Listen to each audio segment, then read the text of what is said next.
Welcome, ladies and gentlemen. This is the Nationals Path to Pro. My name is Laika Bea. Ako ang inyong panel host for the day at kasama ko of course si Kid at si Poru-kun. Poru, how excited are you for today and how excited are you to find out who gets drafted tomorrow?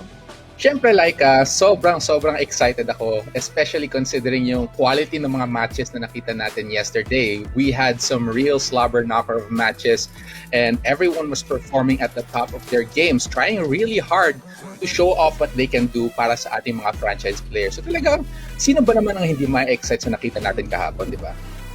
Exciting nga naman kasi talaga. Grabe yung init ng labanan kahapon. Ikaw naman, Kid, what do you think we can expect for today's matches? Oh, I think it goes without saying that we're gonna see a complete slobber knocker again because yesterday they spoiled us with matches from different players who performed out of their minds, and I'm sure today is gonna stay the same, and I just can't wait for it.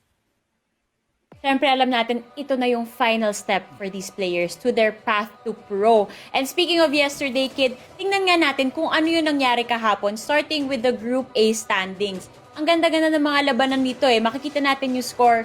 Don Argos, the top seed over here with 11 points. Kunicat with 10 points. Gold Standard, SideStepLance 9 and 8. Jik with 4 points and Endrax with 3 points. So kita naman natin itong si Gold Standard, si Don Argos pala. Isa siya sa mga very experienced players natin dito. He is from a franchise player from before in the previous seasons and ang ganda-ganda talaga ng standing niya. Pero magbibigay rin tayo ng credit kay Kunicat, kina Gold Standard, kay SideStepLance. Ang ganda rin ng performance nila kahapon. Pero of course, paalala lang guys, yung kahapon, hindi ibig sabihin na out of the running ka pa. Pwede ka pa rin lumaban ngayong araw. So let's move on to Group B naman. Ayan! I don't know if you guys can remember, but Group B was filled with mirror matches. What can you say about that one? Poru, I wanna ask you, nakakita tayo kahapon ng Jaguar matches, ng Akuma matches. Ano masasabi mo sa Group B? Well, it's pretty interesting na nakuha natin yung mga ganong klaseng matches. Especially these players, medyo familiar na sila sa kung ano yung kayang laruin ng mga kalaban nila, right? So choosing to go for the mirror matches, it's like an opportunity to really show off na sila nga talaga yung tunay na magaling dun sa character na yun. It's something that I think the franchise players should take note of talaga. And para dun sa mga nanalo, well, congratulations para sa kanila. They are already maybe, I think, one step ahead. But then again, there are a lot of different factors that they still have to show, especially for today's matches. Of course, napaka-exciting ng mga kaganapan. So, before we head on off to all of the player profiles, I kind of want to ask you guys, kung kayo ba nasa lugar ng ating pro teams dito, ano ba yung hinahanap nyo sa isang player? Let's start off with you, Kid. Yung hinahanap ko, I want someone who can adapt. Adaptability is very important to me. It doesn't have to be right away, but only when it matters. Players like that can catch their opponents off guard and force them to switch up their game plan and mess with the mental rhythm. And I think that's what I think. Oh, very interesting. What about you, Poru? Well, personally, para sa akin, I think I'd want a player na may magandang composure talaga. As in, yung kahit sobrang stressful ng situation, especially in the pro league, di ba? Talagang high ang stakes doon. Kailangan, they're able to compete the same way that they would if it was just a regular match or simula pa lang ng season. Kailangan hanggang sa dulo, consistent yung performance nila. Tama. Speaking of composure, let's take a look at the updated bracket for today. Ayan na nga. So, makikita natin meron na tayong lower bracket and these are the people who have to prove their composures as well. So, Kid, anong masasabi mo sa ating bracket so far?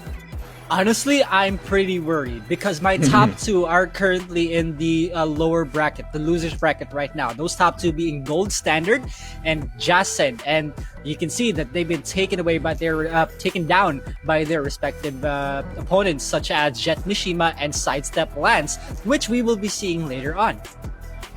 Nakaka-excite nga naman. What about you, Poru? What can you say about the brackets so far? Yeah, I understand yung concerns ni Kid because Jason and Gold Standard, they are very talagang highly valued sila dito sa ating tournament, especially Jason who already has experience dito sa the nationals. Pero understandable naman talaga yung mga nangyari kasi among these 12 players, walang mahinang player talaga dito. They are all really good players and they're all consistently evolving throughout our nationals Tekken 7 conference so far. Kaya yung nalaglag sa lower bracket, it's going to be intense for them. This is going to be crunch time para sa kanila talaga. Si Jason, si Gold Standard, si Endrax, saka si Jik, because they don't want to be out of the tournament again. They want as much time as possible to show what they can do. So I'm really hoping that these players are able to perform as well as they want to. Napaka-exciting talaga ng mga kaganapan dito. And of course, we'll be seeing a lot more action today, guys. So I hope you guys are staying tuned in to facebook.com/PHNationals. I-follow nyo na kami para updated kayo palagi. But now we're gonna be moving on to the player profiles. Alam nyo, excited akong pag-usapan one by one kasi I know that all of these 12 players are very qualified. After all, hundreds yung sumali dito sa ating tournament, dito sa ating Challenger Series and Academy Series. So, umabot tayo sa top 12 out of all of the people that joined. So, alam mo na itong mga to, palaban sila, may ibubuga, ipapakita nila sa atin yun today. So, let's start off with Kunicat. So, Kid, what do we know about Kunicat? Kunicat's the type of player that makes his opponent question, what am I dealing with here? How do I deal with that exactly? And it showed in Challenger Series 1 how he took down the former Nationals player Don Argus, and he admittedly he did spice up a bit of heat there with a win rate of 79% in the first and then 67% in the second draft series in Group A. So I'm really looking forward to how Kunicat deals with this scenario right now, given that there's so much at stake. Another player to look forward to, Poro naman, is SideStepLance. So, if I remember correctly, correct me if I'm wrong, SideStepLance actually beat Jason and put Jason in the lower bracket. So, what do we know about SideStepLance? Yeah, well, yung performance ni SideStepLance, we've seen him really hang in there even against the toughest opponents.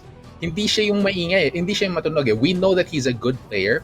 He's a paragon of excellence talaga when it comes to using Lee and Violet, and it shows in his gameplay that you just can't count him out. Even though he's put in some really tough situations, he is the type to really hang in there and still make it out alive. Make it out alive. Yan ang key term dyan. Kayang-kaya ng mga players natin dito. But next up, kahapon ko pa inaasar si Young Rafiki kasi I truly see a resemblance between him and Typhoon.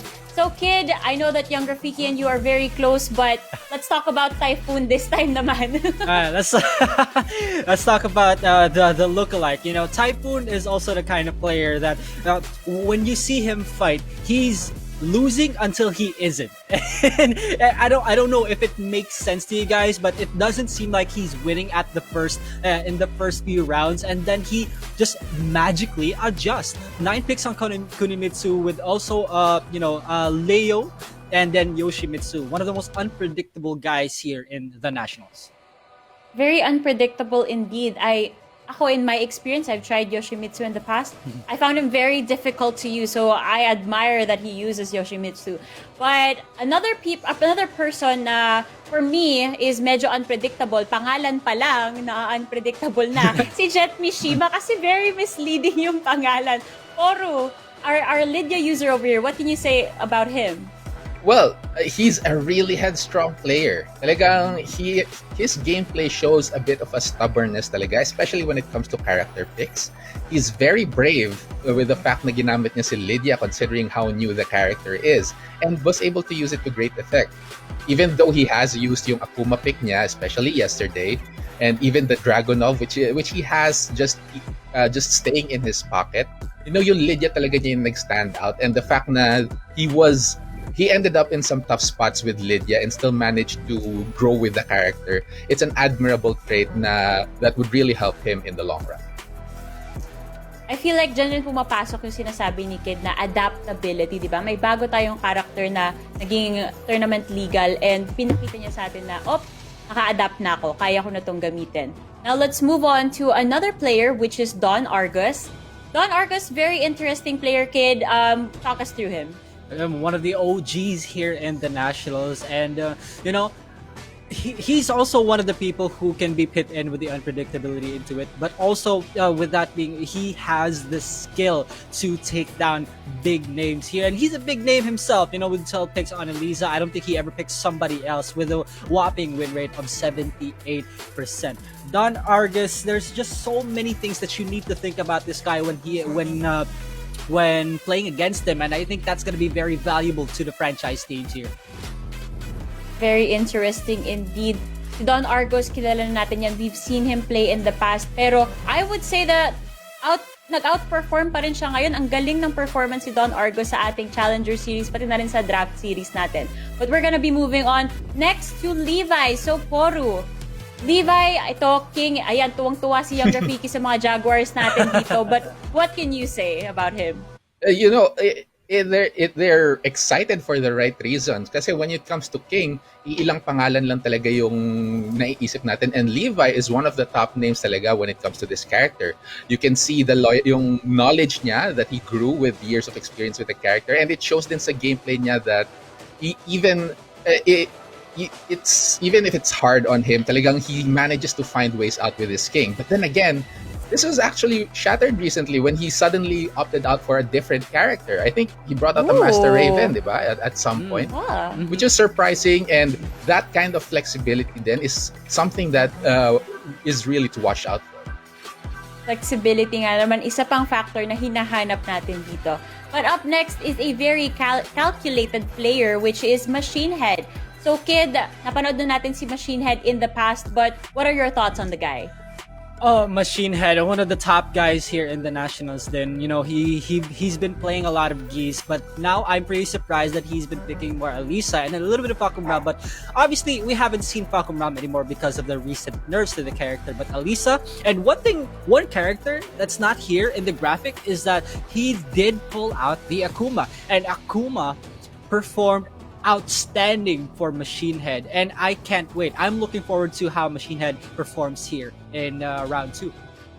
Exciting nga kasi magugulat ka. Yan yung isa sa mga very interesting na nakikita natin dito. Yung kapag out of character, bigla silang magpipick ng hindi nila usually pinipick. So, syempre, lahat tayo nagugulat.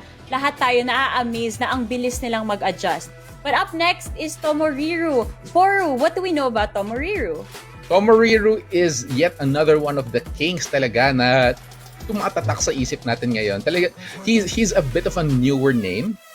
Although he has spent plenty of time with the community now, but still he's making a huge name of himself with his King. But then again, lumabas na yung Noctis niya, and it's a bit of a struggle, but we'll just get to see if makakapag-evolve pa yung Noctis na ginagamit niya after yung not exactly terrible, but less than favorable performance last time.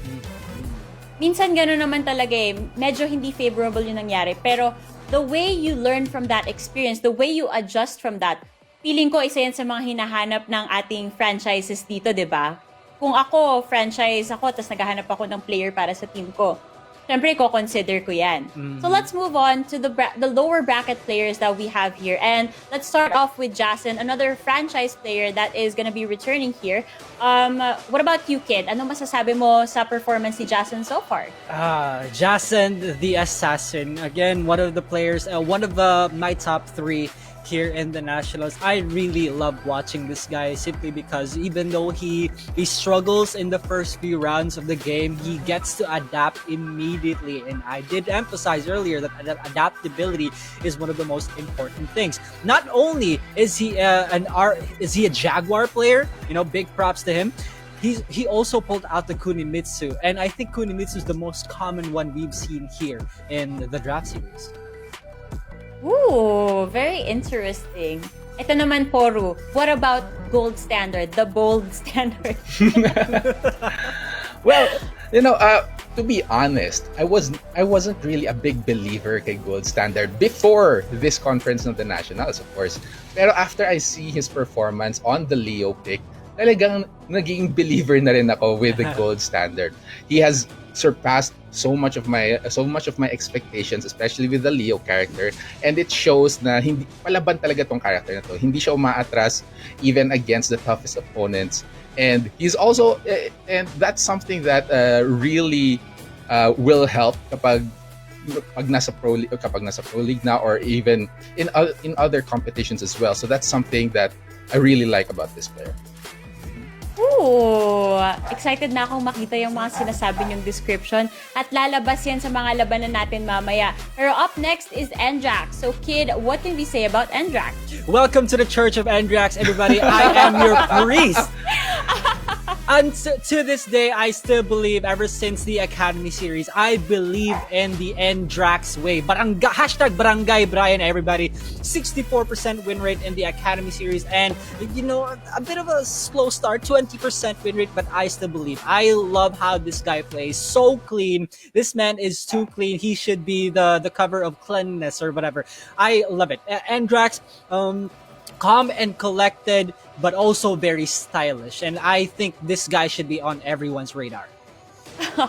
Yan na nga. I don't know if you guys can hear my dogs in the background, pero nag-cheer siya. Tama, kid. Ruff, go. Ganun in the background. Excited din siya sa mga sinasabi mo. But Poru, last but not the least for our player profiles. Ayan, nabubulol na ako sa sobrang excitement. Si Jake. So, Poru, thoughts on Jake? No, Jake, para sa akin si Jake yung pinaka dark horse ng competition natin so far. He's not as prominent as some of the other players that we have.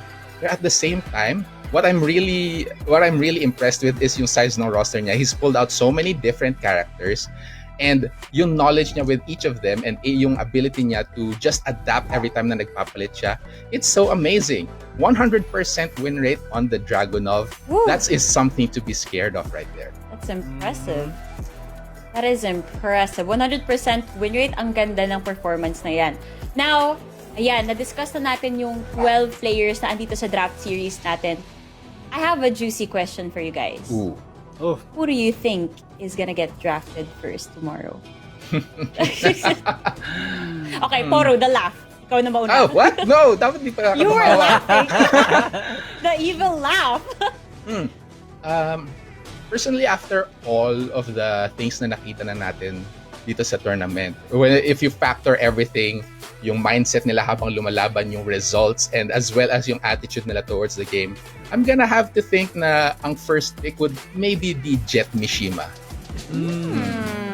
Interesting. What about you, kid? Who do you think is gonna get drafted? I respect that pick a lot, Chiporu-kun. Jetmishima, outstanding performance. But here, I'm gonna have to go with Gold Standard. No matter how much the odds are against me, even though Gold Standard right now is in the losers bracket, I still believe. Again, good fundamentals overall around. Good fundamentals, good gameplay, good knowledge, on the technical side of things.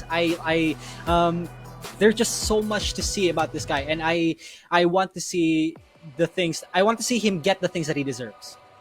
Kung meron tayong character loyalty dito, si Kid may gold standard loyalty rin. Sana all loyal. Now again, guys, I just want to remind our viewers out there, tomorrow is Draft Day.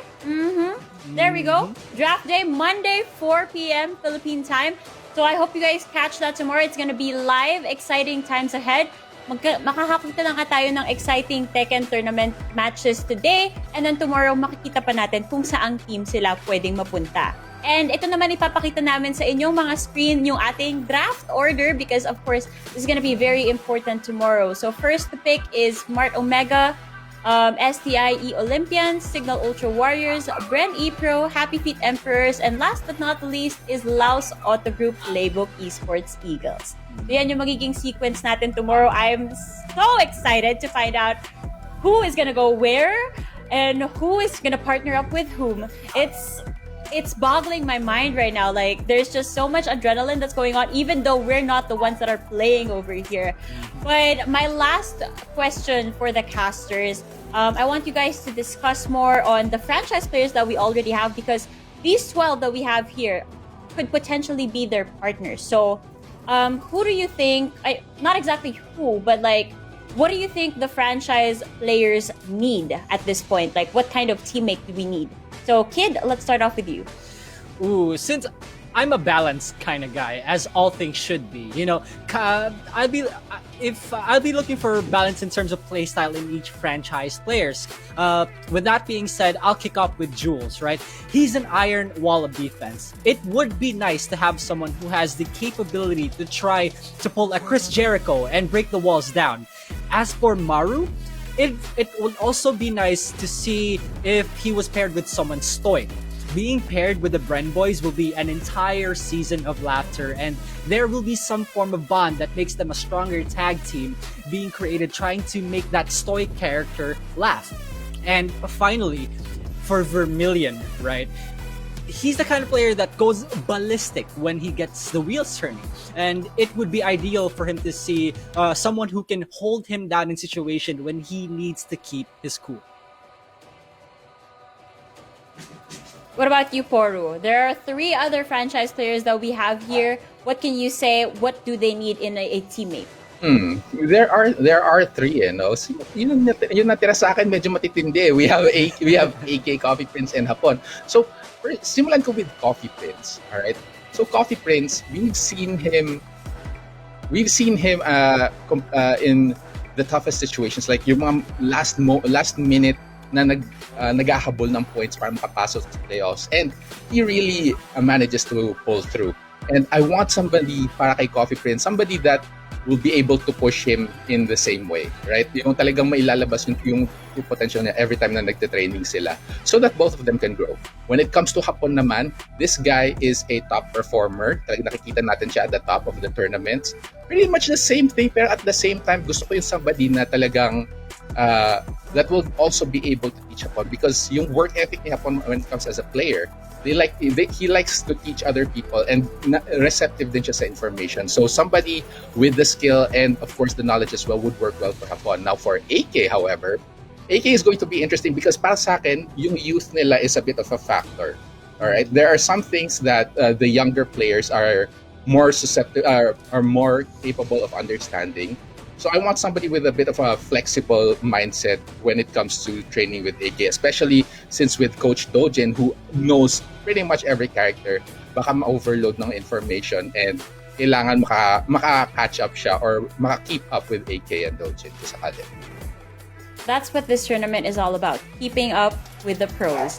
So that is it, guys, for our pre-show. I'll see you guys in the post-show, but in the meantime, I'll leave you to the very capable hands of our very poging casters, Kid and Porufun. This has been Laika Mea, and I'll see you guys later. All right. Maraming salamat sa pag-tune in. This is the National Season 3. You had to point out the current state, right? Of course, Yes. of course, sobrang worried ako, Poru, simply because my top two, again, I've mentioned this over and over again, because my top two are in the losers bracket, and one way or another they're gonna have to fight each other, Poru-kun. So it's more of a lose-lose situation for me. I at least hope one of them gets to reach to the point that they get drafted for the franchise teams. How about you, Poru? What do you think? Well, so far, yung mga favorites ko is nasa taas. So, sorry na lang sa'yo, Kid, pero medyo masaya ako considering the current state ng ating tournament. But then again, there's really no telling about what's going to happen. Because as we mentioned earlier, talagang this tournament is full of killers. These are the top players ng tatlong series natin. Yung Challenger series, dalawa nun, and isang Academy series. So, all of these players fought and made it all the way here out of hundreds of players talaga. So who knows kung sino yung makakakuha ng tuktok this time. It could be the winners of the Academy Series or Challenger Series, or maybe it could be somebody else completely different. And that's always the question, right? For sino talaga makukuha ng mga franchise teams, because there's so much at stake here and there's already so much pressure. There are already two results that can prove this, that there will be surprises here. The fact that, Gold Standard is already in the loser bracket as well as Justin. So they have technically one life left. So here we are moving into the first match of round 2, which is going to be Kunicat versus SideStepLance. Ooh, immediately an interesting matchup here. We're going to Souk. Medyo maliit yung stage, medyo masikip, pero kayang-kaya nitong dalawang characters na to. These two characters actually have some phenomenal wall carry, and they're given such a small space to play with. So this is going to be crazy. Kunicat, winner of the first Challenger Series, and then SideStepLance fell a bit short. Talagang ano lang, second place lang siya dun sa pangalawang Challenger Series. So this might be a chance for him to redeem himself. Maybe makuha niya yung top spot in this match. And Poro, I love that you mentioned phenomenal because these two really are the best of the best in each of their character. Now, I also want to mention that Kunicat is a Lead player, so the matchup will be very comfortable for him. Yeah, this is a dream matchup right here. Gusto nating makita like the Lee na binitawan ni Kunicat. Is it going to be effective against him? But look at that good throw break, the back turn flip, catches SideStepLance. Good movement here from SideStepLance, showing kung bakit SideStepLance ang tawag. Now, it's a bit of a stalemate right now. That should be a combo. There it is. Kunicat carried to the wall. Big damage coming in, Poro. The pressure's on for Kunicat here. He's trying to fight his way out of the corner, stifling the offense from SideStepLance. Burns the rage drive immediately. The flip and the low. Ang bilis ang pangyayari. Pero the first round goes to Kunicat. And again, guys, Kunicat is the type of player that makes you question what I should be doing and what I shouldn't be doing. SideStepLance is experiencing that right now. That is definitely something that you have to be worried about when you're playing against Kunicat, especially with this very tricky character of Kunimitsu. But SideStepLance isn't shying away, burns the range drive. After that, this is going to be some huge damage. Can he reach the wall? It should help him out, but the sidewall situation is going to screw up the combo. Last chance here. Kunicat, a sliver of health. The two low kicks comes in, and SideStepLance evens out the score. Down 4 from Lee is such a good move because you never know when it's gonna stop and it's so difficult to punish. Kunicat again trying to crouch mix-ups. Big launcher coming from SideStepLance. Oh my goodness, well played by SideStepLance, reaches the wall, perfect adjustment and huge damage onto Kunicat. Kunicat in rage right now, having a struggle with his back towards the wall. He's trying to sidestep away, but the slide catches him and SideStepLance takes his second round. And struggle got the better of Kunicat. Up against the wall, against the lead, that is not an easy scenario to get out of. Oh my goodness, a beautiful sidestep from Kunicat, saying I can sidestep as well. Putting SideStepLance in the wall, the same wall that SideStepLance put him against. But here comes the huge counter hit low from SideStepLance. And the fact that Kunicat is using Kunimitsu as a character, meaning the movement is relatively better compared to male characters, the smaller hurt box. Yung talaga yung size ng mga characters, it kind of plays well into their movement. And look at that, Kunicat evens out the score. Talagang unang laban pa lang natin dito, neck to neck na yung labanan between these two players. They really want to get ahead of each other here. Now, both of these players trading some blows here, nothing serious just yet. Only 10 seconds have passed it. And this is still just the first game, so there can still be adjustments made by either of these guys, whoever loses this. Kunicat gets caught upward for the hop team, but he drops the combo, unfortunately. But the armor move will seal the deal for SideStepLance. That was an amazing power crush. The decision making para kay SideStepLance, it really worked out for him. He's not shying away from the Kunimitsu pick ni Kunicat. Talagang nakita naman natin in the past matches with Kunicat, he's really terrifying when it comes to the Kunimitsu, especially kapag hindi ka familiar. Relatively new character si Kunimitsu and she has a lot of tricks up her sleeves, although wala siyang sleeves, pero that's still the same thing. It's amazing how SideStepLance managed to pull through in that match. Now, Kunicat is given two choices here. He's either gonna go character select or stage select here. Or what do you think is the possibility of Kunicat switching to a Lee mirror? It's a bit of a unlikely scenario para sa akin, because as he mentioned in a previous interview, he believes that Lee Chaolan is not the same Lee that he fell in love with. Yung ginamit niya para mag-dominate ng arcades back in the day. But then again, I heard somebody talk na na-meet niya si Kunicat online and he's been using Lee. So, baka may tinatagong pakanatong si Kunicat. So, I'm interested to see it, definitely. I dream of seeing the mirror. And we're gonna see that in a bit. What's it gonna be? No, it's not. Oh. Grr. I mean, it was a stretch. That assumption was a bit of a stretch. But of course, Kunicat would opt to go for the infinite stage. Gonna get that movement in, run away with the light lead when he gets the chance, and make SideStepLance choke. Talaga, it's a good decision to take away the walls considering how oppressive SideStepLance was with using those walls against Kunicat. What happened there? The high kick actually manages to whiff, but still, SideStepLance, life deficit for him right now. Kunicat on a tear gets the big launch, should be able to finish and easily takes the first round 18 seconds into the match. Yeah, that's the risky part about trying to contest Kunimitsu's teleportations, because there will be follow-ups if you block them alone. You gotta be really careful about that. Definitely. Now, both of these players on the neutral so far, being very careful. Kunicat actually being a bit passive here, making his shots, making sure they land, and now a flurry of offense comes in. SideStepLance immediately enraged. Hopknees over the low. Not this time, good sir. You're gonna be eating some damage here. SideStepLance is put in rage. There is extra damage coming in. Kunicat is 2 combos away, but he won't be able to do so because Kunicat gets the slide counter hit. 2 straight rounds for Kunicat right here. SideStepLance not looking good, but he's still confident right there. A very fast slide coming in.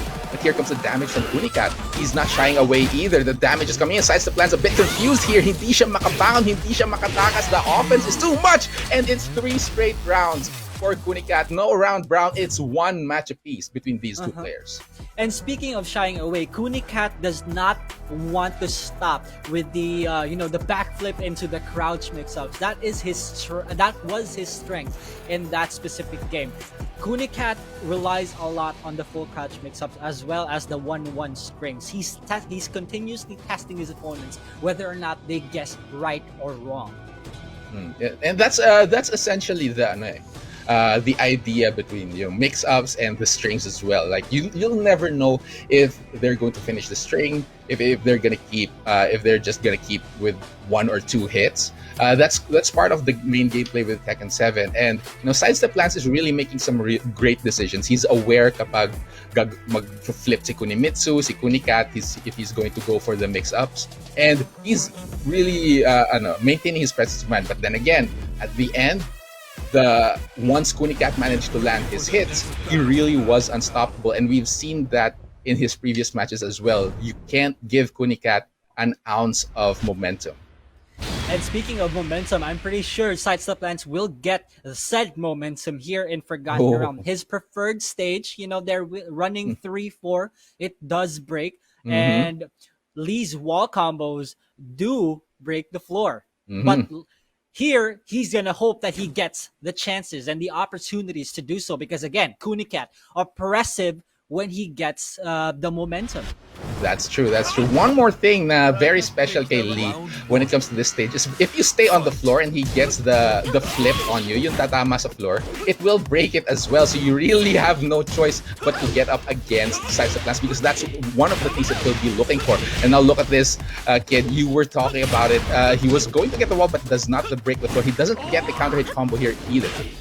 And one thing I love about SideStepLance is that when he gets the down 3 combo, he gets it consistently, but not at that moment though.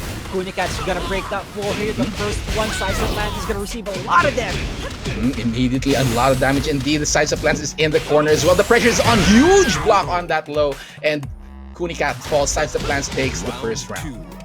And that's only the first round, of course. The first round. There's still so much to do here. Kunicat gets caught by the armor move once again. Gets the block in, good stuff. Now, backdash, backing away. That's the game plan here for SideStepLance. Yeah, backing away, landing those right hits, and immediately like this, there's the running before you were talking about. Kid breaks the next floor here. The pressure's on. Is he gonna get the blazing kick? He does, and that's 2 straight rounds for SideStepLance. Kunicat is in trouble. Indeed, he is. Toru now, what's the adjustment gonna be? Good block by SideStepLance. Deals a bit of damage in. Kunicat being pushed slowly to the wall, but SideStepLance chooses to not push forward. There it is. He tried to go for the hop knee again over the low ni Kunicat. Pero already si Kunicat this time gets the counter hit as well. The wall's gonna mess up the combo, but the damage is done. Immediately, Kunicat has the momentum. Ito na, nagsisimula na po si Kunicat and SideStepLance. He needs to put a stop to him right now. And that's the thing about full crouch down forward 3 from Kunimitsu. It has deceptively long range, so even if you backdash away from it, you still get caught somehow. That is definitely the case. I have fallen for it so many times that here comes another hop knee from SideStepLance. Gonna be able to break the last floor here, taking it downstairs. Gonna get the combo as well. putting Kunicat in the corner. The pressure is on. He gets that counter hit as well. Not gonna be able to finish things here. Last chance for Kunicat. 30 seconds left on the clock, and a quick low. SideStepLance takes it 2-1. And bringing down Kunicat, the winner of Challenger Series 1, to the losers bracket again. Guys, I have not failed to emphasize how much there are so many surprises here in this tournament. Toru, what do you think about that match? That was an intense match, back and forth, and we'll be seeing it in the highlights. And there's just so many things na nangyari dito sa laban na to that we really should get back to, especially when we were starting off in Souk, which is a really small stage. So both of these players had no choice but to fight right next to each other. And SideStepLance here performed very well also. You know, he had the right reads onto Kunicat, but as soon as we got to the second game, which we will be getting into in a bit, ladies and gents, we will see how Kunicat absolutely loves the infinites.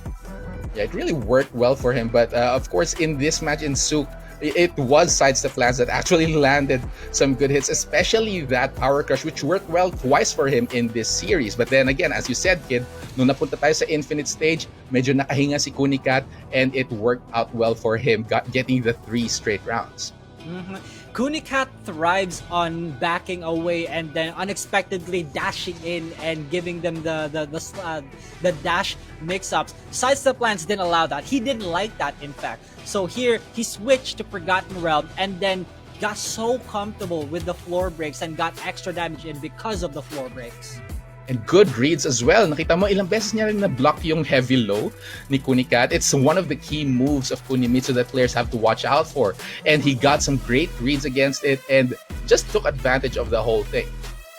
And I love that SideStepLance consistently goes for the Hitman 4, the slide into the guaranteed blazing kick, right? That's basically his version of the full crouch down forward 3 from Kunimitsu. It's almost unseeable, and even though it's launch punishable, he still goes for it. So that's really respectable. Here, he moves on to the bracket, and then next match we will be seeing ABC's Typhoon versus SB Jetmishima. Ooh, another intense match right here. ABC Typhoon is the champion of the Academy Series. So isa siya sa mga talagang minamata ng mga franchise players na, you know, possible teammate considering yung performance niya. He's been dominant so far. Pero si Jetmishima is also a champion sa Challenger Series side naman with his Lydia pick na talagang iilan pa lang yung nakakatalo. Apparently, na patumba na yung Lydia niya at some point. Pero he's still a dominating force, especially with his other pocket picks na talagang kasing lakas lang din ng Lydia. And that's the perfect word for it, right? Dominant. These two have won their respective series and they're gonna duke it out.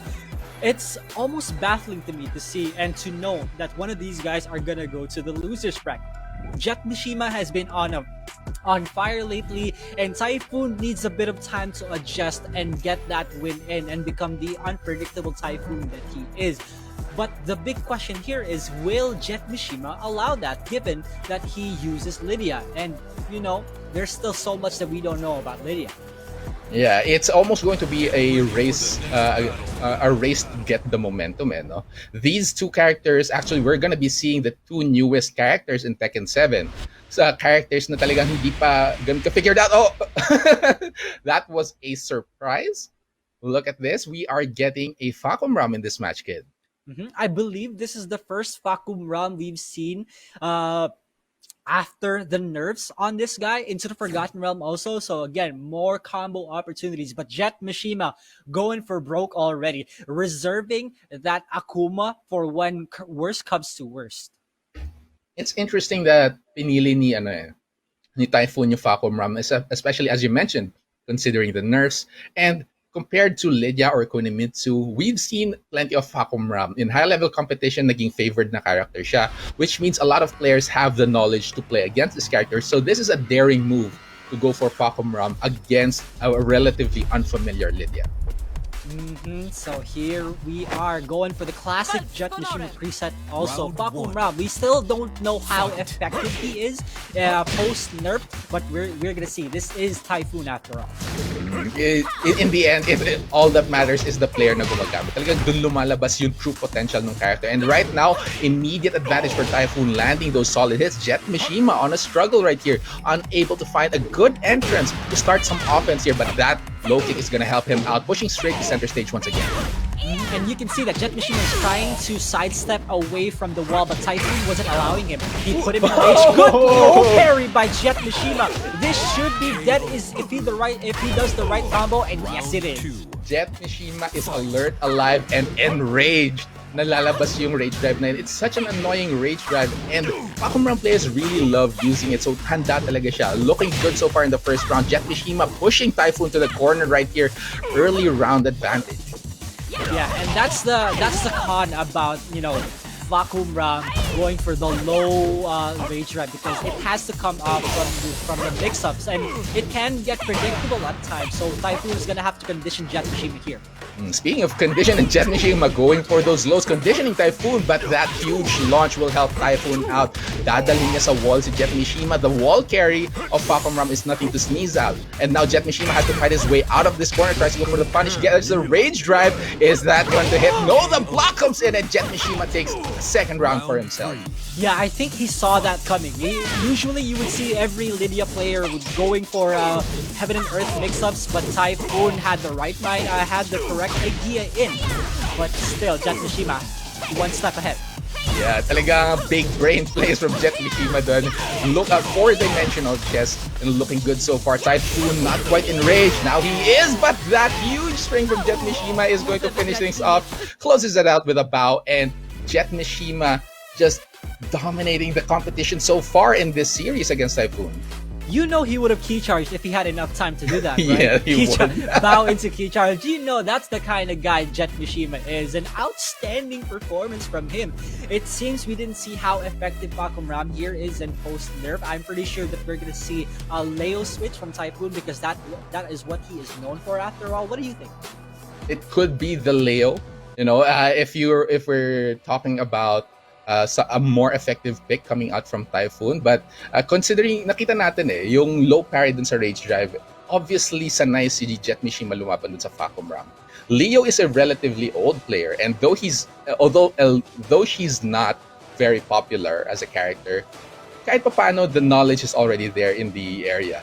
Then again, Typhoon is known for a character that is a lot more unpredictable compared to these two characters, and that is the Yoshimitsu. So I wouldn't be surprised basically if Typhoon goes for the Yoshimitsu pick. And speaking of knowledge, right?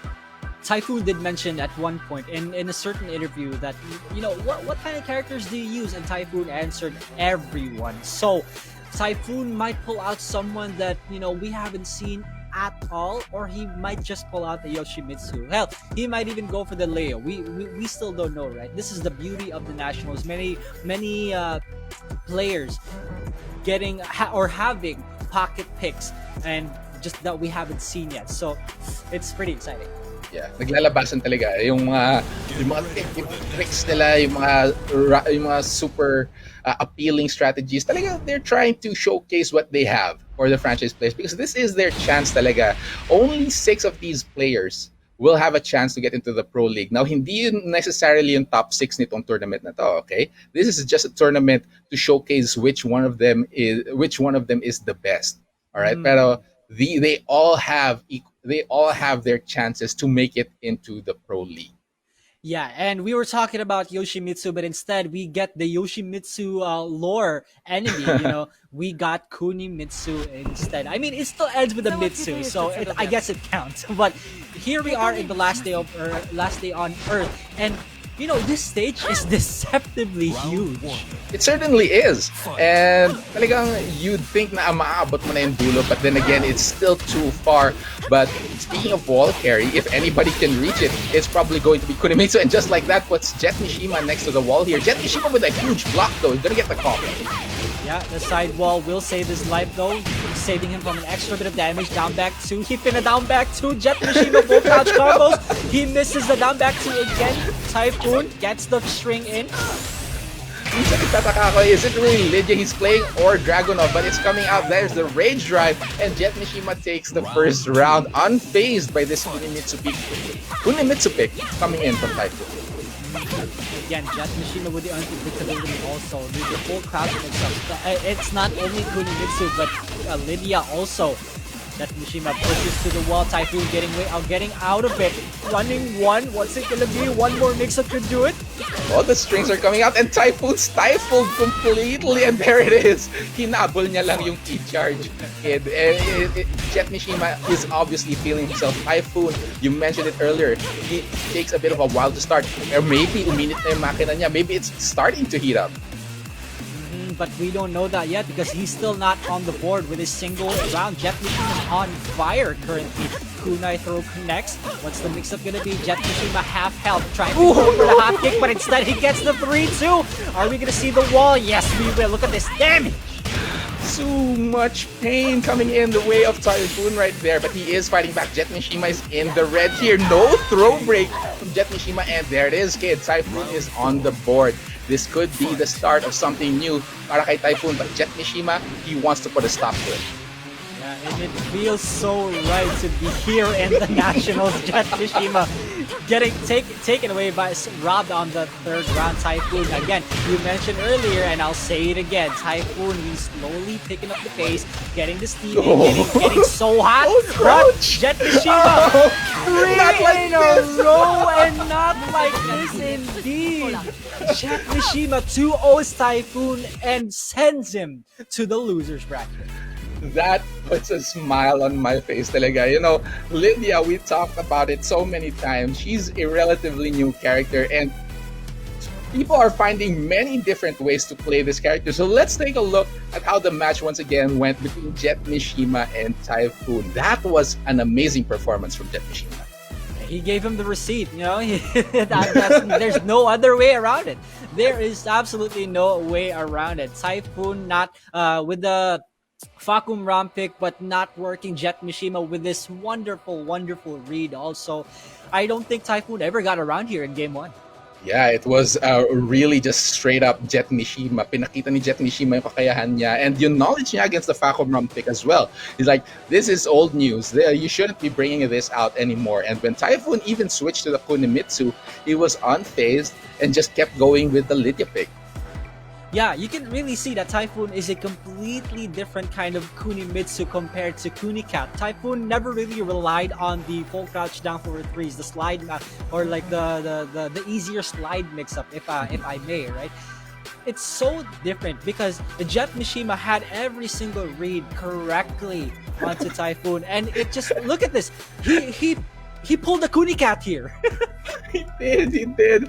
Oh my goodness, that was heartbreaking to watch. You know, I've been on the receiving end of full crouch mix-ups, eaten so many hell sweeps, so I know how it feels, and it's really terrible. But Jetmishima making the right choices, as you said, moves on to the next round of the winners bracket. So of course, Typhoon is still in the running. He's just gonna drop down to the lower bracket.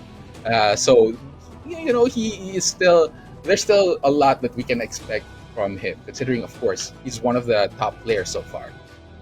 Yeah, absolutely. And that gives way to round 3, SideStepLance versus Jetmishima, and whoever wins that will proceed to the semifinals. However, for our next match, it is going to be Don Argus versus GM Levi or Levi. That is going to be an interesting match. You know, Levi, although we did see him on a different character, he is basically a loyalist when it comes to King, right? He is one of the Jaguars that I get to watch out for. And Don Argus, he's at the top of his group. So, and with the Eliza just completely terrorized the competition, wala pa masyado nakakahanap ng solusyon against dun sa Eliza pick niya. Some would get a few rounds here and there, but at the end of the day, Don Argus is the one who reigns supreme. So it's going to be terrifying for Levi to go up against a player of this character. But then again, Levi, we've seen him compete against some of the toughest opponents, and you know, he's not the type to back off. Mm-hmm. And I want to mention, right, he is the kind of guy that fought the toughest opponents. But these top opponents, I don't think bring Eliza out of their arsenal. I think Yeah. it's only ever been at the top level. I think it's only ever been Don Argus. I'm curious to see how much experience Levi has fighting an Eliza like Don Argus, but we'll see here in this match. All right, we shall see. Simulan na natin ang laban between Don Argus and Levi here. Are we gonna see it? Yes, Jaguar versus Vampire here in this match. The King comes out for Levi, and of course Don Argus goes with the Eliza pick, and we're going to the G Corp helipad here. A fairly small stage sa umpisa and very oddly shaped as well. Something to watch out for both of these players. And also another thing to watch out is how there's so much wall carry potential for both of these guys, and Don Argus better not be conditioned because Levi is a conditioned monster. The fact that he plays King, you know. And it's terrifying as well kasi yung style ng King na Levi is very grab heavy. You're gonna be in a world of hurt if you're not ready to break those throws. But then again, Don Argus doesn't seem like he's planning on letting Levi enforce his throws here in this matchup. But there it goes. Don Argus with a quick throw break here gets caught by the giant swing in midair, turns into that air throw. He spends the meter too. The fact that he got caught mid-air in the middle of a dive kick, he spent a meter there. So Don Argus might have to be more careful. And speaking of careful, you know what? He heard me and he just denied it at all. Yeah, complete denial here. Don Argus looking a lot better here. Gonna be able to reach the wall. The wall carry with Eliza is something to be feared. And look at that, gets the wall pad as well. Levi in a world of hurt. He is in rage. A few hits coming in. The counter hit comes in for Levi. This could be something starting here. The rage drive as well. Gonna get that ground throw. Still a lot of room left to cover here. It's another air throw. Something. Don Argus has to stop going to the air because he keeps getting hit, but still he manages to finish that round. Those were 3 air interrupts in a row from Levi. Don Argus might have to change up his timing here. And parang sumasakto yung dive kicks niya kapag mag-throw si Levi, and it's hurting Don Argus actually. But still, Don Argus unfazed here. He is going to eat that starter. They're going to be able to push to the wall is Levi, and huge advantage for him right from the start of here. Oh, cross up into the moonsault. Last chance for Don Argus. Goes for the rage art, gets it, and this should help Don Argus out. Yeah, this will give him a bit of breathing room. Dishes a lot of damage, also leaves Levi outside of rage. One hit could be the end for Don Argus. Gotta be super careful. Dash into Levi. Gotta do something. Oh no! Oh, there it is! A quick one from Don Argus lands, and that was an amazing comeback there from Don Argus. Levi not looking good in that round. Happy connects. Don Argus gonna get carried to the wall. Is it gonna be broken? No, just a bit short. Don Argus trying to fight his way out of the corner here. Goes for the giant swing as Levi actually puts Don Argus back into center stage. Don Argus takes, gets the damage reduction as well. Good decision from Don Argus. The side switching between these two players. Decision. The double Jaguar hook. Is this going to be enough? Can he take down Don Argus here? Doesn't go for it. It's too risky, says Levi. Oh, he wins! He wins on the EX dive kick, and Levi takes it to a final round. Also, this is just the first game. It is. It is the first game. These players have been really fighting tooth and nail. Levi, perfect wall carry, puts Don Argus next to the wall. He wants to apply more pressure. Don Argus trying to find his way out. Meron siyang meter. He has one packet of ketchup right there on the ready, waiting for a perfect opportunity to use it, but he's still holding out. Levi playing a bit more defensively now, making Don Argus do whatever he does and just wait for a whip punish here. The Dark Waves, though, helps him maintain his distance. Now they're both at point blank range. Levi attempting the Shining Wizard. Oh, so many whiffs here from Levi. Don Argus burns the meter actually, but is already close to getting his next one. So, sakto lang yung gastos niya doon. And there it is. Catches him with a wall splat as well and immediately takes the round. Don Argus gets the last round and takes the first. Yeah, the last few seconds of that round was basically Don Argus dive kick in and just waiting for Levi to press. The dive kick has a surprising amount of frames even when blocks, and Don Argus had enough time to magic for him out of that and just interrupt. So very good game 1 from Don Argus. Yeah, both players actually showed fantastic Tekken right here in this match. Nakita mo naman 3-2 yung bilang ng rounds natin, and Levi was not shying away from the competition here, and they're both really just pushing themselves to the limit. They're making some great choices. And Don Argus, a little bit questionable dun nung tinatamaan siya ng mga air throws, because that is definitely something to watch out for. If your opponent has air throws and you like going in the air, it could spell trouble for you. But as we saw later on, hindi na masyadong nangyayari, which means he's being very careful this time. He already adapted to the situation. So let's see what's going to happen. Is Levi going to go for a character switch or a stage select? And it looks like we're going to a Howard Estate instead. Levi is probably the only Jaguar that I've seen that doesn't go the Forgotten Realm, but instead Howard Estate. What do you think is the thought process there, Poru? Meron siyang fear of heights. Ayun yung nalalaglag. I'm not entirely sure. You know, so a lot of players would have many different reasons, and you know, the damage potential in this stage is pretty much the same, especially since the Forgotten Realm, you can only break one floor at a time. Here, you can break multiple walls in one combo, so that's something to watch out for. And Levi immediately carrying through Don Argus in this first round. And speaking of tearing, he did tear it up. Round 1 goes to him in game 2. What are the adjustments made by Don Argus? Very good punish. Gets that jab into the TP, but Levi going to be pushing with that wall combo, reaches it immediately. Gonna go for the backer, not quite, but catches him on the floor. That is not good for Don Argus. Don Argus gonna be put to rage with this wall combo. Last chance for Don Argus, goes for the Frankensteiner, not gonna fall for it, says Don Argus. He has his back towards the wall. Levi gotta be careful. Don Argus has that one stick of meter. Scary situation to be in. Oh, he almost got hit by the wall splat. Oh my god! Scary. Levi is still contesting the dive fix. If Don Argus gets the proper timing in, that might be the death of Levi.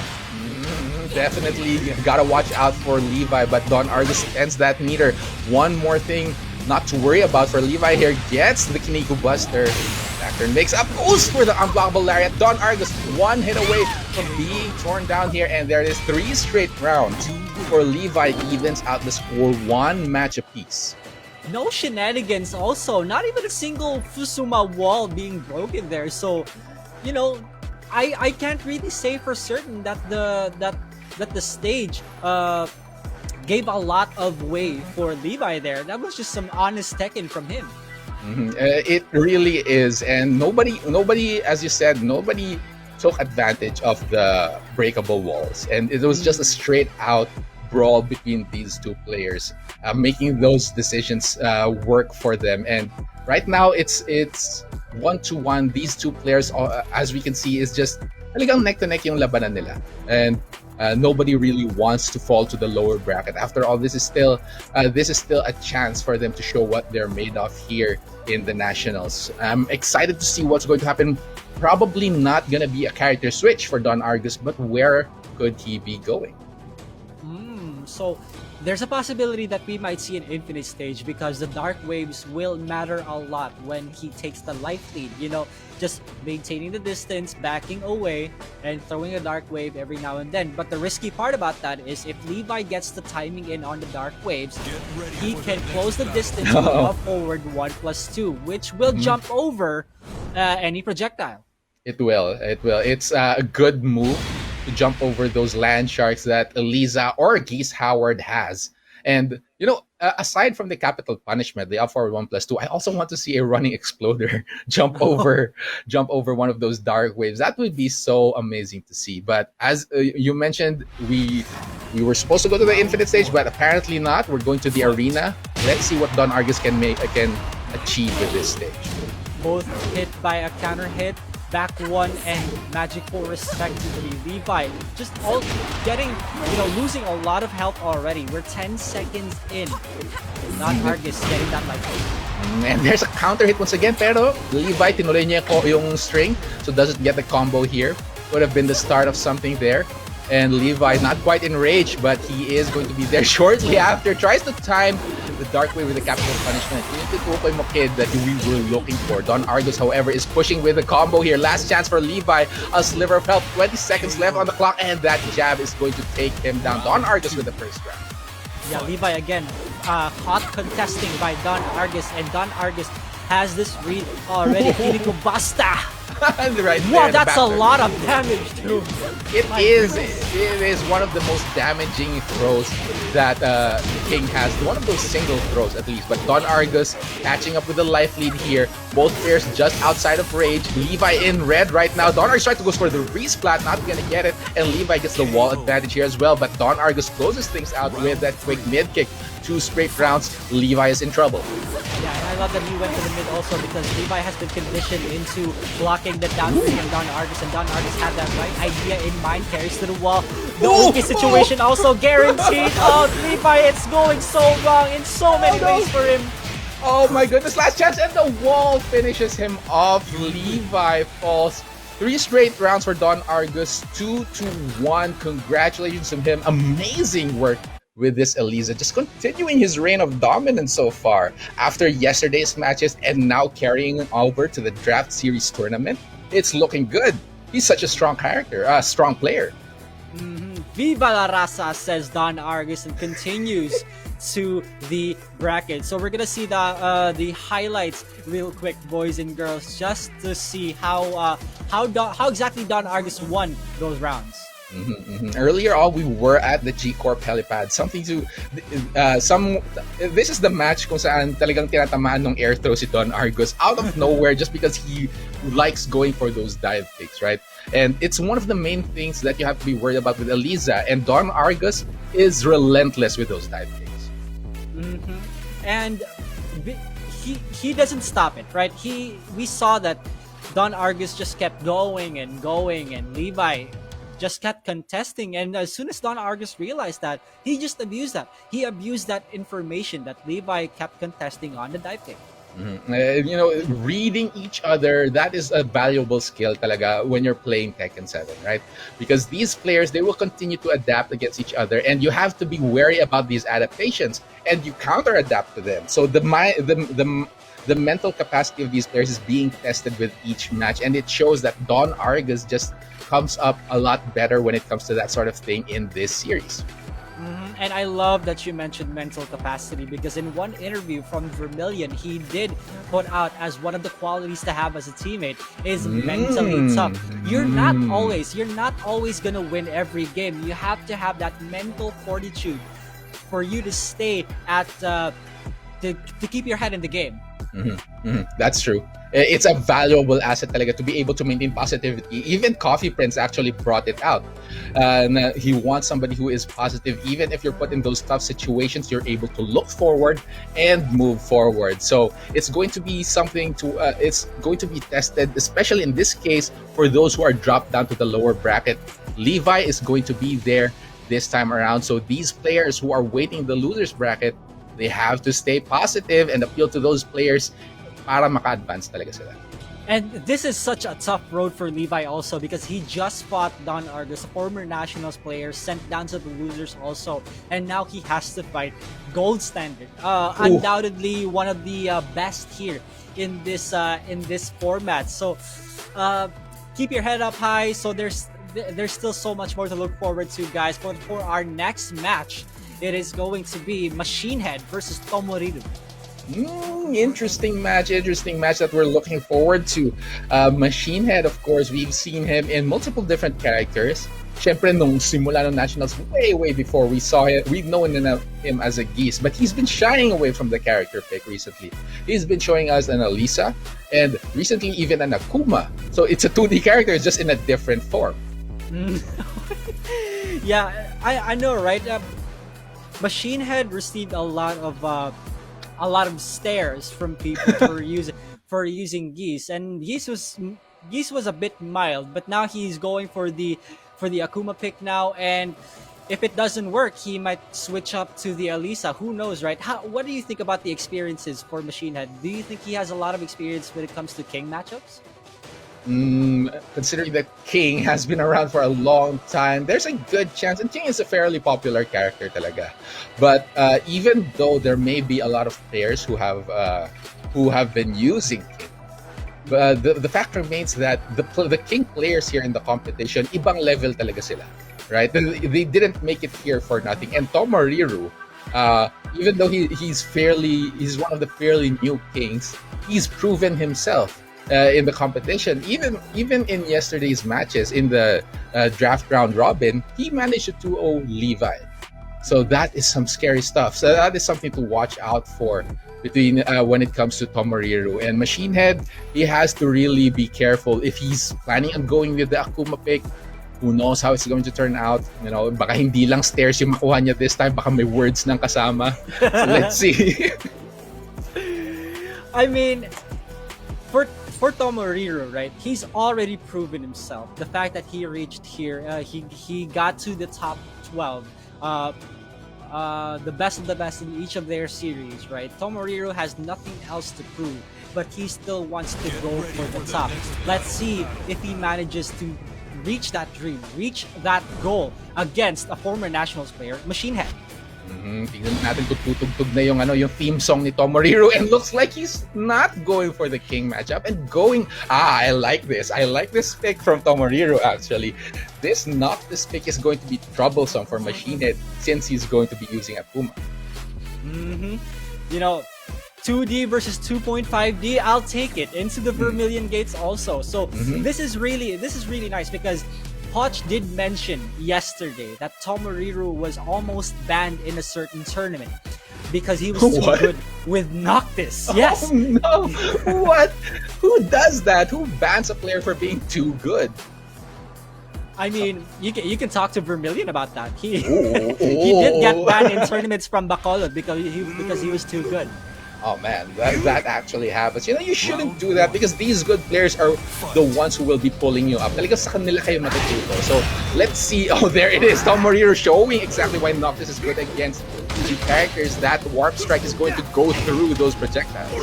Oh man, I love Warp Strike. It just looks so cool, right? MachineHead sidestepping away, goes for the Tatsu. No mini combo, tinaman siya sa likod. Medyo mababa yung float, so that's something to be wary about. And MachineHead keeping his mind and his wits about it. And I love that Tomoriru goes for a lot of 2-2 mix-ups. You know, we see a lot of Keenan gameplay, Keenan play style. Tomoriru one hit away, down forward 1-2 to finish it off. MachineHead with round 1. Looking good so far. Tomoriru with a good effort in that first round, but now he has to really wrap it up because MachineHead is so far quite comfortable with this Akuma pick. That low is going to deal such a huge chunk of damage, and Tomoriru has to be careful. Down to also a very good move from Noctis because again, if you get hit or if you get counter hit by the second hit of that, you will get launched. MachineHead working on a perfect here. Tomoriru trying to bait that counter, it's not gonna get it, and that projectile that we were talking about actually lands on Tomoriru. Tomoriru trying to go for something there, gets split instead. MachineHead looking good, 2 straight rounds, gets the FATC, gonna get the combo all the way to the wall here. Huge damage coming in, Tomoriru in a hurt. I'm feeling a bit nostalgic here because MachineHead, when he gets the light lead, he does throw out the projectile instead of going in for the kill. MachineHead right now, shades of Season 1 of the Nationals. Tomoriru picks him up with down back 1/1+2, carries to the other side. Does he break it? No, he won't. Well, good block on the shield bash. MachineHead gets the knockdown as well. Burns the FADC here. Tomoriru, both players in range. Goes for the Rage Art. Is it going to hit? Yes, it will. And Tomoriru is alive in this competition. This Rage Art should give him the first round. It does, and he is away. Finally on the board is Tomoriru. Let's see if he continues that momentum. Good punish by MachineHead. Now this should be the momentum also that he needs. He just needs to shut down Tomoriru because that round will spell the death of him if he doesn't stop that. And that jump in is going to do the trick here. But look at this, Tomoriru. Arangkada pa rin siya with this Noctis pick. But that low kick, MachineHead trying to keep him off here. But the back is towards his wall. Tomoriru trying to put some more pressure. He has the life deficit here. Tries to go for the break. Not gonna get it. MachineHead is continuous here, but he falls. Tomoriru breaks the balcony here. Gonna be able to push straight to the wall. Rage Art comes in. Is it going to be enough? I think it might be Toru. This might be it for MachineHead here. Oh no! One pixel of health, plus 5 health. Thank you, Harada. And down 3. Down 3 to take to seal the deal against Tomoriru. That must be such a heartbreaker. It definitely probably feels that way for Tomoriru. Talagang isa na lang eh. Isang kaliting na lang eh. Pero nalamangan pa siya ni MachineHead at the end. That was such an amazing exchange at the end. He got the balcony break. He was on the way to finishing things off, but you know, as long as there's still a pixel of health left, there's always a chance. We've seen that happen so many times, especially in the Pro League. So it's something that Tomoriru is gonna have to really get past and move on with. I don't know what else to say. That's definitely Harada care right there. It is. Plus 5 health. That 5, not a lot of people think that plus 5 health is a lot, but when it comes to scenarios like those, it means the entire world. It was. I really need to catch my breath because that was an intense exchange there at the end. And you know, this Noctis pick, I mentioned earlier that it is good. Maganda siya para kay Akuma because of the fact na yung Warp Strike nga, it renders the fireballs useless. But you know, Tomoriru gets caught from time to time and has to watch out. But still, he did play really well in that previous match. And yes, that is exactly what I'm expecting. Noctis pick continues for Tomoriru, moving on to the hometown here of Hammerhead. Yeah, he really wants to contest the projectiles that Akuma throws, the Hadoukens, instead of going for the ye old reliable king, right? So that must be the game plan here for Tomoriru. And he came close. He came really, really close in game 1. Hammerhead might switch things up a bit here. It might. No balcony break this time, just straight up brawl. You know, it kind of looks huge, you know, Hammerhead, but it to some degree it's a bit small. Then maybe it's just because it looks like open space, right? Yeah, it's actually deceptively huge, similar to last day on Earth. But the thing is, when you get wall splats, most of them are sidewall splats. So it's kind of weird. This stage really is weird.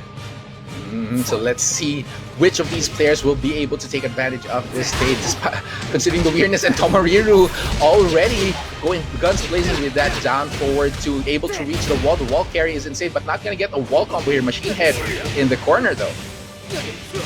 Again, there it is. I was talking about that, right? The side wall spot. Tomoriru does have the life lead, not anymore. MachineHead has it. Down 3, gets low parry. Tomoriru follows up with the combo. Looking good. Big damage coming in. MachineHead is in the rage. Galit na po siya. There is the low once again. 30 seconds left. And the warp strike out of nowhere catches MachineHead. Tomoriru takes the first round with authority. Nagalit talaga. Here we go. Tomoriru with round 1. MachineHead getting caught by these strings. This dude doing strings. He is, and it's looking good. It works against MachineHead. Look at this, and life advantage for Tomoriru from those strings. But MachineHead going for that DP here. The side switch comes in. Tomoriru with his back inching closer and closer towards the wall. The pressure is on for him. He has to find his way out. There's the FABC. Gonna get a low wall splat here. No follow from MachineHead. There's the reversal from Tomoriru. Yeah, you can definitely see shades of Geese from MachineHead here because he doesn't spend that meter unless he's building up on another. Here we go, and that should be that. As soon as I mentioned it, he spends it right away because he knew that he had the proper access to kill Tomoriru in that round. Yeah, and that's important, di ba? Kapag gumagamit ka ng ulti character, it's the management ng gauge mo. It's an additional resource that you have to watch out for. And it shows when it comes with MachineHead. Talagang one of the complexities of UD characters. And people keep saying, oh, loss ng damage nila. But you know, they need that meter. They need that meter to make that happen, that stuff happen.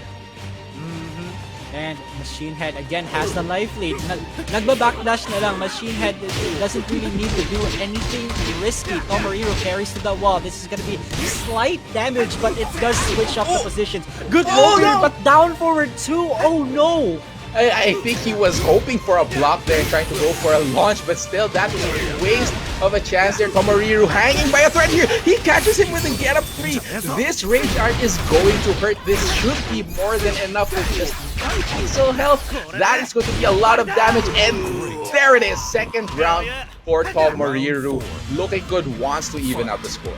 This has been the most rage arts that I've seen in one set than all of the games that we've seen so far. Tomoriru really on fire, so aware. And well-placed rage arts as well. We saw a rage art earlier with Typhoon, but Jetmishima was ready for it. But still, now MachineHead getting caught with those rage arts is not going to be light and goes for the wall carry. He has those as well, good sir. Look at the damage comes in. MachineHead is going to be finishing off. Yes, it is. A quick mid-punch there and 2 rounds apiece. It's evening in the Hammerhead. And MachineHead again gets caught out in the air by down forward. Good choice by Tomoriru. Down while standing 2-3. MachineHead gets carried to the wall, goes for full damage. What's it gonna be? Oki. Emo Man again. MachineHead outside of rage. Also good punish by MachineHead. Gets the wall splat. Oh, he's trying to go for some fun. He's not wishing for that second side wall splat, but not gonna get it. The FATC comes in. This is what we were talking about. If they have the meter, they have the damage. Goes for the rage art this time. Not doing anything fancy.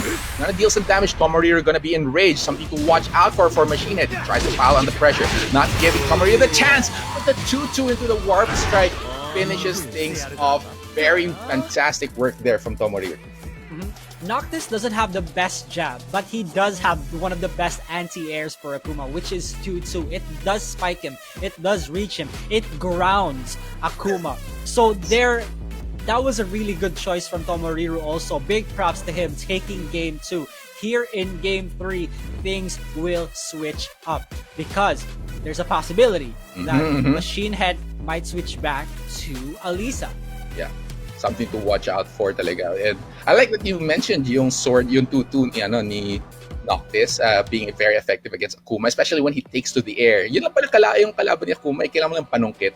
Susungkitin mo lang siya right out of the air. But yeah, the Alisa might spell a bit of trouble here because the Noctis definitely will work for what do you call it, for Akuma. But Alisa is very mobile. She's quite mobile. She has very good movement, and it's one of the things that Noctis players really watch out for. They don't want people moving around too much because some of their moves are quite sidesteppable. And that's the thing about Noctis, right? He's a very linear character, and one of the best moves that Noctis has is FF1+2, which is a homing mid. MachineHead might use that to his advantage, but no, instead he goes for violent systems, which is one of the biggest stages in the game, sticking with the Akuma. Interesting choice for MachineHead here.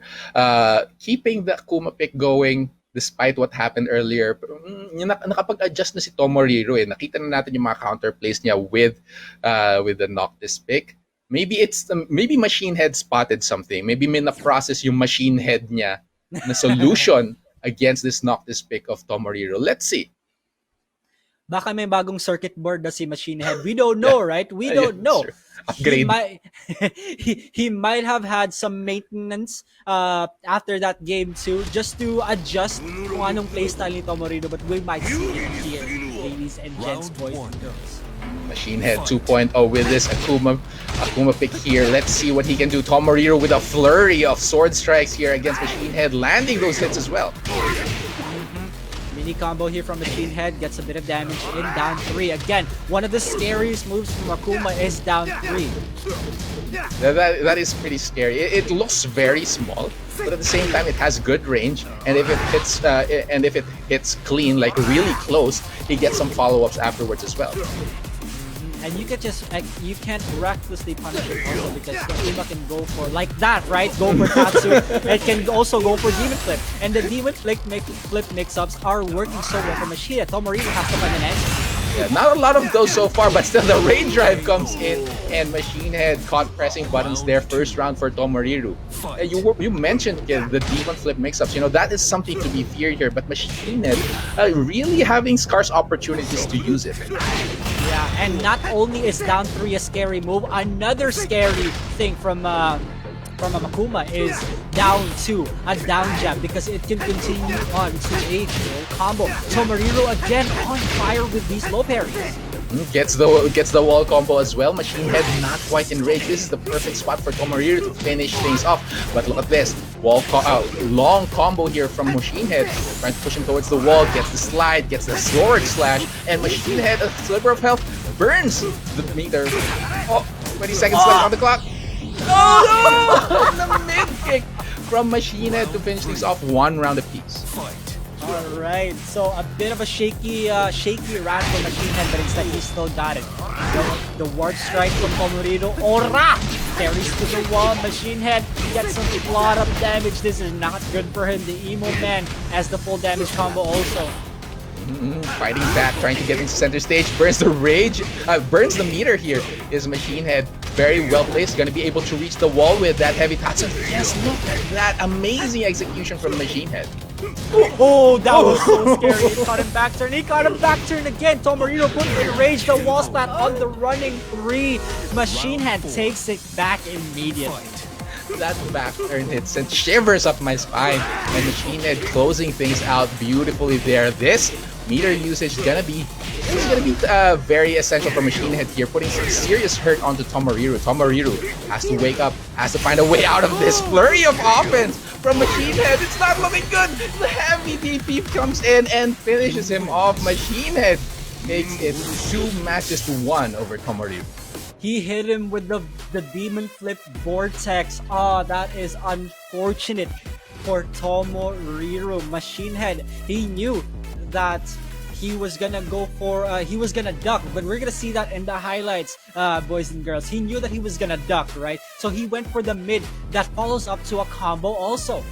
And there it is, the demon flips. Even earlier on, no, nandito pa tayo sa in this stage. What's the stage called? I completely forgot what this stage. I just called the Sakura stage. There it is, the Vermilion Gates. Even then, already nagpapakita yung mga demon flips pala for MachineHead, and it worked out well. But Tomoriru was really fighting back with this Noctis. And I think he took this to a final round also, right? I think he did. He didn't. Oh, he didn't. Okay. He didn't. But Yeah, it was he pretty did. close though. It was like the pixel health match that we were so excited about.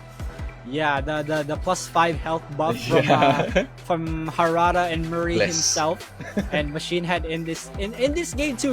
It was Tomoriru all the way. He had some adjustments in which forced MachineHead to adjust himself in game 3, which we will see in a bit.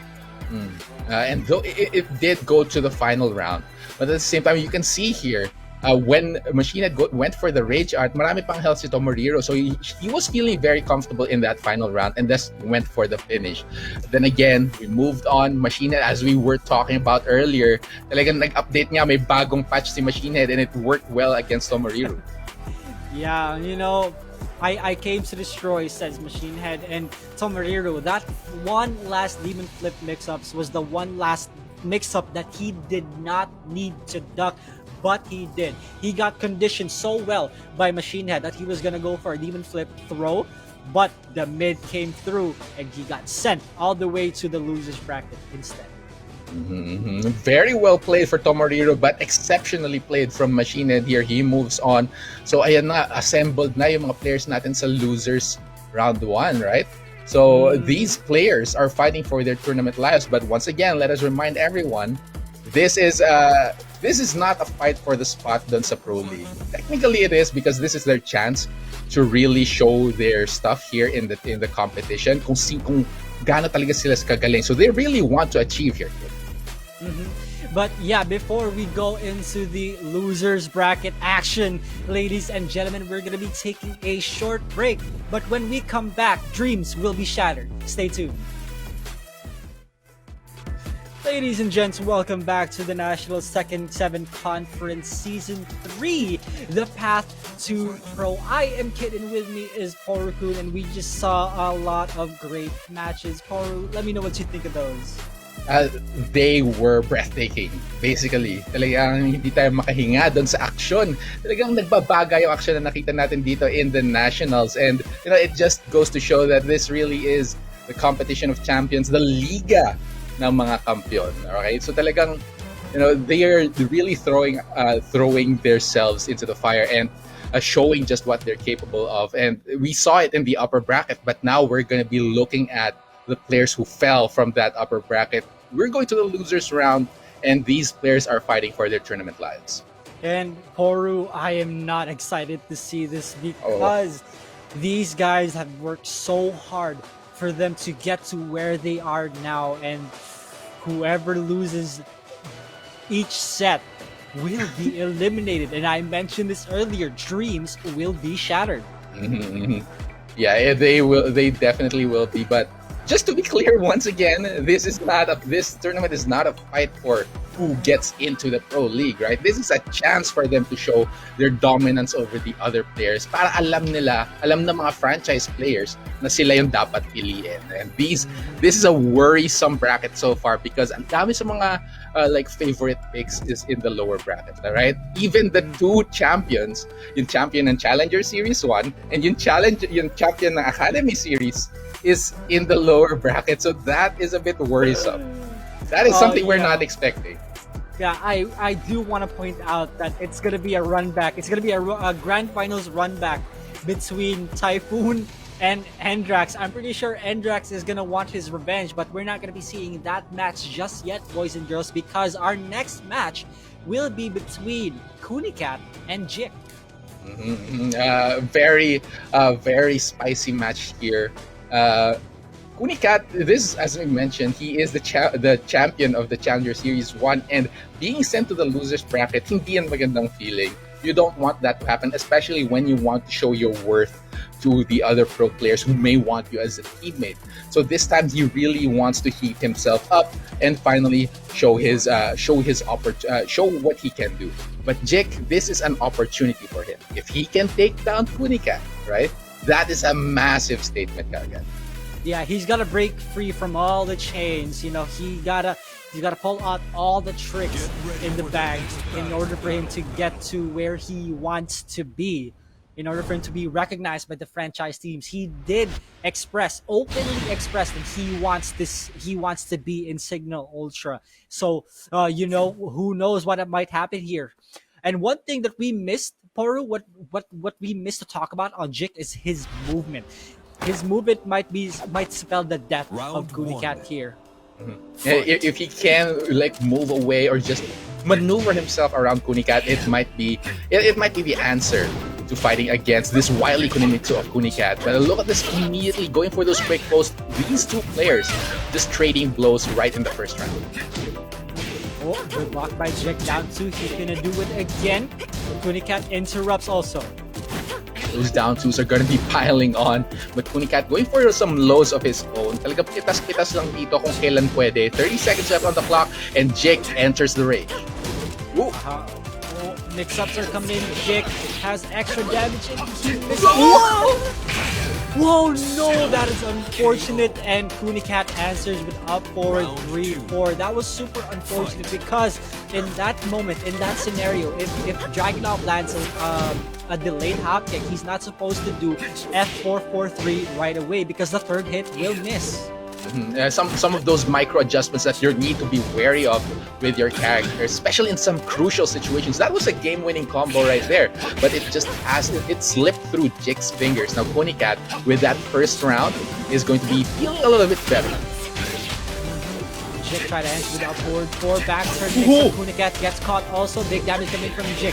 What's it gonna be? He almost put him in rage also. The movement, again, we were talking about this. The movement from Jik, the backdashes makes Kunicat slip. Good block, no proper punish in. Down 1 to answer. Kunicat did not expect that. Alright, so Jik almost let go of another opportunity there. Would have gone for a ballistic uppercut, but still manages to finish things off 1 round apiece. Now Kunicat immediately on the offensive, and Jik showcasing the movement that you were talking about earlier. Kid, talagang magalaw si Jik. And the way Jik understands movement is so crucial to how he plays this game because Kunicat likes to thrust a lot. Kunicat, just one whiff could spell the death of him. Also, Jik is put in rage, but no break on the throw. Yeah, that's one thing that Jik has to be careful of. Kunicat likes going for that throw. And if he's not ready, he will eat the damage. It's going to be free damage for Kunicat. But Jik, look at this, already on the offensive once again, not letting that no throw break face it. But here comes Kunicat with that one.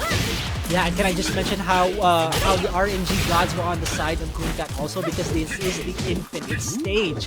Jik, this is not in favor of Jik at all in terms of stage selection. Kunicat again with the mix-up, no break on the throw, puts Jik in rage. One more mix-up gonna be, what's it? He did. This is a float. This is a float, Toru. I'm not sure if this is gonna kill him. Oh, one more chance. Not quite there yet. Jake needs to finish things up, but the rage drive from Kunicat finishes the match, and that's one match for Kunicat against Jake. Yeah, he attempted a sleigh ride just to, he did not do a single sleigh ride those entire rounds, but he wanted to do it to close it out. But the rage drive outran him, and that's so unfortunate. Now, Kunicat took game 1. He has the game 1 win advantage. Jik will, I can safely assume Jik will choose a walled stage just to keep Kunicat in check. But the thing is, if he wins that, Kunicat will switch back to Infinite. That's the one of disadvantage losing the first round, right? You kind of lose some of the freedom when it comes to those things that you kind of can control, like character choices or stage choices. But then again, that's just how it is, and they'll just kind of have to deal with it. When it comes to pro play, right? They don't really mind kung saan maglalaban. Sometimes it's always random anyways. Like the first match, it's random anyways. And they have to be ready for whatever comes their way, especially in not just in stages, not just in character picks, even in situations like earlier, the crucial drops, you have to be ready to adapt immediately afterwards. Yeah, and you just can't help but admit that the crucial drops will mess up with your mental rhythm. It will make you think, oh, I wish I didn't drop that. I wish it went the other way around, right? So here we are in the Howard Estate also. This is the go-to stage of Jik. And still on that, Dragunov probably has a proper game plan now. All that matters is that he keep his head in the game against Kunicat. So that's going to be vital in this matchup. And Kunicat, he wants to put this cat in a cage right now. He does not want to give any sort of movement or space to breathe for him. So let's see how things go for him. All right, so let's go round 1. Kunicat versus Jik in the Howard Estate. Going for those quick razors, one of the prime tools of Dragunov here. Just chopping away at Kunicat and doing good work actually, but beautiful sidestep from Kunicat. Maneuvers away from the offensive Jik. Look at that movement from Jik again, making Kunicat whiff, and here we go. The side wall will save Kunicat's life outside of range. Jik with the sidestep, the movement that we were just talking about. What's the last choice going to be? Is it a mid? Is it a low? Is it death? It is death for Kunicat here. Jik with the first round immediately. Very well played there. I love the movement that we were talking about. Jik knows how to maneuver his character. Parang sariling katawan lang niya yung ginagamit niya here. And look at that. Good hit. Gets the knockdown. And Kunicat catches him in the rear. Ooh, and he took every single thing. He fed all that, and Jik just opened his mouth. Unfortunate for Jik. Kunicat takes it back in round 2. That was not a good feeling for Jik here. He wants to regain the momentum against Kunicat. There's a throw again. Manages to get off this time. Down 2 coming in. Jik piling on the pokes here. Not giving Kunicat any time to breathe, but Kunicat gets those ducks, gets those opportunities as well. And that's also the thing. That's always the thing about Kunicat. If you break Kunimitsu, right? If you break the throw, you're still left guessing because of the back turn mix-up that you're left with. So Jik has to make every single right decision one after another.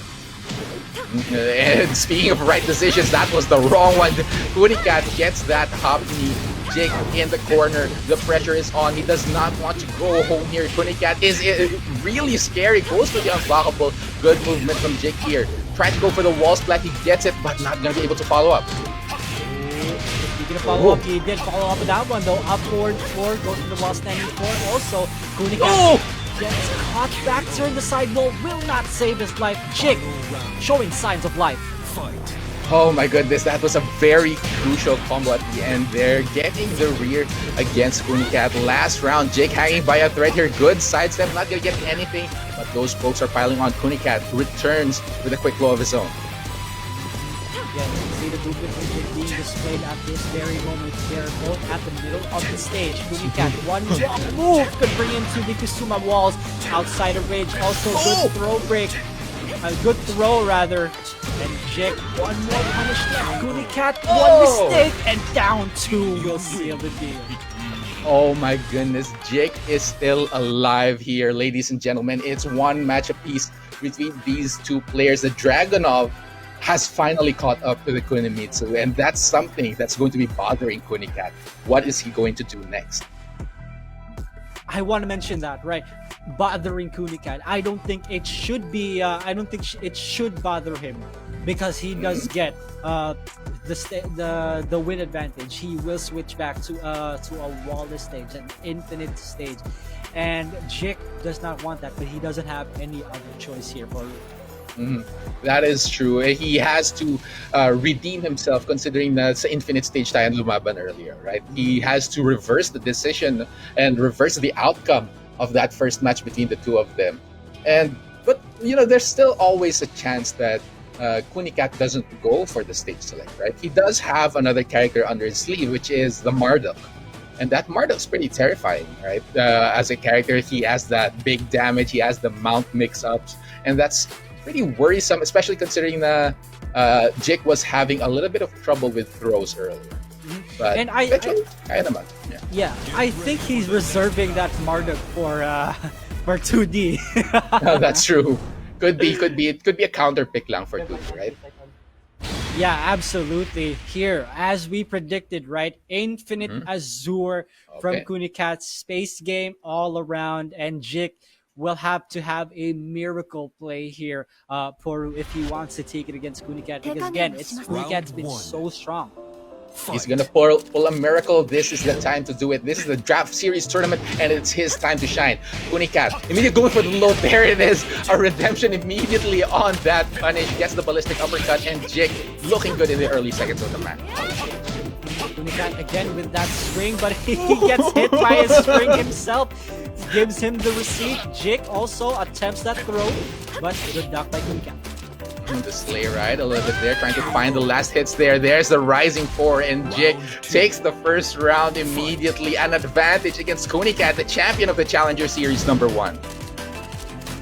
And my goodness, really good showing from Jik so far. And there it is. Are we going to see more of that? No, we won't. Kunicat goes for the launcher, instead gets punished, but Jik is half health. 15 seconds in, Kunicat with a sidestep and the movement, trying to hit him with a vortex.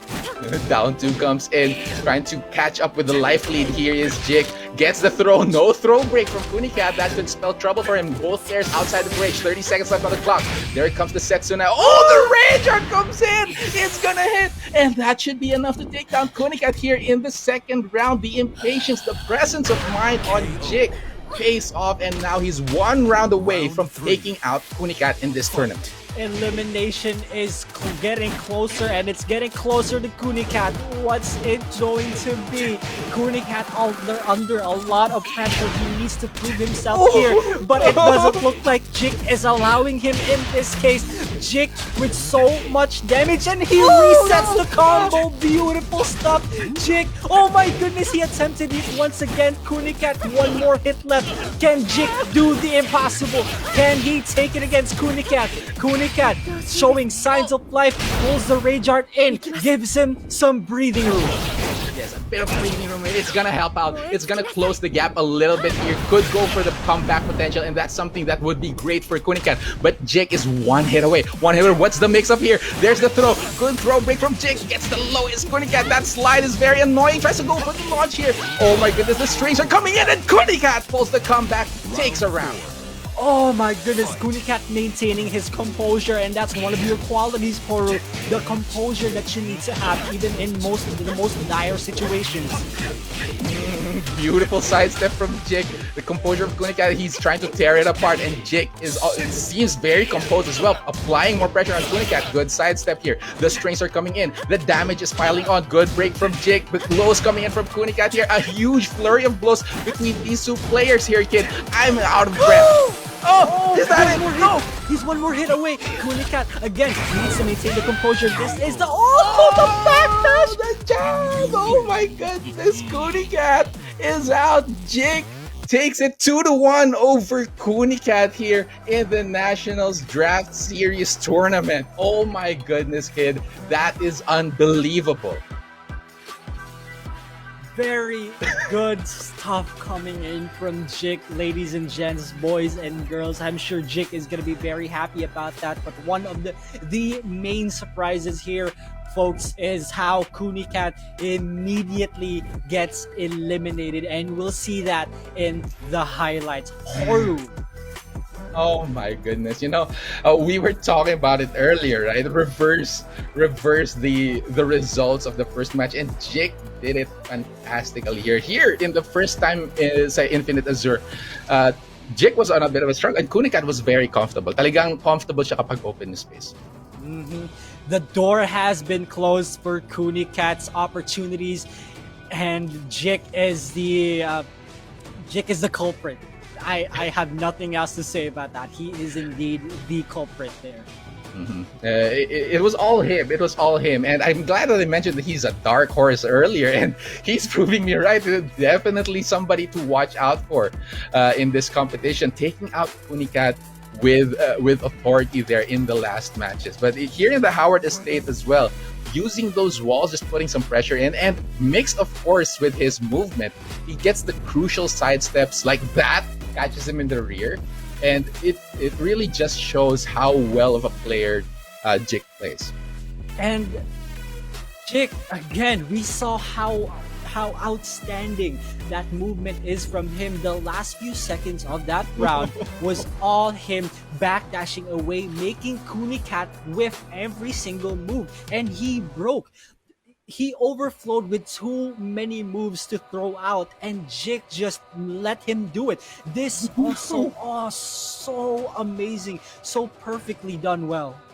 The reset, Kunicat was not ready for it, and this was a good effort for Kunicat, and actually gets the clutch as well. So that is something to remember for the franchise players. He did manage to get that comeback, but still, Jik, he came there to do something, and he finished it, and it's looking good. Jik moves on to the second round of the losers bracket. Congratulations to him. Yeah, absolutely, guys, give it up for Jik. He is still fighting. He's still alive in this tournament. In the next match, we do have a run back on the Academy Series Grand Finals between Typhoon and Endrax. Orkun, what do you have to say about that? It's great na makukuha natin yung run back na to. Endrax definitely wants to redeem himself in that match. Considering how Typhoon was really strong in the Academy Series. He was a dominating presence. But then again, it's interesting because right now he's in the losers bracket. So there might be something off, or talagang ganun lang talaga kalakas si Jetmishima. I think it's the latter, of course. So, but this is Endrax's chance to bring it back to Typhoon, to make his mark here in the Nationals. And this is also the last chance for the supporters of the Church of Endrax for them to see him move on into this tournament, because again, Typhoon is no slouch. This is the guy that won Academy Series. Endrax for sure is gonna want the revenge. The revenge is the name of the game here so far in this matchup between Typhoon and Endrax. It's going to be interesting as well, because of the character choices. Endrax does have that Brian, and we saw his execution with Brian, the taunt jet uppercuts coming in.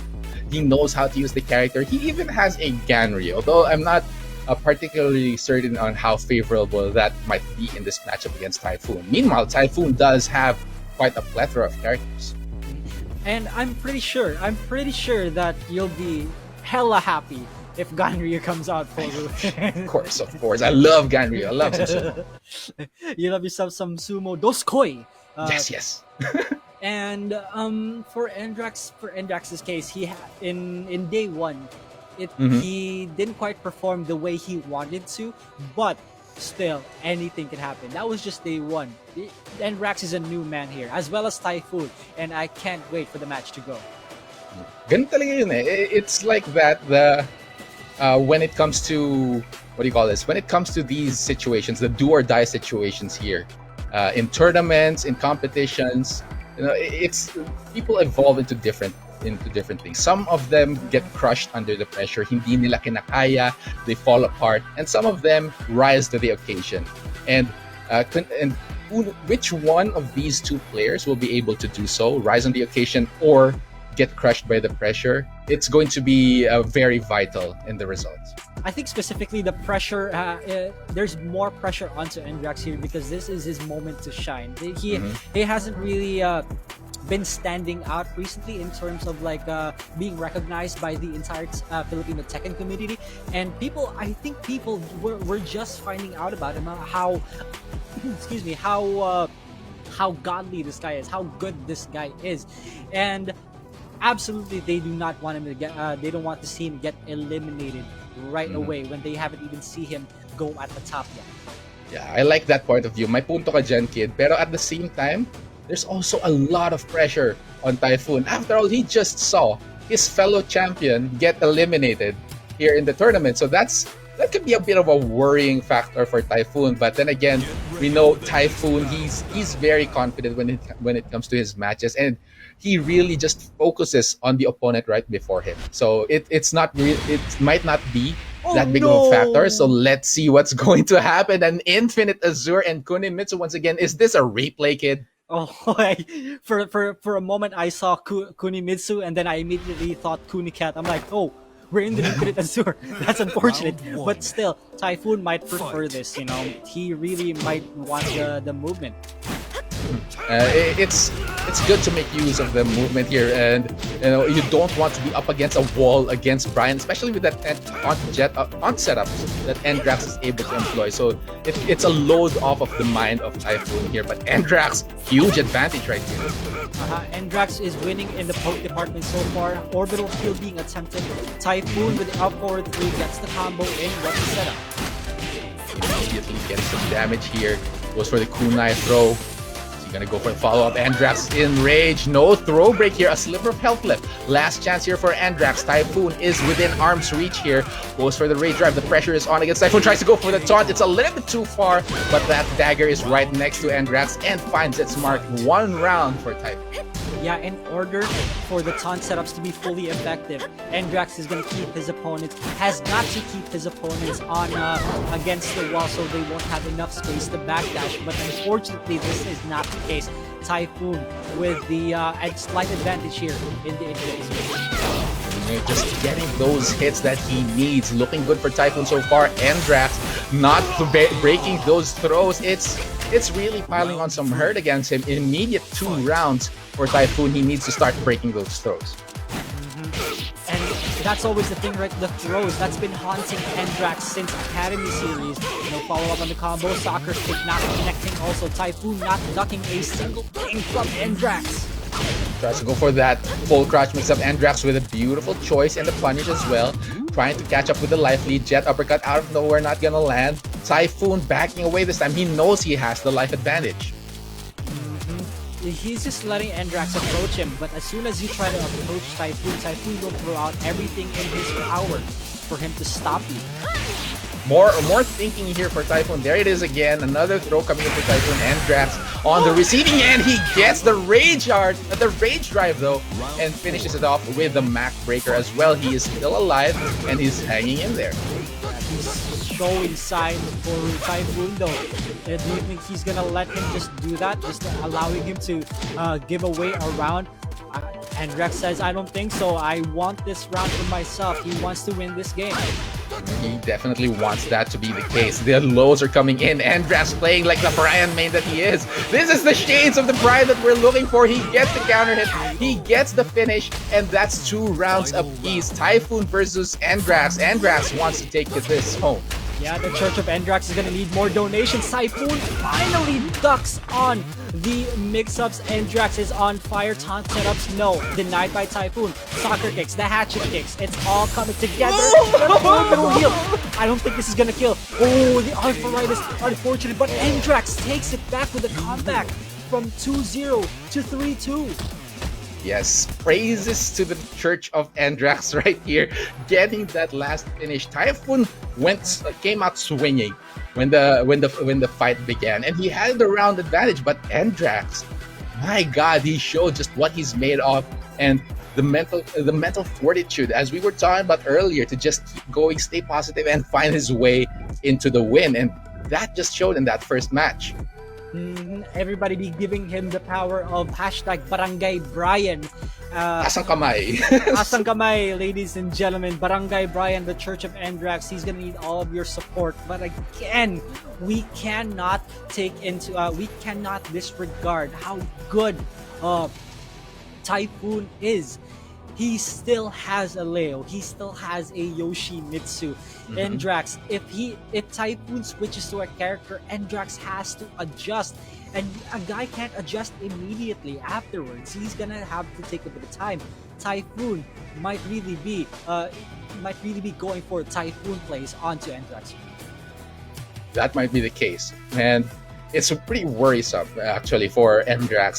Matetest talaga yung ability niya to adapt against Typhoon if he does change his characters.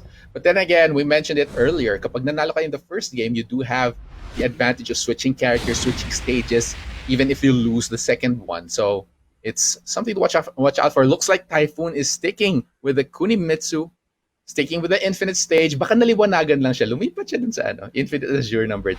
Right? Nasilaw lang naman. It's too bright. It's too bright. This is Yeah, also very nag-hood pa siya.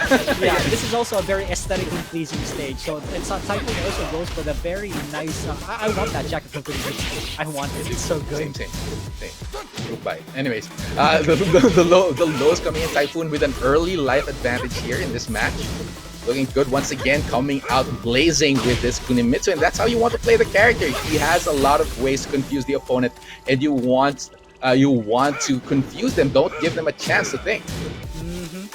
And Endrax, though, he's gonna need a lot of that. He needs to approach Typhoon immediately. 25 seconds left, although not a lot. Endrax is gonna approach him, look for counter hits more. He does have access to Rage Drive. Enrages Endrax, one last hit here. Typhoon with a quick low, keeping it simple. Takes the first round, looking good so far. Wants to make the comeback, wants to even out the match count. Again, the pokes coming from Endrax working really well for him since game 1. Typhoon though, getting the pokes that he wants. The counter hit. And he follows up the combo, puts Endrax in rage. Shades of game 1. What's it gonna be? Good block on the lows, gets the proper punish in Endrax with extra damage. Yes, piling on, gonna run up. What's the mix-up on the wake-up here? Oh my goodness, goes for the orbital. Good choice for Typhoon with the block. Last chance once again for Endrax. The Rising 4 hits it smart. Typhoon is tearing through Endrax right now, 2 straight rounds. But again, this is what happened in game 1. Typhoon got 2 rounds, so 1 round away, but Endrax still got to come back in. Let's see if Endrax performs Deja Vu onto his counter hit. Back one, receives a lot of damage here. That's half a Deja Vu already. The comeback came earlier with a Rage Drive from Brian Fury.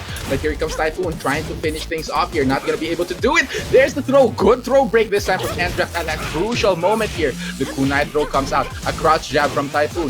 Endrax needs to find his turn but doesn't get it. And Typhoon takes it 3 straight rounds in this match. Yeah, Typhoon was getting every single poke working out so well for him. He realizes that Endrax was pressing one after another after a single poke, and Typhoon realizes that, so he abused it.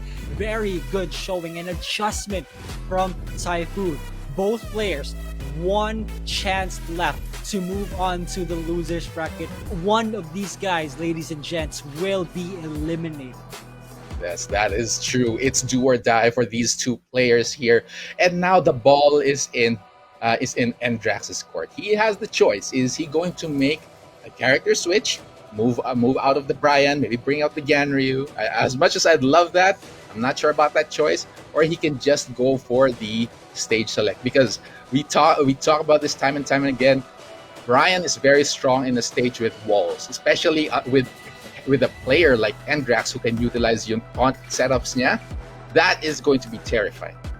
And this was what I was talking about, right? Typhoon is losing until he isn't. It takes him so much time for him to adjust and get to the lane of him winning, and that's exactly what he showed there. So adjustments have been made for Typhoon. I'm not sure if there are any more, but Endrax has a tough hill to climb. And we're going into the arena stage. Not the biggest stage here, still pretty spacious, and there it is, the walls that Endrax probably has been looking for, talagang gusto na niyang i-unleash yung full potential ng Brian Fury niya. And let's see if he can make it happen in this match against Typhoon. So this has been his preferred stage all this time. Goes for the whack preset, also Typhoon. But Calls out the preset. everybody's got a preference. Endrax though being pushed to the wall. Typhoon again storming into Endrax, goes to the wall. Endrax, everything is hitting him one after another. Typhoon working on a perfect also. Malabilud yung offensive dito from Typhoon, but immediately snuffed out by that orbital heel kick. This is exactly where Endrax wants Typhoon to be, in the corner with nowhere to go. But he needs to be careful. But his choice is here. One last chance, and that low kick immediately puts Typhoon on the scoreboard. One round for him. Had every opportunity to come back. Also, Endrax orbital here to start off the round. Typhoon gets carried to the wall, goes for the Oki situation. Taunt set up, Typhoon not falling for it. Being very calm in such a high-stress situation here is Typhoon. Gusto lang niya makabalik sa center ng stage, but Endrax is also being calm here, choosing his battles wisely, not putting Typhoon into rage just yet, being very defensive. Good block there by Typhoon. Gets the punish. Last chance for Typhoon here. Endrax with a lot of help. Again, you mentioned this high-stress situation, and I can't believe Endrax has still came back from that. He gotta keep his cool, maintain his composure. He gets that mid kick here. The composure is paying off for Endrax, landing those hits.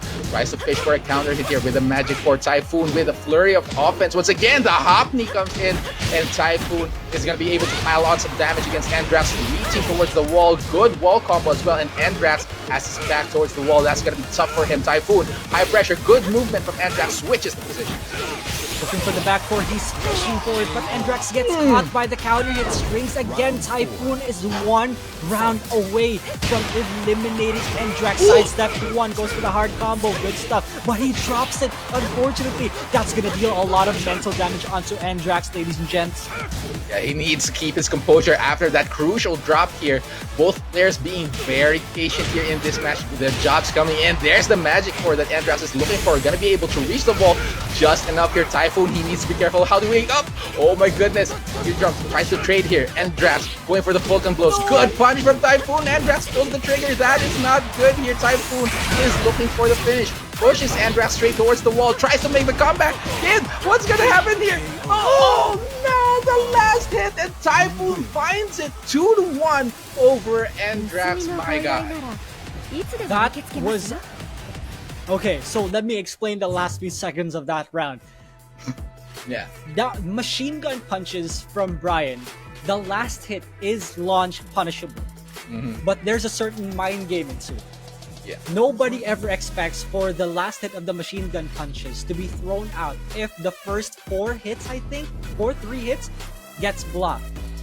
Endrax made that bet.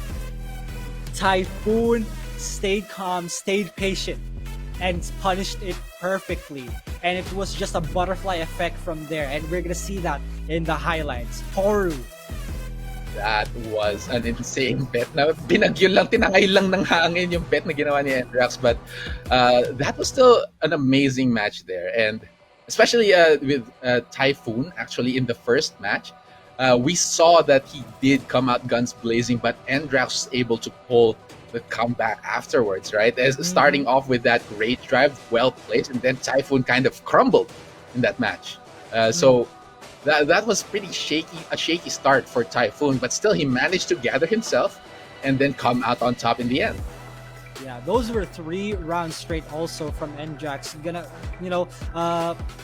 come back one after another also. Very good. And the fact that that was an infinite stage, that was in Typhoon's domain, Corey. It certainly was. And still Endrax managed to make his comeback happen there. Just goes to show that Endrax is a great player. But then again, Typhoon, once he gets started with his rhythm, once he gets in his lane, he is pretty much unstoppable. And it takes a lot to put the brakes on this guy.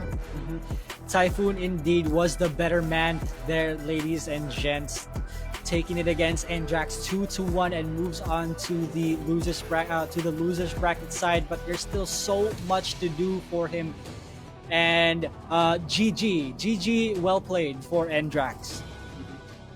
So he is out of the tournament. He is eliminated, and Typhoon moves on to the second round of losers to face against Jake. So once again, gonna be fighting for their tournament lives over on this one. But first, we are of course gonna go over to our next match, which is between GM Levi and Gold Standard, one of your favorites, kid. Oh my goodness. Yeah, I openly expressed that Gold Standard really is one of my favorites, one of my within my top 3 along with Jason and Don Argus.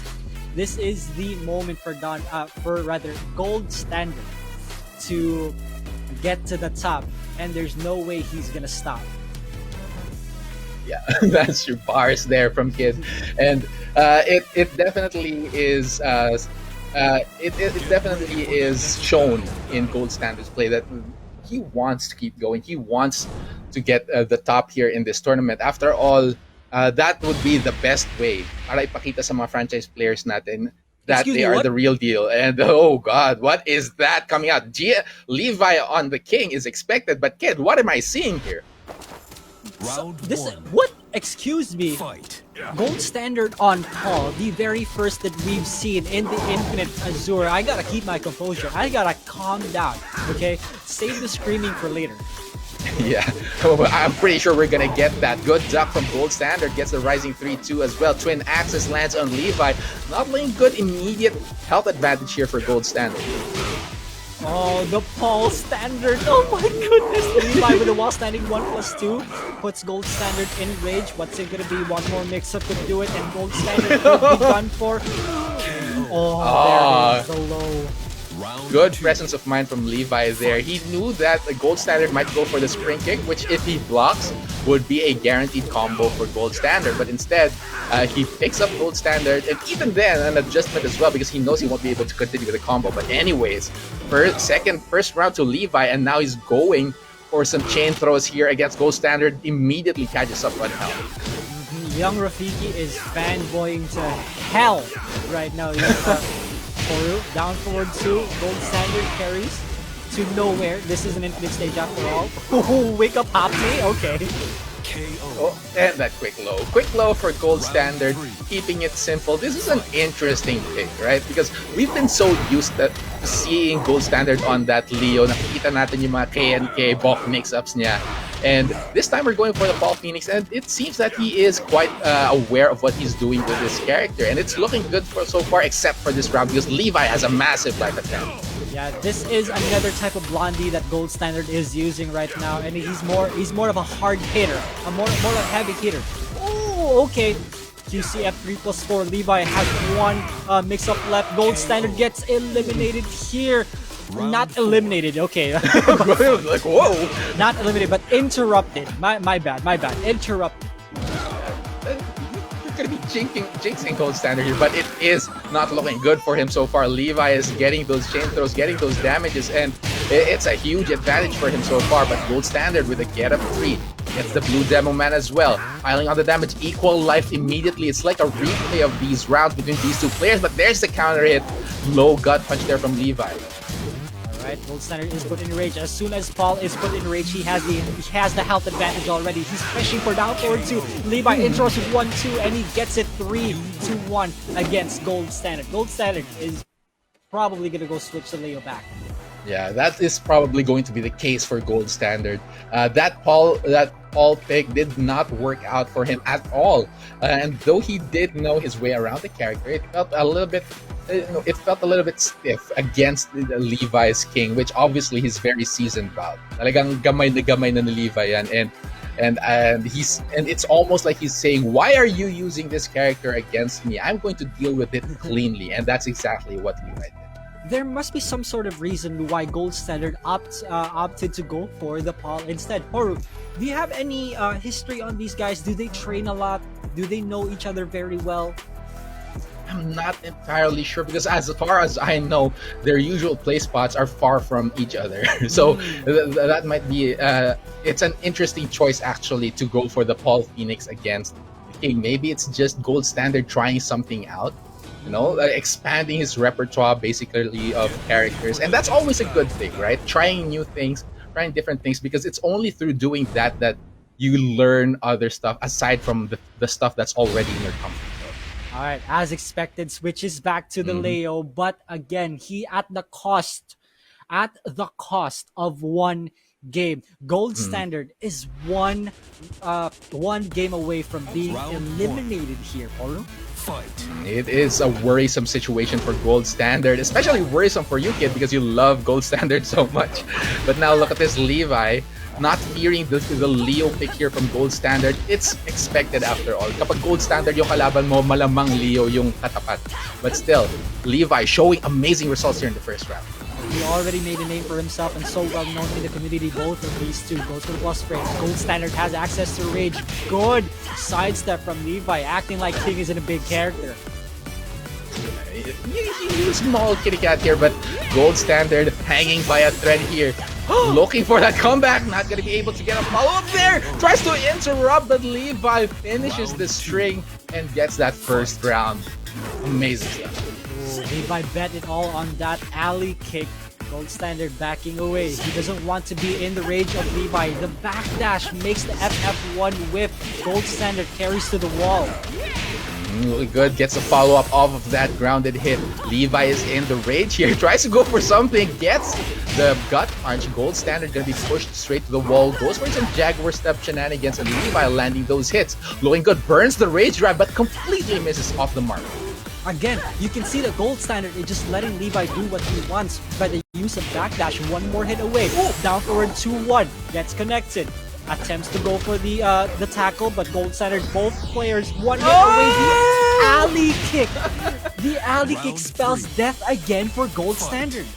Yeah, it seems to be the bane of Gold Standard here, melting him down to a goopy mess. But now Levi, one round away from eliminating Gold Standard. Now Gold Standard has to show the Gold Standard of coming back here in this competition. The block, huge launcher coming in from Gold Standard, and this might be it. This might be the comeback that we're looking for here.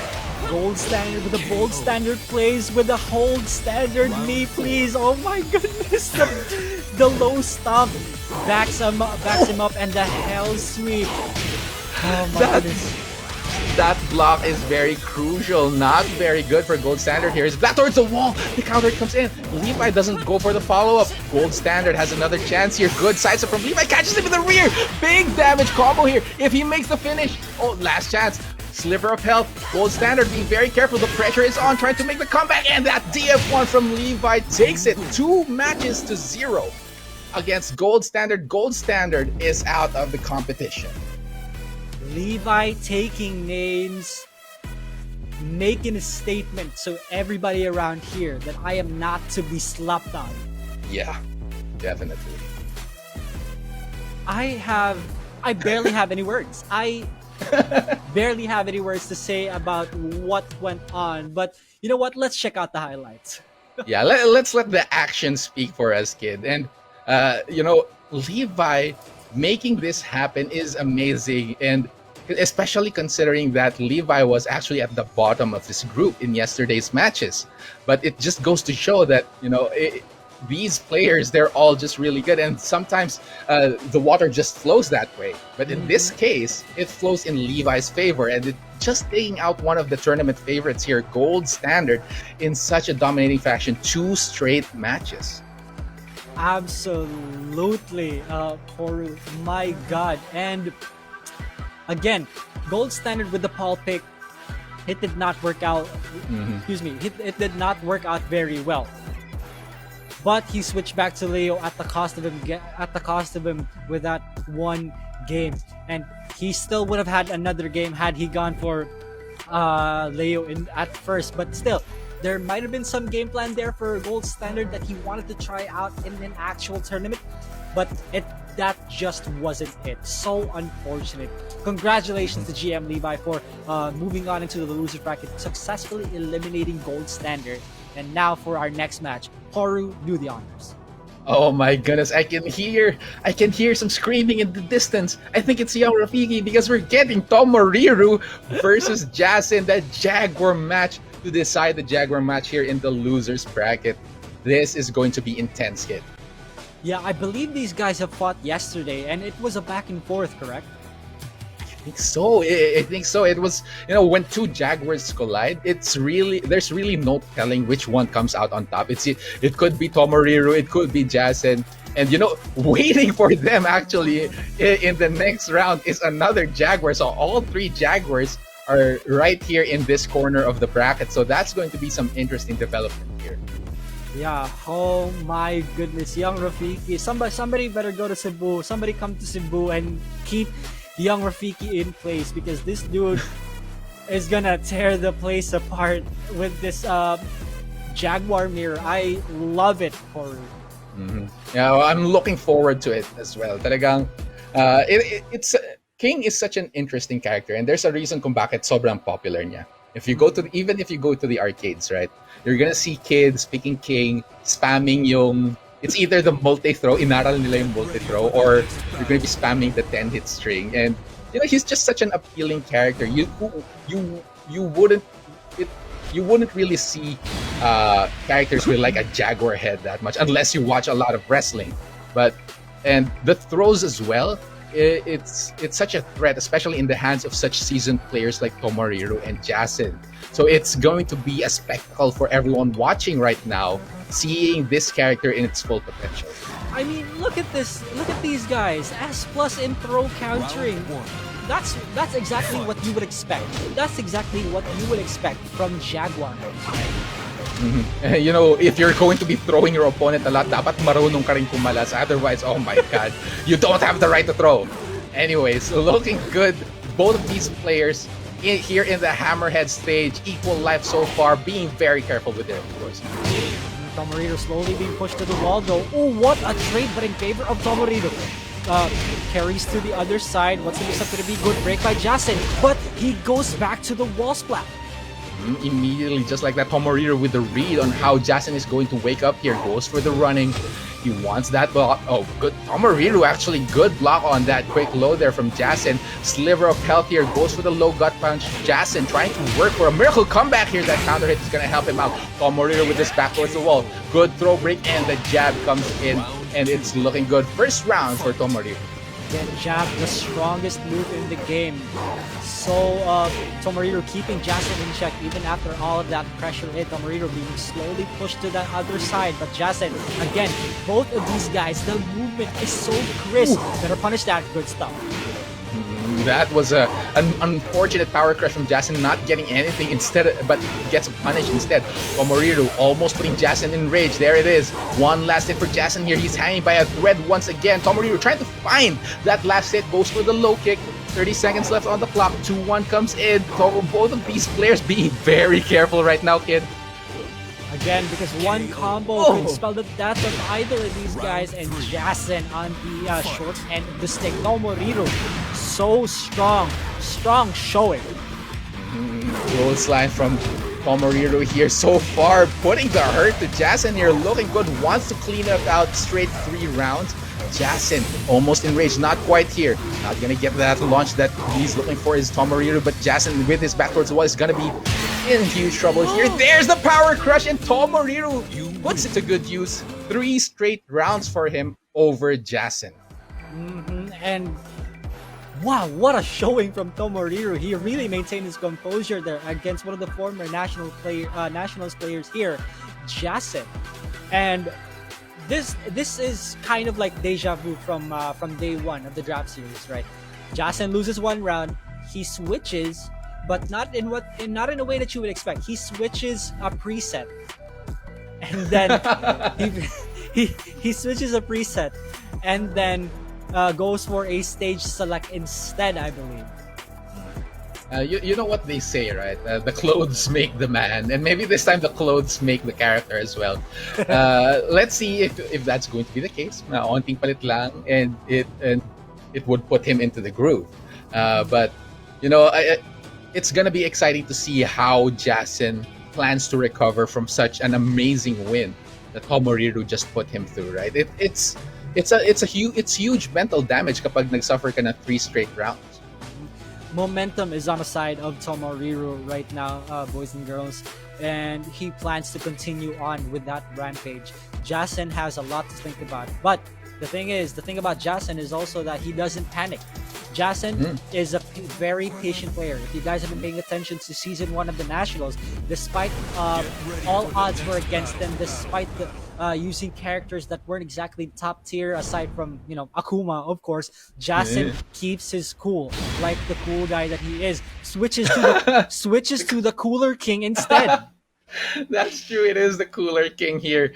Moves to the armor king is Jason. Knows that my king.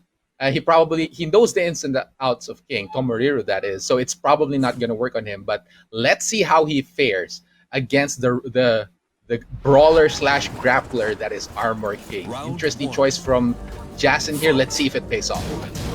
And this is the classic preset of Jason. Also, good punish, good patience from Tomoriru. Now, neutral city from both of these guys.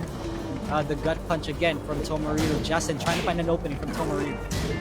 Those shoves, both of these players making use of those shoves. Actually, one of the more interesting tools of the game, because not a lot of players have that, like the no damage, and you're just fishing for that counter hit for the guaranteed as well. And there it is, as we were talking about, Tomoriru putting it to good use, and now Jason is in the corner. Almost just a little bit of life here. No punish on the hop kick from Tomoriru, but one last chance. Jason with a sliver of life, and that low kick will take him down. 1 round for Tomoriru. Really good choice. Jason, not a lot of options there because he was at 1 pixel of health left. The shove again from Tomoriru. He's going to look for that a lot of these times, ladies and gents. You're going to have to look forward to that. The dark upper, he drops the combo, pushes Tomoriru up against a breakable wall. Good punish by him.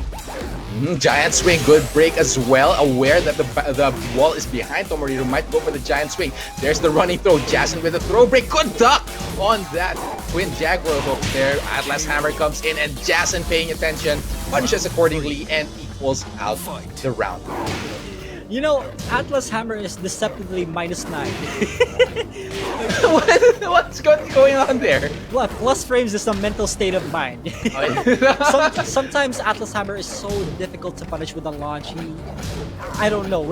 Maybe it's just speaking from experience, but good duck from Jason. Tomoriru gonna get punished. He tried to go for the cross up again, but Jason gets caught by the wall standing 2-2. Gonna get carried to the wall. Arthritis from Tomoriru. He does not get the follow-up in. But here comes a follow-up from Jason. Is he going to be able to get to the finish? Not quite. One last hit for Tomoriru, and that crouch jab from Jason puts him on the advantage in rounds here. Jason feeling himself, breathes a little bit of fire here, gets the hop kick at the start of this round. Instead of breathing fire, Jason is breathing toothpaste at this point. Tomoriru up against the wall, down back 2 connects. Tomoriru, not everything is going his way. Jason, one more hit to do it. Tomoriru for the Hail Mary down back 3 play does not work. It does not, and Jason evens out the match count to a very minty cool 1-1 between these two players. So this Jaguar match is turning out to be the slobber knocker, the Lollapalooza that we are looking for. Yeah, and oh my goodness, I still very much love this kind of Jaguar. It's technically still a Jaguar mirror if you're talking character-wise, Armor King, you name it. Any type of wrestler in a match, I'd love to see it. But this time though, Tomoriru has the wonderful opportunity to go for a stage select, or maybe we might even see a Noctis. I want to call it out right now. We are not going to see a Forgotten Realm simply because both are Jaguars. Enders of the combos will break the floor. Even if there is a 1% chance of your opponent getting the advantage, you must take it. And I definitely agree with that. Probably no Forgotten Realm. There's really no guarantee that you'd be able to take advantage of every single one of those floor breaks. After all, pwedeng mapunta kay Jason yung advantage na yun, right? Yeah. And there is the Noctis pick hanging by the thread here, but I don't know. There's something about a Jaguar match na minsan hindi mo lang talaga pwedeng atrasan, right? Yeah. You want to finish it with. You start it with a Jaguar, you finish it with. I am so sad right now. Excuse me. Excuse me in my language, but Tomoriru onto the Fakum Ram. What is there some sort of explanation here? Is someone is this actually Tomoriru? I'm just kidding. My goodness, this is the first Fakum Ram that I've seen from him. It definitely is the first Falcon Ram, and I'm not sure what he's thinking here. But you know, it's something to be expected from most of these players, because Falcon Ram is a really good character pick as well, a pocket pick, just because of how strong he is, despite the nerfs that they've come out. But right now, Jason looks like he's ready for that Falcon Ram pick. He doesn't have the life lead though, but he is putting a lot of pressure onto Jason. Forward to connected, but he doesn't follow up the double. The gut punch and the down forward for Jason, going for safer options to fight. Wave show that he's feeling this competition so far.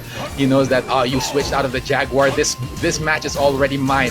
But Tomoriru is fighting back with the mix-ups here on Falcon Ram. Jason close to that breakable balcony. We are gonna see it. Here we go. Oh, weird orientation here. Tomoriru pushed Jason to the wall. Oh, this is dead. KO. Yeah, it is. Second round for Tomoriru. Already adjusted to that Falcon Ram. Medyo, you know, it takes a while to adjust kapag nagpapalit ka talaga ng characters. But it still worked out in the end for Tomoriru here. But now Jason with that counter hit, not gonna get a combo afterwards, but he did deal a chunk of damage. Blow option instead. Jason with the frames in mind. Tomoriru gets slammed, dunked onto the other side of the stage. Tomoriru gotta get out of the situation because it's not looking good for it. Jason down back 2-4 has been working wonders for this guy. Last chance for Tomoriru here. Jason wants to close it out. No throw break coming in from Jason. Tomoriru is in the range. Oh my goodness. He was in the rhythm there. But Jason catches him out of the air. The side switch once again. Jason with his back towards the wall, but the momentum is with him. Tries to go for those strings. Tomoriru trying to find the right hit here, but the trade is not in his favor. He got the dark uppercut as well. Amazing stuff, and Jason finishes it off with authority, 2-1 against Tomoriru. Yo, that was technically a perfect dark upper. It was. If you want to get the launch after that trade, you need to get it perfectly. You want to get it as early as possible, and that was just amazing. He did the Kazuya perfect electric, because Yeah, it is.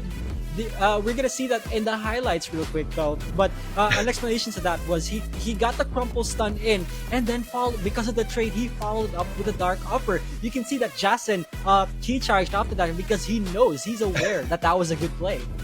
Yeah, if you manage to pull off that kind of play, talagang mararamdaman mo yun eh. Like, oh my god, I did it. I'm in the zone. But even beforehand, these two players, they were fighting tooth and nail. They were in their own respective zones actually.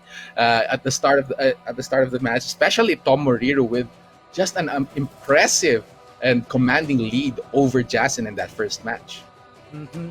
And also in game 2, Jason was slowly adjusting again. Jason maintaining his composure. Tomoriru though getting caught one after another by these strings and the down back 2-4s, right? The game plan for Jason was something Tomoriru could not figure out. Mm-hmm. It was he couldn't figure it out, and that's why he decided to make the switch. He did go for the Falcon Ram, and for the first round it was pretty shaky. It went in Jason's favor, but then again Tomoriru took him a while, but he did get there. He did get to the mindset of playing Falcon Ram. Mm-hmm. And such is the thing that you would expect from the King of the South, Jason. Everybody say GG, well played to Tomoriru for a very, very good run. He had such a good showing here, and I can't wait to see more from this guy. Definitely expecting a lot of amazing interesting matches as well, especially that finish, right? With the trade and the perfect dark uppercut. That was amazing. But still, congratulations to Tomoriru once again. So here is our bracket so far. Once again, we have eliminated 4 players. Tomoriru, Levi, Endrax, and Kunicat are out of the competition. But we are moving on to the second round of the losers bracket, and we only have 4 players there, all of them fighting for their tournament lives. And speaking of second round, our next match is going to be between Jik versus ABC's very own Typhoon. Now, Jik, I want to talk about him real quick because he was the one who took down Kunicat, who seemed unstoppable in Challenger Series 1, taking down peeps like Don Argus and MachineHead, 2 former Nationals players, not 1 but 2 former Nationals pro players. Toru, what do you have to say about Typhoon? Well, Typhoon is already heated up, right? We saw his match earlier against Endrax. Took him a while. It took him a while to get heated up, but still, he got going, and now he's ready to keep going here in this competition. And despite what happened earlier, right, with Jik taking out Kunicat, Typhoon is probably going into this with the mindset of just going forward, and he's probably not scared against Jik. But Jik, as you mentioned, kid, not a player that you just have to forget. And with the movement that this guy currently possesses, he might have to play around again with the playstyle of Typhoon, but we're not seeing Kunimitsu at all. We're going straight to the Leo. Yeah, a bit worrisome kasi si Kunicat ginamit niya yung Kunimitsu earlier on, right? And Jik was ready for the Kunimitsu pick. Obviously, he's done his research, he's done his homework, and ready siya ang lumaban sa Kunimitsu. But Leo, even though this character is a little bit more seasoned in the Tekken series, let's see if Jik can find his way around this character. Again, backdash after backdash. Jik is looking for whip punishes here, and the sidestep, the understanding that this guy has around movement is so impeccable that Typhoon currently just has to adjust immediately. The movement is really playing well into Jik's gameplay here, but Typhoon manages to find a window. Naisingit niya yung counter hit, gets the combo and the damage as well. Now last chance here, the Hell Sweep comes in for Typhoon, and a quick razor of his own comes in. Meron din ako niyang low, says Typhoon, takes the first round. Yeah, hit the dab on this guy. Jik starts off the round with a Russian assault, down 2, but Typhoon answers that, gives him the receipt with a down forward 2. Jik carries through the wall. Pressure is on for Jik, has to escape this wall situation here. Typhoon not letting go of the situation here.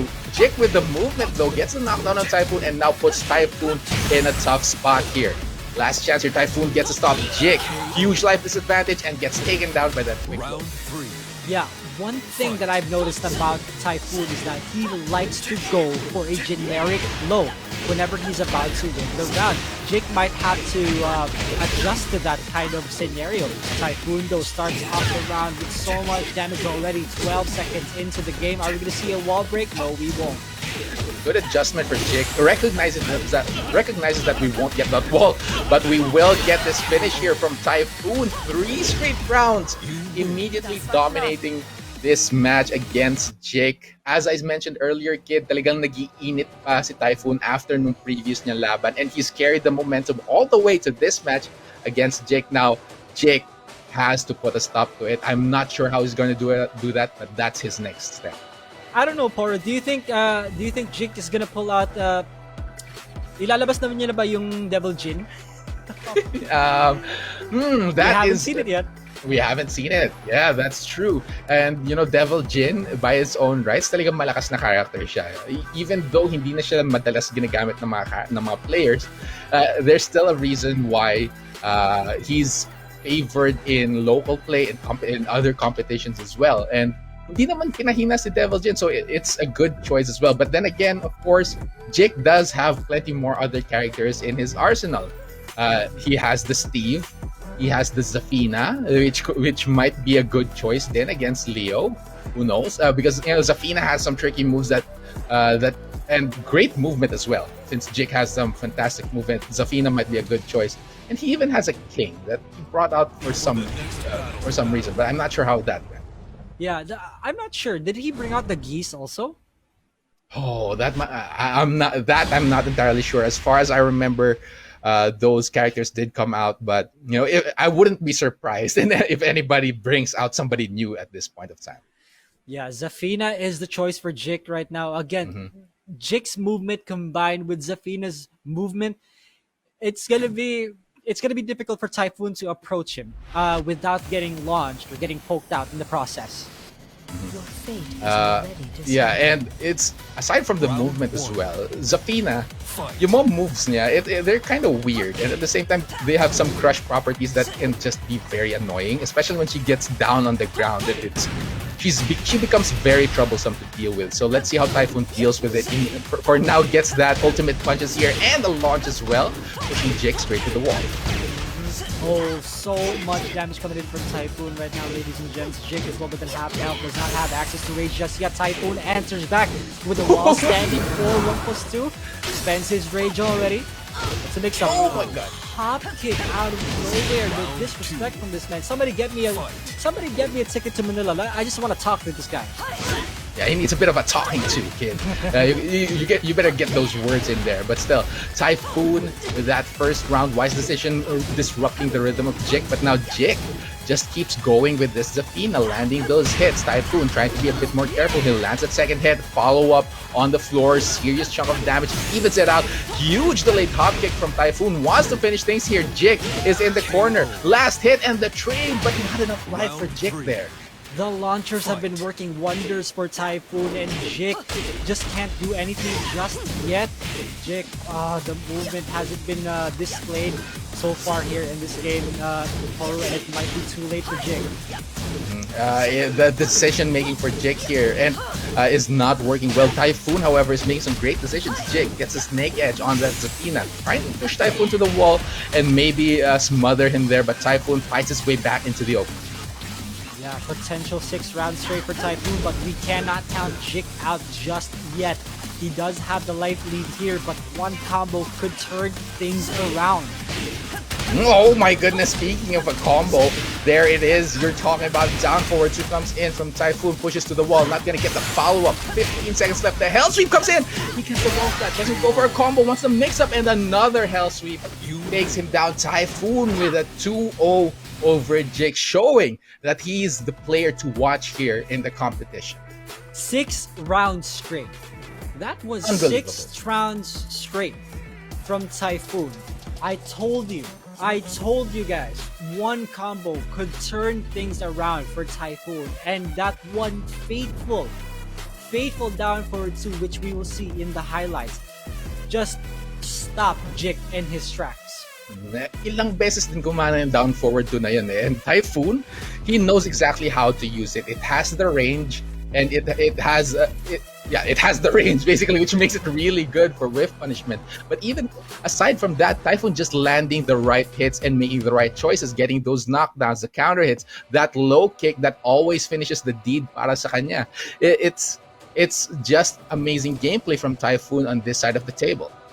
Absolutely. Again, Typhoon showing how that he's one of the strongest competitors here in the draft series. And Typhoon, the confidence also shows how he just threw out the delayed hop kicks, the up forward 4 hop kicks, or the down forward 2s. The confidence that this guy has is insane, and it's showing with 6 of those rounds, not even giving a single round to Jik. And he has earned his spot here in the next round of the losers bracket. GG's for Jik. He is out of the competition, but he did show us some amazing stuff, especially in his previous match against Kunicat, taking out that champion. Well played to you, sir, but that's the end of the road for him. Meanwhile, we will be moving on to our next match. Oh my goodness. Once again, the screaming from the distance all the way in Cebu. I can hear it once again. Jason versus Levi, another Jaguar match. Oh, and you can definitely expect that. Jason has been on fire recently, as well as Levi taking out Gold Sniper, probably one of the favorites here in this competition. Horu, tell me what you have to expect here. I am expecting obviously we're gonna be expecting some Jaguars a lot, but what I'm curious with is if Jason is going to make an advanced prediction, because earlier on nung kalaban niya si Tomoriru, he switched to Armor King, right? Kasi alam niya familiar yung kalaban niya with the shenanigans of King. They know how King works. So I'm wondering if Jason is going to start early with Armor King this time. Yeah, but that's the thing, right? Although they are the same character, it is a different player. But instead of going for the King, he goes for the Master Raven. Okay. The screaming in the distance stops abruptly, and but you know what, Master Raven, I love this character as well. It's always very interesting to see Master Raven players and the things that they are able to put out in this competition. And let's see if this choice works out for Levi. And, my goodness, so close to the balcony break also. Gets the throw in. Jason doesn't break it. Taking his distance. At this point, I think Jason has equipped all of the possible presets from King. Yeah. From the, what do you call this? The Rainmaker outfit to the, what is this? What do you call this? Just a leopard outfit, I guess. Pursuit. Anyways, Jason, Levi with a quick low. Oh my god, one last hit and that quick low from Jason takes him down. Jason with the first round. FF1 just to catch Levi sidestepping, but Levi is not falling for any of that. Spring kick from Jason. My goodness, the bravery from this man. Alright, while standing one. Follows up the combo. Jason in the world of hurt. World of Hurt, who actually doesn't go for the big wall damage that Master Raven is known for, but still Jason is in trouble. That low parry might help him out. Kaya ba yung, no, not gonna be able to finish here even with the Rage Art, but it is certainly going to help him out. Alright, this gives him a lot of room to breathe and think about. It's the final mix-up gonna be unblockable, and he goes for the throw instead. Disrespectful stuff coming in from Jason the Assassin. Just goes to show na talagang may dugong Jaguar itong si Jason. Usually people would go for a strain or something kapag nakatalikod yung kalaban. He goes for the throw. And that is just some amazing stuff from Jason. Now Levi, what's he gonna do? How is he gonna adjust to this Master Raven? That launch that he drops is not a good sign. He's gonna think about that one for the rest of the night. Toru, Jason already with the momentum that he needs. Once the wheels are turning, Jason does not stop. Good punish, +7. He better not press. Both these players tries to go for the hop knee. Good punch from Levi. Almost equal life. 20 seconds left on the clock. Just trading blows. One combo from each of these players will finish the deed here. There's the Assassin Needle, the Stealth Needle coming in from Levi. A sliver of health. He hangs in there. Goes over Levi. The wall is here. Last hit and the DF1. Levi is still alive in this competition. Oh my goodness, Levi showing some signs of life. Ladies and gents, follows up the combo. Good conversion. Jason in World of Hurt. No, he gets away from the wall. He's very thankful about that. Levi, right now, he needs to make every right decision. 1-2 connects. Jason trying to chase down the life lead here. Levi with his back towards the wall. Gets the rising one once again. Does not want to drop this combo. This time looking good. Gonna push Jason. Not quite in rage. Probably for the best. But that huge block on that quicksand. Jason gonna push to the wall. Not gonna be able to finish.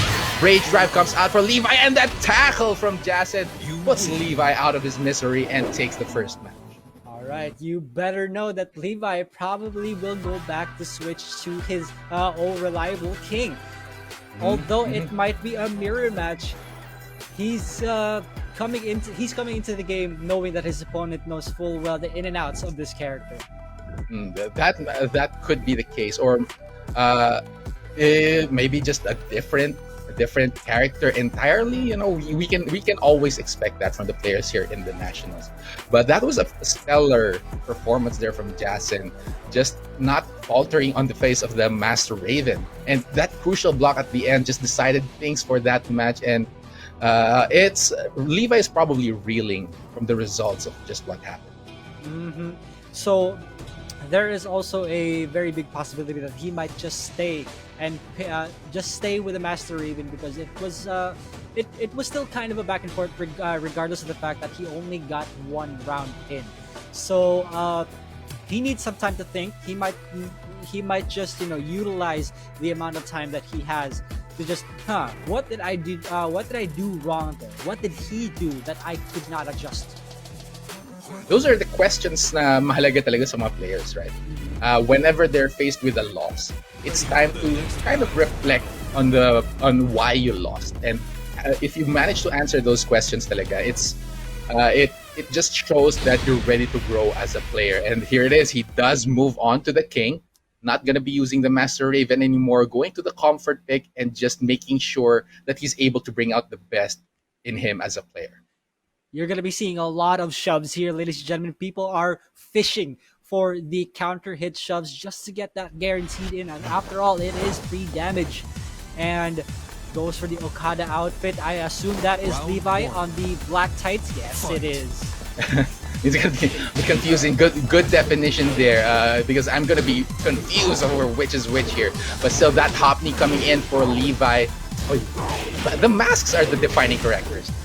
Yeah, absolutely. Levi caught, but still Jason did not get to capitalize on that back 1-2 out of the open.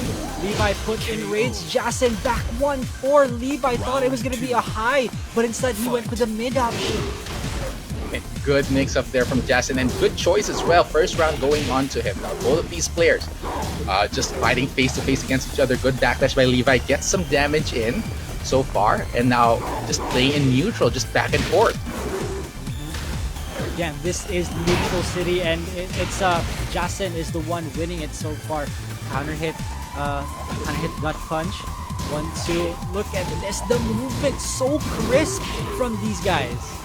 Yeah, you can see na pinag-iisipan talaga nila eh. Yung each of their movements, they're just being very careful because they know what to expect to some degree. The Atlas Hammer, just like that.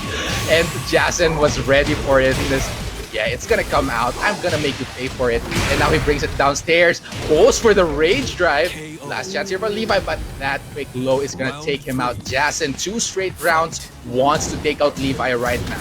Yeah, I love that Jason waited for a few moments before going for the people's elbow, because if you wait a few seconds, you will get a guaranteed down 4 after that. Jason learning from his mistakes compared to Season 1. That is a good sign for Jason, actually, just learning from mistakes. But now, but Levi right now does not want to suffer any more mistakes. He's trying to push the damage against Jason, but that get up 3 is going to put the hurt on him. Levi with his back towards the wall has to worry about how he has to get up here. Oh my goodness, the crouch throw, and that is it. Jason takes it 2-0 against Levi, showing who's the better Jaguar in this match. Oh, my goodness. Again, guys, Jason not to be slept on. Everybody, kneel down, bow your heads, hands together in prayer. Today is a Sunday and the Messiah has come to life. We're gonna see the highlights real quick. Jason, again, with the beautiful play, game style, also everything all around. It's just straight up Jaguar City with Jason here. The fact, especially that part, just going for the throw instead of anything special with a back-turned opponent. You just know that he's already in the Jaguar mindset. Siya dun sa utak niya habang naglalaro siya. And it showed that he's just in the zone with his character. Mm-hmm. And it was working kind of well for Levi also, right? It really put Jason in the defensive, but still, it was in favor of Jason out of in terms of pokes, in terms of throw mix-ups, and overall defense and the and offense. Jason here in the last moments also, Levi got a bit too impatient. He thought a mid was gonna come, but the throw also. No, a mid did come, and yeah, that was a mid did come, but a throw was followed up. He still had the chance. He still had the chance to throw that, but it's a guessing game from there on. Everybody say GG, well played to Levi. He fought hard and well. Justin still came out on top. Yeah, congratulations to Jason. He moves on to the next round of the lower bracket. We're saying goodbye, of course, to Levi, but he did show us what he was capable of. He took out Gold Standard 2-0, one of the tournament favorites. And he did hang in there against Jason, but still Jason coming out on top. That was just spectacular performance from both of these players. So amazing stuff. I'm pretty sure a lot of these franchise teams are looking at Jason right now, given that his losers run is already outstanding in itself. Just imagine if he still reaches the grand finals of this. Now, right now, in the current state of the brackets, actually, if you look at it, we only have 6 players left. So this is a bit of an indicator of who to watch out for when the draft does come, right? So they still have more chances to show what they're built on, and the different skills that they do have. So I'm looking forward to seeing the rest of the matches. But for now, we're going to be taking a quick break, of course. We're gonna be moving on with, we're gonna be having more Tekken action when we return dito lang sa The Nationals. Hello ladies and gentlemen, at nanonood pa rin kayo ng The National Season 3 Tekken Conference Draft Series. And I am your commentator for today, Ernest Yarafiki Bizon, and joined with me is Raf. What's up, guys? We are at the second half. This is the door to dreams for our potential pros here in the draft series. And how do you feel about this, Raf? Man, I've said this three days in a row. I am incredibly excited, and like you mentioned, this is the door to being a pro. And sometimes a lot of players just want to force that door open, be a bit more brazen, if I say so myself. But again, just a lot of Tekken action still coming towards us. And just the first half alone of the day, young Rafiki, we've just had so many highlights already. Yep, and the thing is like, okay, we've always emphasized that this is an exhibition match. All 12 players still have the potential to be drafted, but at the same time, you want to continue on to this bracket simply because of the fact that more matches means more ways for you to show yourself to these franchises, and that's why they're fighting for their lives here, because it's a way to show off. It's a way to give themselves to these franchises, show them, hey, you guys should invest in me because I can do this and I can do that also, if you could see my previous matches. And we're going immediately to our first match of the second half, which is Jetmishima versus SideStepLance. This is a run back for Challenger 2, actually.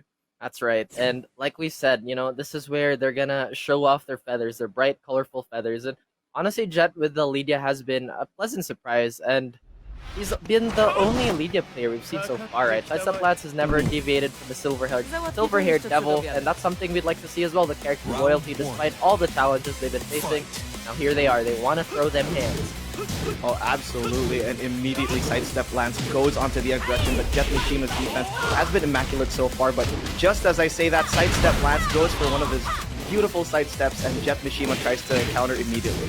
That's right, SideStepLance though, still trying to weather the storm here. The frames are definitely going to be in Lydia's advantage. So is that hopkick. This is going to be big damage early on. What a beautiful adjustment. Goes for the cross-up. He's dead. Oh my goodness. Round 2. He just absolutely like that was a quick fire round if I've ever seen one, and now immediately SideStepLance and Jetmishima changing the game plan immediately, because Jetmishima knows that SideStepLance likes to adjust on the fly and is such a great player in general, so it immediately has to change it up as soon as possible before SideStepLance can catch on. Political Storm being used here, and oh my goodness, Jetmishima is already getting kept away by SideStepLance here.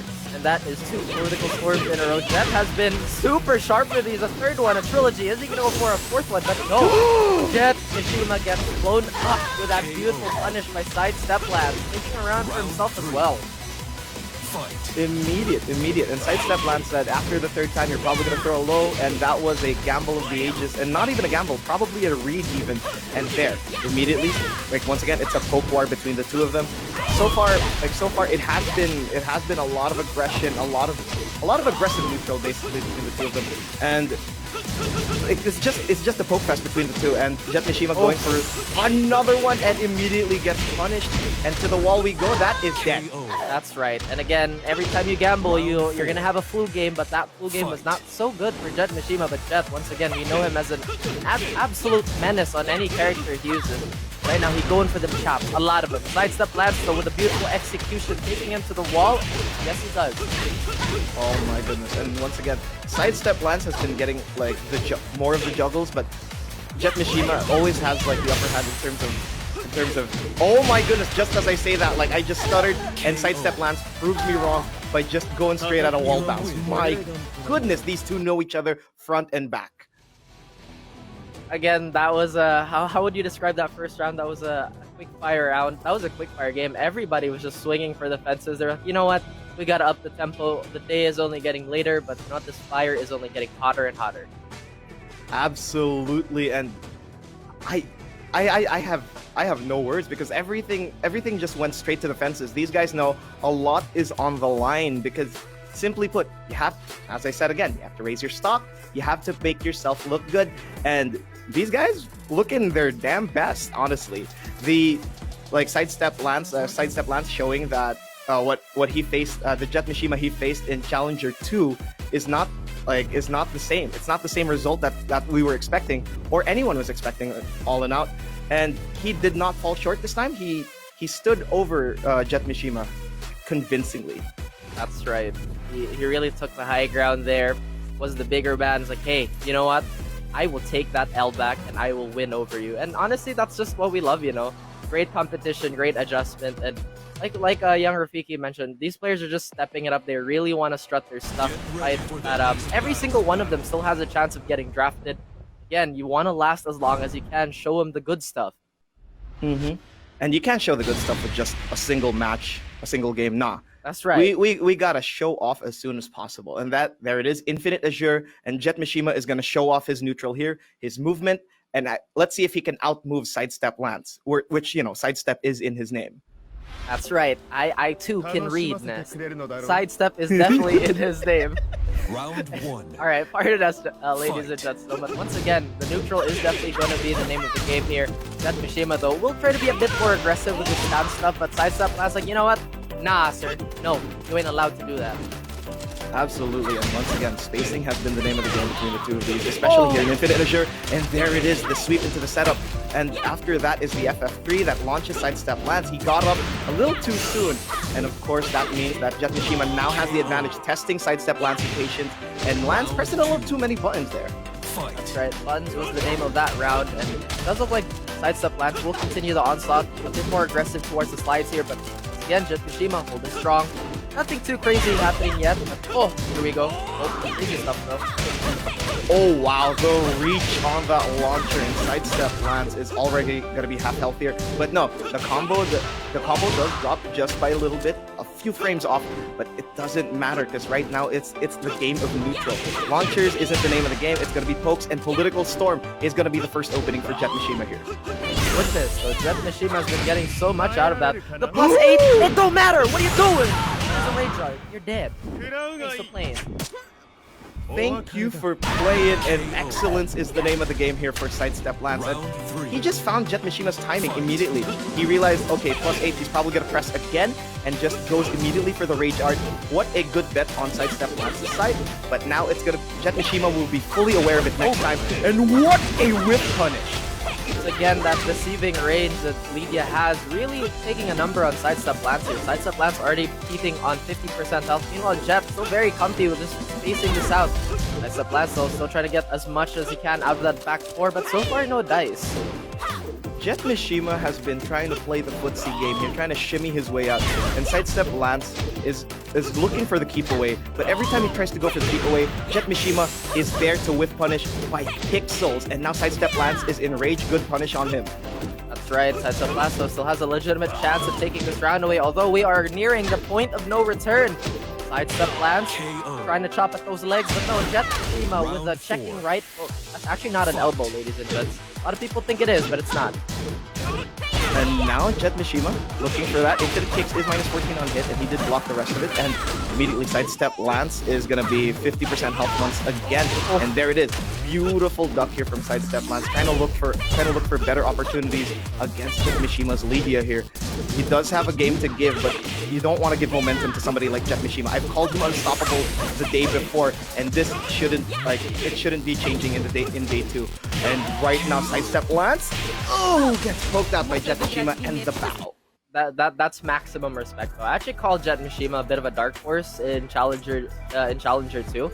And honestly, like the way he displayed like all his stuff, all his skill, moving forward with the very finest sidesteps, the very quick and very precise whiff punishment, he's been really, really on fire. And to think we haven't even seen his Dragunov yet, or at least in this set, you know? Absolutely. And the thing, like one thing though, like honestly, this is one of those matches that it can go either way. They've faced each other way too many times with the way, like if you've noticed the way Jetmishima plays against SideStepLance, the way SideStepLance plays against Jetmishima, you could tell that they respect each other's game because they have faced each other way too many times, and it's really showing how they're just adjusting on the fly. And another thing is, like we haven't even seen like Jetmishima at his fullest.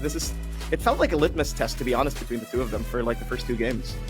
Yeah, and like thinking just on that point that they played each other so many times, it just really proves that Tekken is both a game of science and feel. You know, one really cannot survive without the other when it comes to, at least at the very tippy top of the skill level. And immediately Forgotten Realm, the signature sidestep Lance throughout the entire tournaments that he's been in here in the nationals. This has been his go-to stage. He's been utilizing these floor breaks really well, and let's see how Jetmishima is going to respond. He's seen this before, but that doesn't mean that it's a completely different sidestep Lance for Game 3. That's right. And once again, Forgotten Realm will open up the stage for Lydia as well. Lydia is no stranger to huge damage. We've seen what she can do on an Oki situation, on a Round punishment one. situation.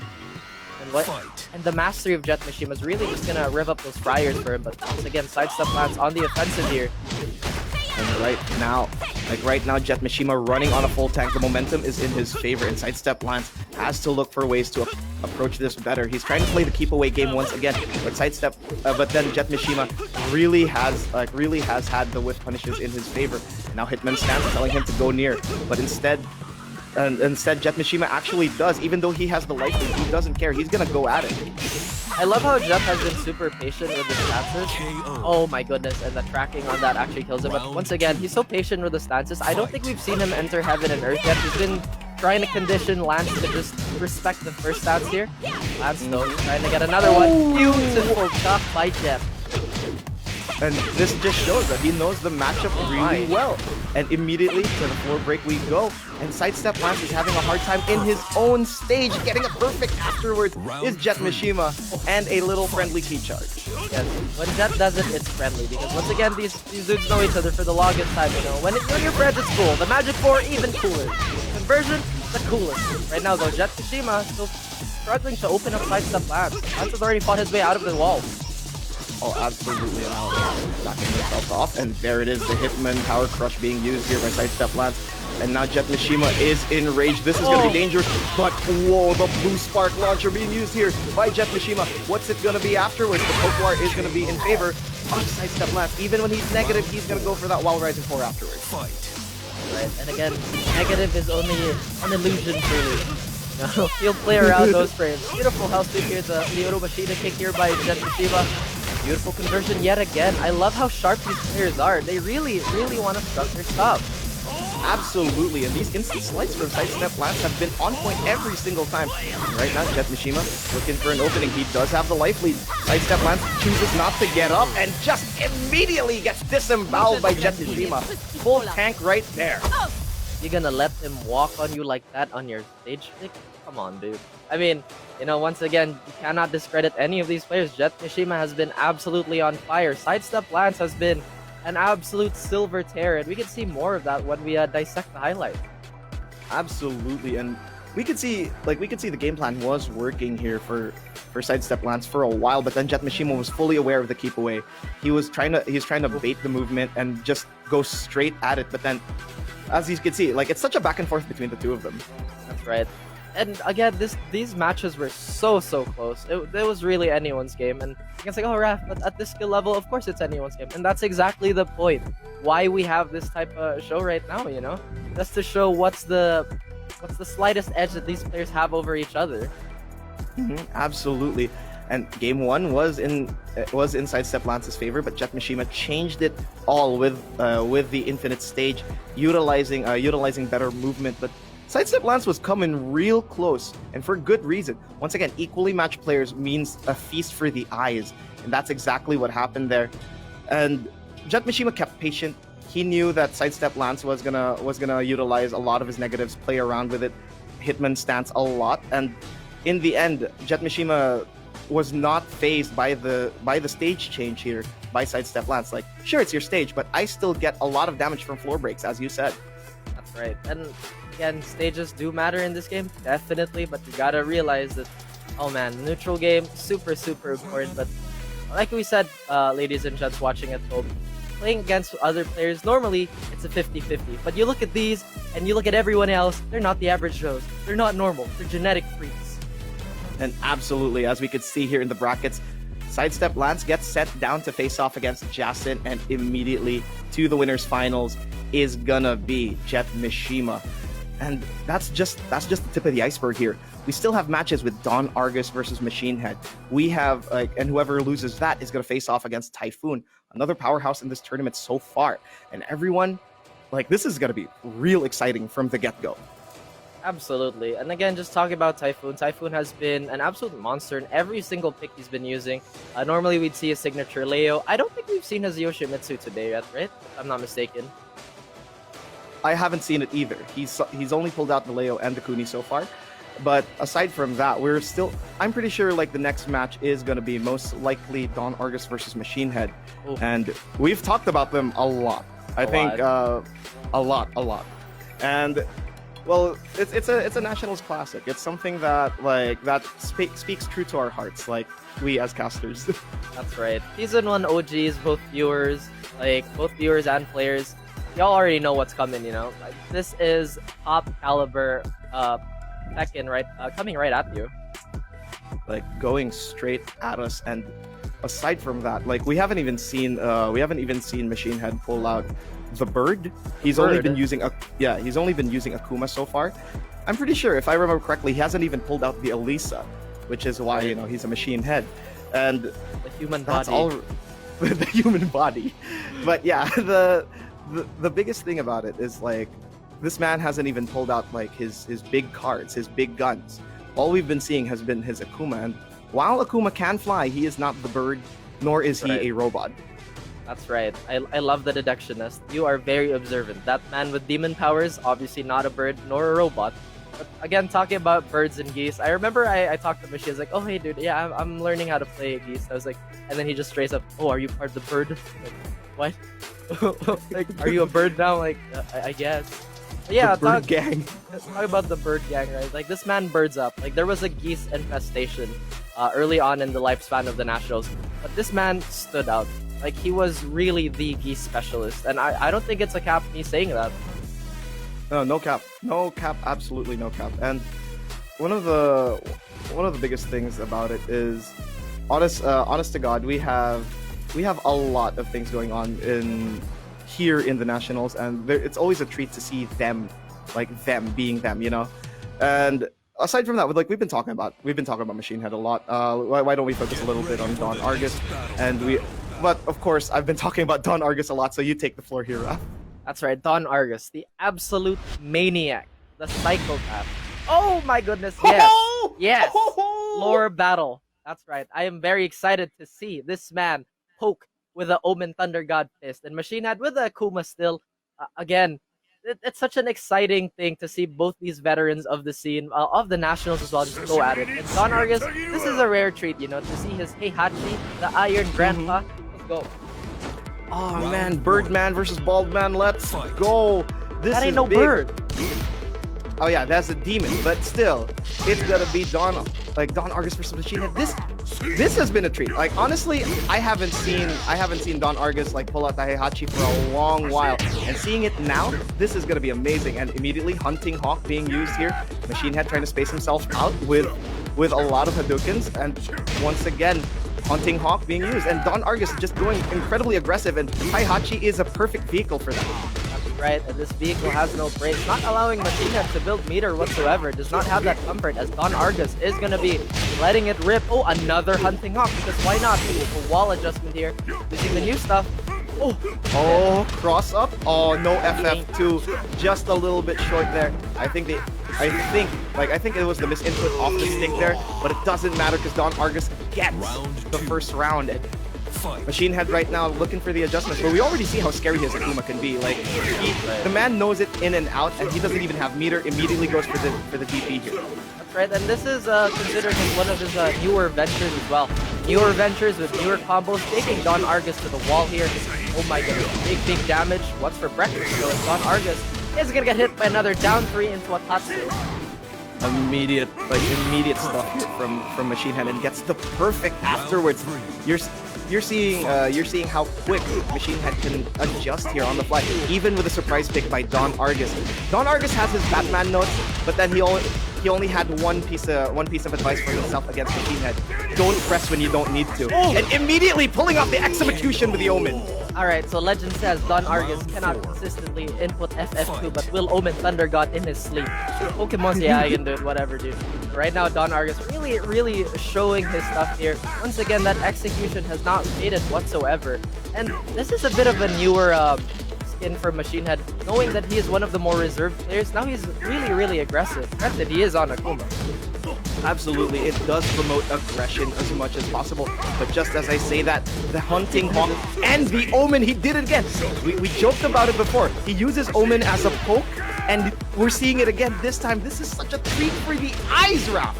That's right, exactly. Don Argus, though, is going to be in the receiving end for this long wall carry by MachineHead. Oh, goes for the pairs. Like, yeah, I'm going to do it. But oh no. He does have 2 meters here, though. MachineHead has high kill potential here. The sidewall will save him just for a tiny bit. Did he press? Did he press? No, he did not. That's a free Tatsu. Final round. And we're getting to final round. Don Argus versus MachineHead is such a slobber knocker of a match, and big surprise picks from both of them. And well, not much of a surprise because MachineHead has been sticking with the Akuma throughout the entire weekend. But there it is, the FF2 from Don Argus catching MachineHead off a sidestep, and that's gonna be the wall. And immediately tries to. Oh my goodness! There it is, the 1-1-2. After that is the wall splat. Daihachi does splat off a wall with the 1-1-2. Now Don Argus and MachineHead at a sliver of health between the two of them. Oh no! Alright, so we have learned today that the weakness of the Birdman, once again, is the Duck. The Duck has killed the Birdman twice in that round, but still, that is only the first match of their set, so there's still a lot to go.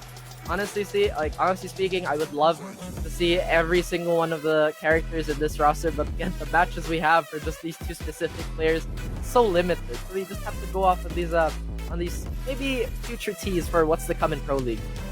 Absolutely, and I have no words. One of the biggest things about it is the fact that Don Argus pulling out the Hayachi was such a surprise to all of us, because Season 2 he did not use it. I thought he put it at the side, he shelved it, and I was expecting Season 3 to be the same, but no. If you want to pull it out, you want to surprise your opponent, and considering the fact that he has only 1 note for MachineHead, he needed the surprise sooner or later. That's right, and that's a testament to how well-rounded MachineHead is and how patient he can be. But as you mentioned, Don Argus does have his Batman notes, and I feel like the Heihachi pick isn't the Bruce, it's the Thomas Wayne. It's absolutely the Thomas Wayne, and like, good God, using OTGF as a poke. Nobody expects it. Sure, it's -10, but would you really try to punish it? It's only 9 now. So it's free as a poke, absolutely. If you got the execution, you could do it. And let's see if Don Argus is going to open the round with it. Because I've seen it before. I wouldn't put it past him. I would not put past Don Argus at all. Again, Don Argus is one of the most gifted hands in the scene. Like we mentioned, using OTGF as a poke, that ain't no joke, man. Again, MachineHead as well on Akuma. Using it as if there is no execution requirement whatsoever as well. Oh, absolutely. And right now, once again, Hunting Hawk being used here by Don Argus. MachineHead trying to poke Don Argus out of the equation here, and it's just a back and forth so far of neutral. That's -18. You gotta destroy it sooner or later. And right now, MachineHead does have a small life deficit. What? Neutral hop kick from Don Argus? What is this? Oh boy, and he gets answered back by Majiki down 3 by MachineHead. Still they're going at it, it doesn't matter. Facing, what is that? Wake up 3, let's go. MachineHead still does have 1 meter available. Blasted with Screw doesn't connect. Proper neutral? Like, what? Thoughtful processes? Sure, they do have it, but at the same time, their goals are way beyond our understanding. And Don Argus ekes out that first round here at Game 2. And once again, neutral hop kick, he's trying to do it again. The Madman!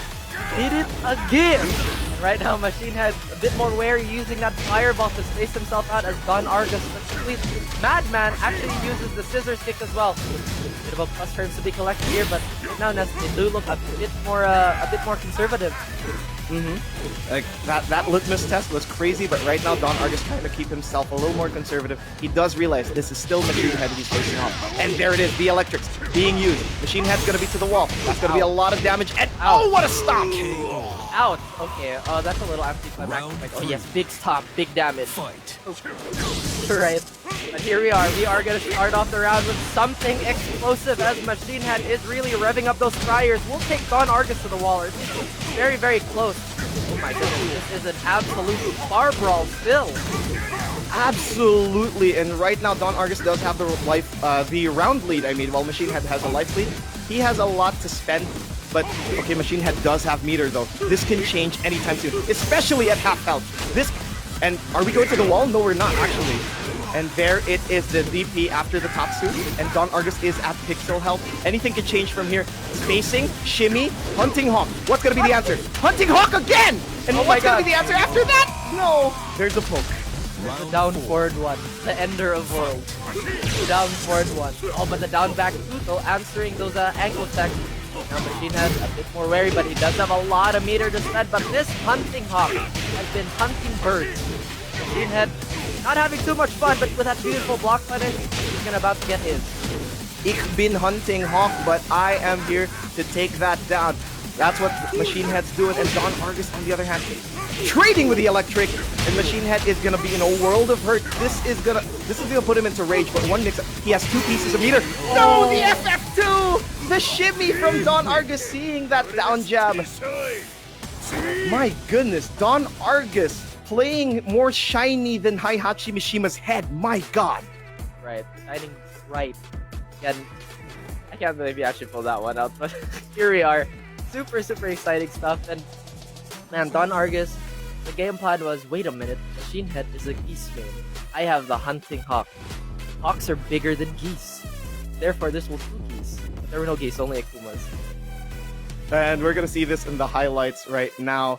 It was such a bar fight. It was absolutely like all to the wall. And everyone just showed their stock here as soon as possible. This was such a beautiful winner semis between the two of them. Like no need for defensive play, no need for poke wars. No, we're gonna go all out. All out is the name of the game, and I love the use of Hunting Hawk because again, it will cover demon flip mix-ups, it will cover down jabs for Akuma. So again, really is super free for Don Argus to use that, right? But MachineHead did put up a great fight per usual. Expect nothing less of Aching Head. Of absolutely, and MachineHead's execution is right there, but Don Argus with the Ducks in game 1 really cemented his eked out win because that was such a close game 1. And then Don Argus just turned up the heat here in game 2, especially straight to arena. MachineHead had a lot of answers, and Don Argus was wary of it. But once again, ruthless aggression. The rabid Wolverine has been acting up every single time. Right, the Mad Dog. It's really resurfacing, and I just love the signature aggression from Don Argus. See a lot of his fake Dragon's Breath, his Heihachi backdash, that super old man, whatever you call it, the back 3+4, that input. The retreat, whatever you call it, the old man retreat. Old man. Yeah, the spry old man. And we're gonna see our brackets right here. MachineHead does get sent down to lower bracket, and he's gonna face off against Typhoon. And now in our winners finals, it's gonna be Jetmishima versus Don Argus. That my friend, that is gonna be a total barn burner, to quote Hotch. And now, but here, Jason versus SideStepLance, MachineHead versus Typhoon. Those are not matches that you underestimate. Those are not matches that you sleep upon. They are definitely one of those. They are definitely matches that you are excited for a reason. This draft series has been nothing but beauty. This draft series has been nothing but high-level Tekken, and for good reason. Once again, it's a door to dreams. It's the path to pro. This is the very last gate before you turn pro. And if you want to be selected, if you really want to be selected, you want to be drafted for the next day, you gotta make sure that you're showing yourself as soon as possible with execution, with adjustability, and basically you're not predictable. If you're predictable, no one will invest in you, and that's why they're here. Wait a minute. That don't look right. That don't look right.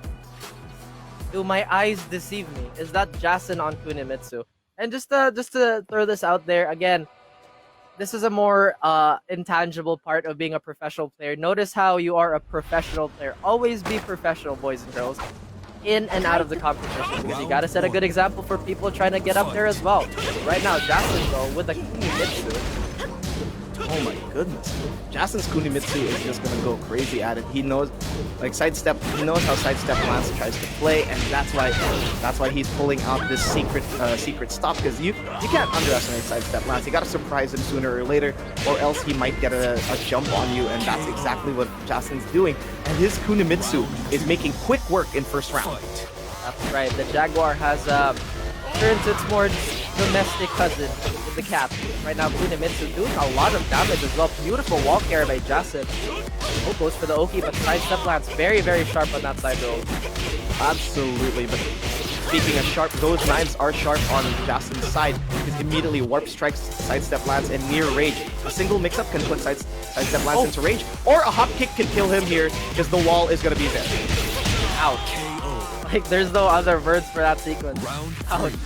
I don't think anybody expected that hop kick there. And that's what's the magic of being a Jaguar player. Sometimes the hop kick win you everything.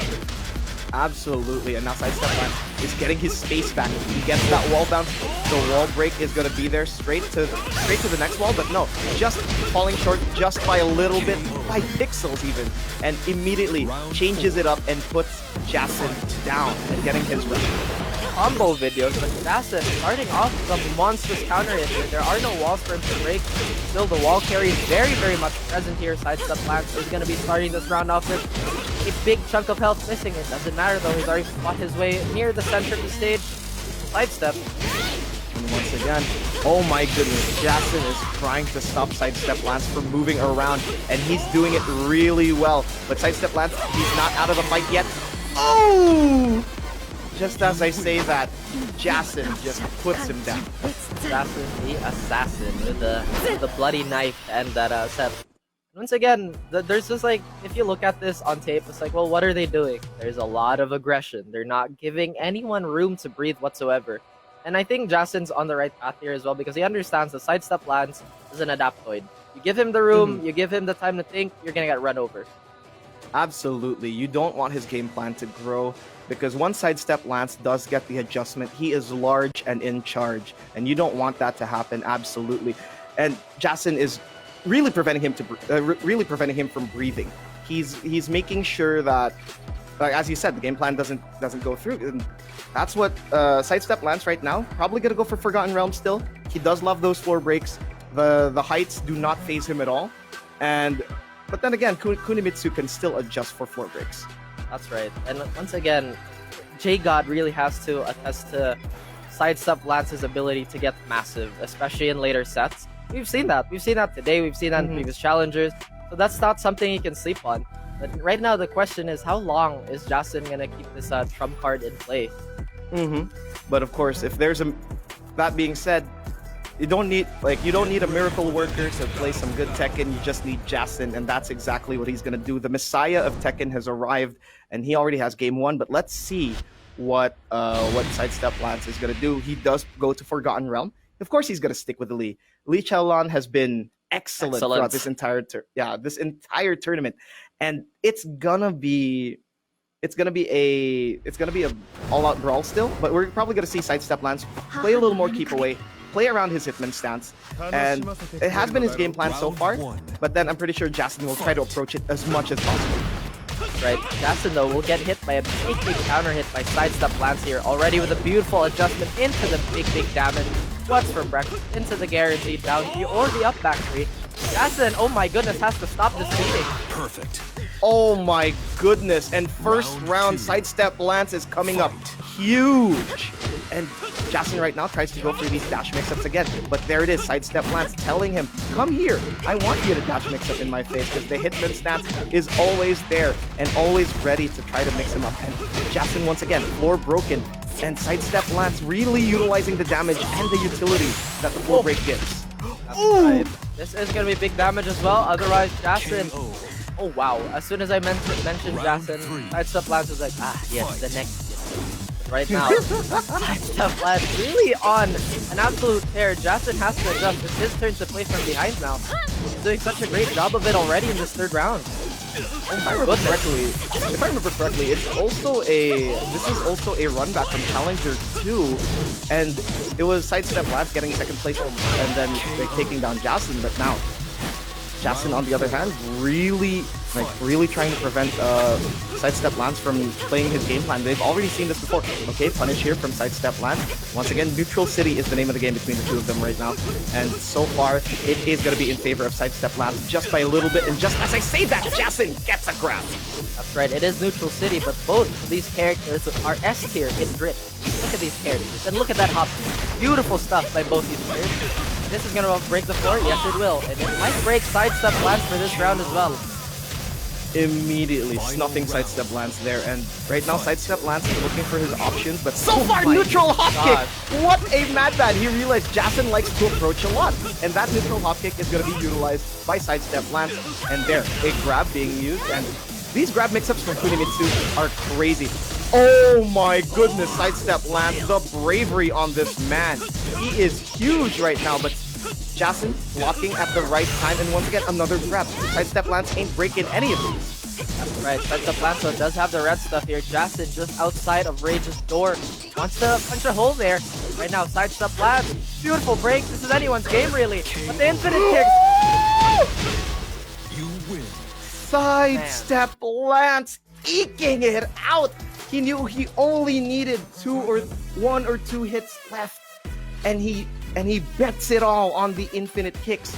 Minus 14 on hit, it don't matter. I'm gonna keep pressing, dog. Don't matter. But like I said, that was S tier in Drip City from both those characters. Beautiful, beautiful costume design. Just something to throw out there. Yeah, SideStepLance, once again, we know him to be the adjustment monster of today at least. Now Jason does have a lot of more zoo animals in his arsenal. He has a jaguar. He has a black jaguar. He has... What other stuff does Jason have? He has a shrimp/cat, whatever Kunimitsu is. I don't know what Kunimitsu is, but yeah. But like we said, Jason just has an assortment of characters that can be problematic to deal with in their own unique right. For example, Akuma is Akuma. Armor King and King, a lot of grab mix-ups that can throw off anyone really, and literally throw off anyone. Absolutely. But let's see if he's gonna pull out a Jaguar today, or is he gonna pull out the Akuma? Both of which are still incredibly good options. Jaguars are always fun. You have great Oki. You have big damage if you're gonna go for Armor King. You have a lot of range with either one of them.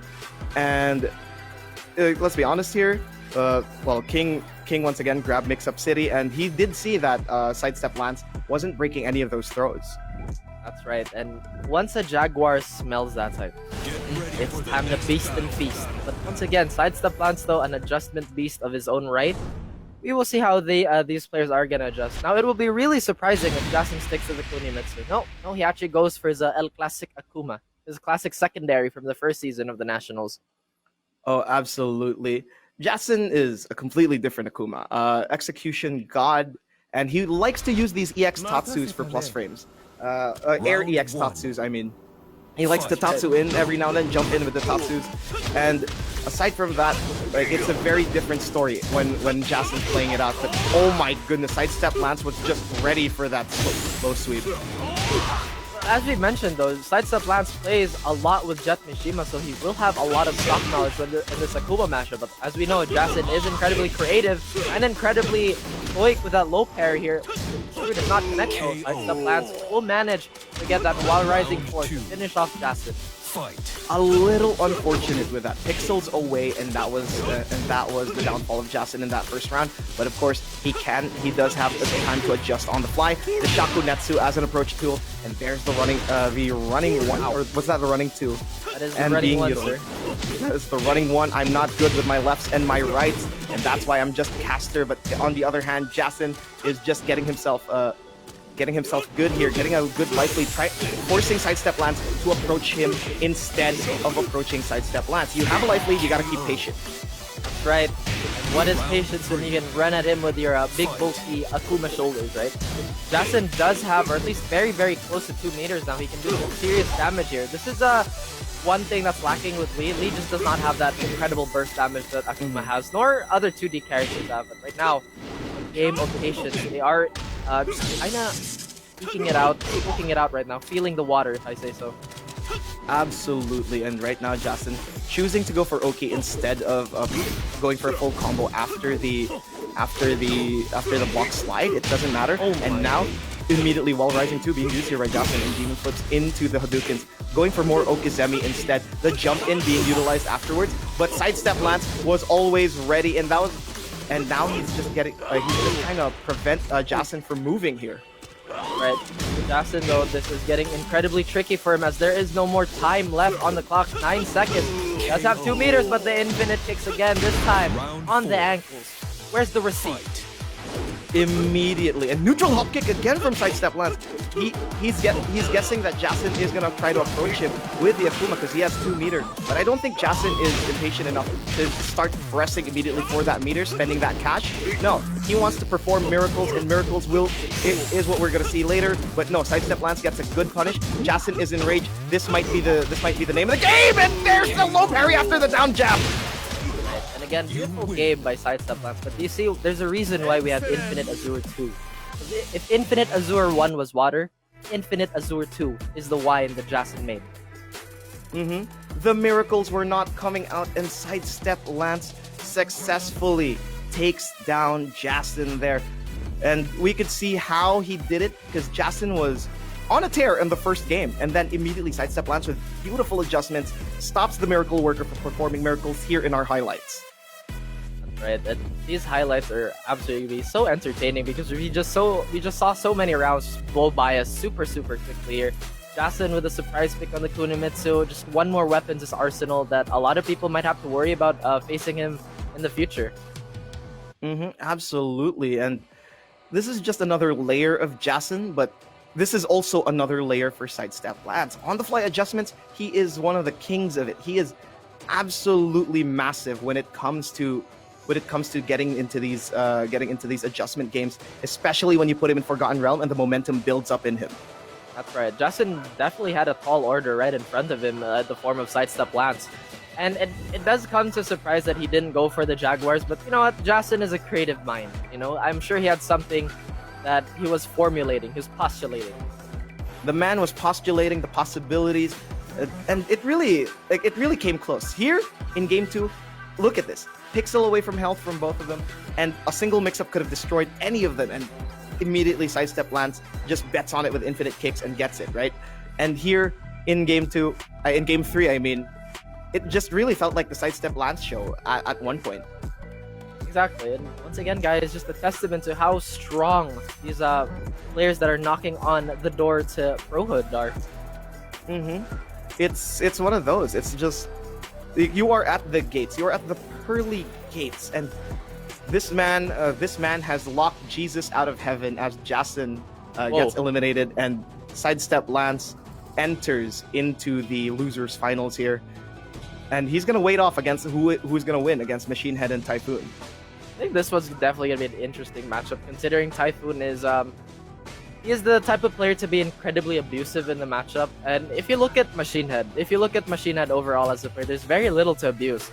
He's a very fundamentally sound player. He's very patient as well. So it's gonna be interesting to see how Typhoon reacts to this, or how he's gonna formulate a game plan around that. Absolutely, and well, one thing I can say is Typhoon's versatility is another thing that we have to keep track of. He does have a slew of characters in his arsenal. He has the Leo, he has the Yoshimitsu, he has the Kunimitsu, and that's just the tippity top of the iceberg. We've even seen him pull out Fang, and we're not even seeing most of his characters yet. That's just the first 4. And MachineHead, on the other hand, has been sticking with the Akuma throughout the entire weekend.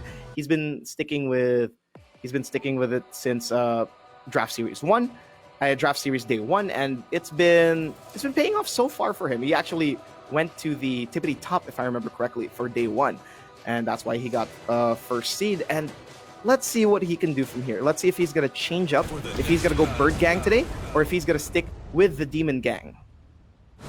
That is definitely something we will love to see here. And honestly, I would love to see his beast. Like, I would now. Whoa! This big man, gang. This big man. Oh boy, this is definitely gonna be a very, very interesting matchup, for a lot of reasons. Gigas, finally. Gigas has had some buffs in the season. Yes, he's had.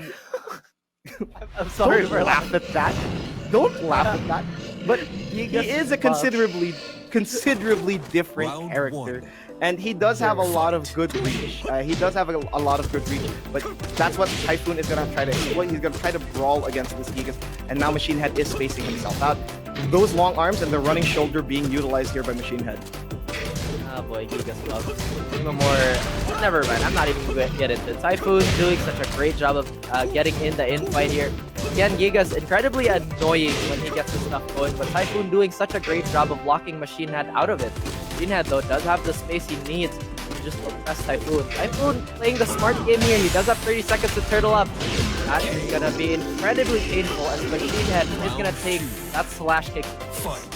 Oof, big oof right there. And there it is, the ant killer being used here by MachineHead and just spacing himself out. And really, Typhoon playing a game plan really well. He's keeping himself patient, developing a life lead, and then turtles up as soon as possible. Because Gigas wants range. Gigas wants you to approach. But if he doesn't have the life lead, he doesn't really have much to work with. And now, MachineHead does have a small little life lead, but it doesn't matter because it gets changed immediately. And Typhoon using this trickiness that Feng has inherently to oppress the Gigas. Pressing the Gigas. Again, most of the cast can do it, but again, Gigas is such a simple character that really plays into strength. But how about strength? Typhoon with all the strength in his arms to turn that MachineHead into pizza dough. MachineHead though, the down two, the magical down two. So far no dice. Typhoon going absolutely wild on this one. Absolutely wild indeed. And now Typhoon has such a considerable life lead, and MachineHead has to work it out. He has rage, but being a Gigas, you could do absolutely nothing when you're being smothered like this, unless you try to press a button, and it doesn't matter because Typhoon just pokes him to death. The big man dies through tickles. You know the way you worded every single thing you said in the last 5 minutes. The big man died from tickles. Yes, they are in a fighting tournament nest. The big angry Chinese man is using everything, and you're saying he's tickling the big robot. Please, sir. He's not a robot. He's a man on roids. Okay. All right. Relax, guys. Relax. That's right. Big Mishima Zaibatsu experiment, man on a lot of steroids versus one angry Chinese man. Anyway, back to the game here. It's just so hard to get out of a vortex when you're a Gigas. You just don't have that many good panic buttons. You're just not built to be an infighter on your roided out, drugged out arms. It's not a fun experience. Absolutely. If somebody gets in your space as a Gigas, it's pretty unfortunate. One of your biggest strengths is your range, but then there really wasn't enough of that strength to show. If Gigas has no strengths, please buff him. Gigas buffs. Gigas buffs, please. But anyways, we're probably gonna see MachineHead. We're probably gonna see MachineHead change it up. Definitely, that was an undesirable result with the Gigas. We're probably gonna see him change up to Akuma again, an actual character, and let's see what it's gonna be afterwards, because it's gonna be a random stage. Oh, he's stuck with it! He's stuck with it! What a madman! I love the confidence of MachineHead. MachineHead, you are an absolute beast for sticking with this Gigas. Now again, guys, we're just really poking fun at Gigas because that's basically the meme of the community. Gigas is not really a weak character, but once again, the game plan is to just keep them out of your no-no square. If they're in your no-no square, you're dead. Yeah, absolutely. The moment they enter your no-no square, you're absolutely done. But of course, MachineHead gonna show his Gigas prowess now immediately with a down jab, tries to go with a Wild Rising 2 afterwards, and just gets poked out immediately by Typhoon. The trades have not been in his favor. And this Typhoon just running wild on here. Once again though, MachineHead does have access to that long reaching down two and that parry there, but Typhoon's not giving him space whatsoever. I love the approach of Typhoon here, and you can already hear young Rafiki and his Gigas main crying inside. Very, very subtle, but you can hear him crying. Oh my goodness. But yeah, here it is, down back 2 being used here by MachineHead, and Typhoon really spacing himself out, playing the Gigas playing the Feng incredibly well against this Gigas. Sure, you have long reach, but if you lose a life lead, what's there gonna be? There's the back 2, there's the mix-up, just keep standing. Like, the unblockable doesn't really affect you that much, it just gets you a knockdown, and then MachineHead, on the other hand, is gonna get into a world of hurt after that juggle, and a reset, and a flip forward goes to Typhoon. Fight. MachineHead, if he can make a comeback, now is the perfect time. Oh, but a big shield counter hit here by Typhoon. MachineHead, though, already on a slight life deficit here. Typhoon doing such a great job of spacing him out. Like you said, game plan is very simple for a very simple character like Gigas as well. Oh my goodness! What a launch from Typhoon! He knew the MachineHead wasn't gonna let that through. He was fishing for the counter hit, and the other option was to duck, but it didn't matter. And back one here from MachineHead might be the sign of life that we want, but no. Instead, it might be just Typhoon going for the pizza toss. Right, Typhoon doing such a great job of bringing the onslaught to MachineHead. MachineHead needs his anti-rain kit right now, but Typhoon has already fought his way out of the corner. The anguish, the agony of young Rafiki as one more time on the Nationals, he watches another Gigas brother get slain. My friend, you have been murdered. But that was really just a show of how well Typhoon can adjust. Because that was a surprise pick. Nobody expected MachineHead to Gigas. And we're gonna see in our highlights here how absolutely convincing the win was against MachineHead by Typhoon. The neutral was all in Typhoon's favor. Right, and we did see MachineHead like flashes of brilliance, like the usual MachineHead stuff that we're accustomed to. Once again, this is just an uphill battle for this character, Typhoon has all the long-reaching punishes he'll ever need for any of the shenanigans Gigas can pull out, and just has the poking kit to just be in his face all the time. Absolutely, and this is one of the more tragic things, but absolutely it doesn't discredit the fact that MachineHead is still MachineHead, right? This is just a show of how well Typhoon knew the matchup, and just utilized it to his advantage. And MachineHead really did have signs of brilliance afterwards, using the high crush off that back one, getting a few extra pokes, trying to pressure Typhoon. But Gigas pressure is like no pressure at all. The real pressure is the friends made along the way. Keep telling yourself that. But again, MachineHead, once a great showing for both of them. Typhoon, that is the beauty of knowing so many characters, because you know the ins and outs, because you play them too. But look at this. This is still such a stacked bracket here, and I think we're gonna be moving to Jetmishima versus Don Argus, are we? Absolutely. Like you can see in the brackets here, it has been a bloodbath throughout the entire tournament. And now it's gonna be Jetmishima versus Don Argus. All bets are off, guys. Everyone out here, every viewer, you guys are gonna see top quality Tekken with Jetmishima and Don Argus. You're gonna see the best possible Tekken you could see here in the Philippines with these two. They have been unstoppable in their respective groups.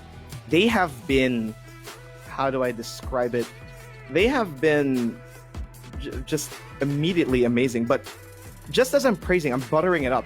I'm just gonna leave that hype in your hands, because we're gonna go on a short break for a while as you guys are watching the National Season 3 Tekken Conference Draft Series, and we'll be right back.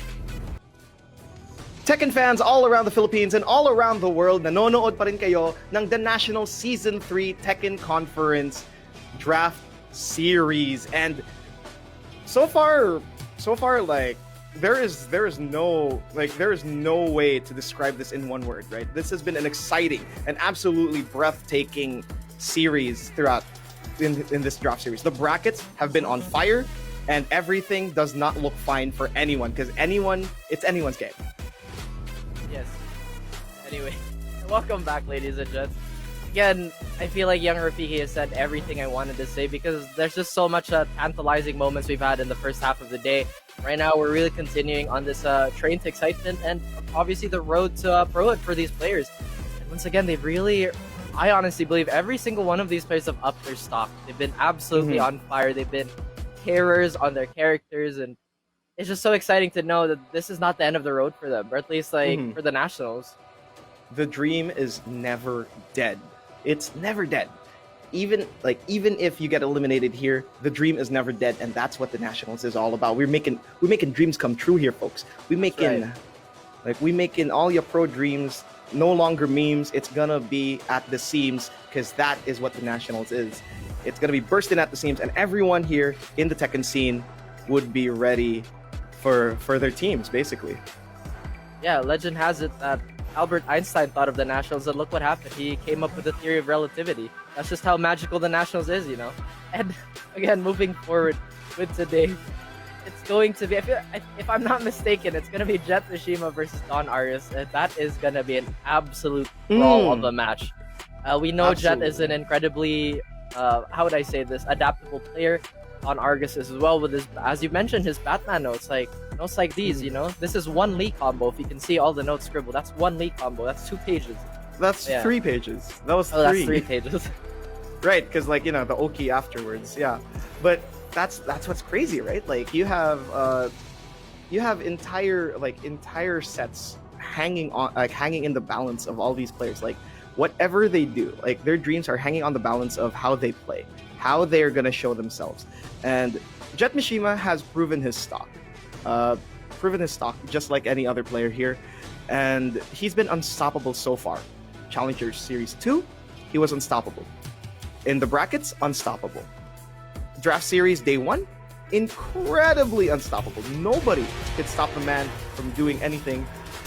Like, no matter how much you try, no matter how many warrants of arrest you have, you cannot handcuff this man down. You cannot put him in jail. He will be Jetmishima. You cannot clamp the wheels on this man's motorcycle. That's right, because he's not on a motorcycle. He's on a jet plane. You guys, don't be wrong. But again, the beauty about the Tekken community is that even though they are fighting for their spots to become pros, they're still all in this together because they're going to be learning from each other. They're going to be constantly playing with each other, despite the fact that we might not see them on camera all the time. You know, everybody's just in this to develop every single talent we have in this region. And that's why they want to think outside the box, and everyone's going to gather around, but nobody is going to stick to the status quo, because this is going to change altogether with this match in our winners finals as Don Argus gets launched immediately by Jetmishima. Don Argus likes to do these jump backs, and Jetmishima's trying to float him as soon as possible.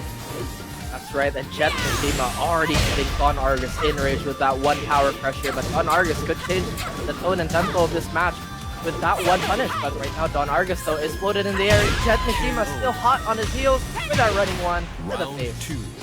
Absolutely, and that was off of a beautiful float there from Jetmishima. Don Argus trying to adjust here accordingly, trying to space himself out, trying to jump less, because Jetmishima has many ways to catch Don Argus up in the air with this Lydia. And there it is, Dark Wave being used to try to zone. Dive kicks, there it is, the first few dive kicks that didn't get caught. Political Storm gets punished here with a DP afterwards, and the EX Dark Wave being utilized here by Don Argus straight to the wall, and that's going to be a lot of damage and a side switch, but it doesn't matter.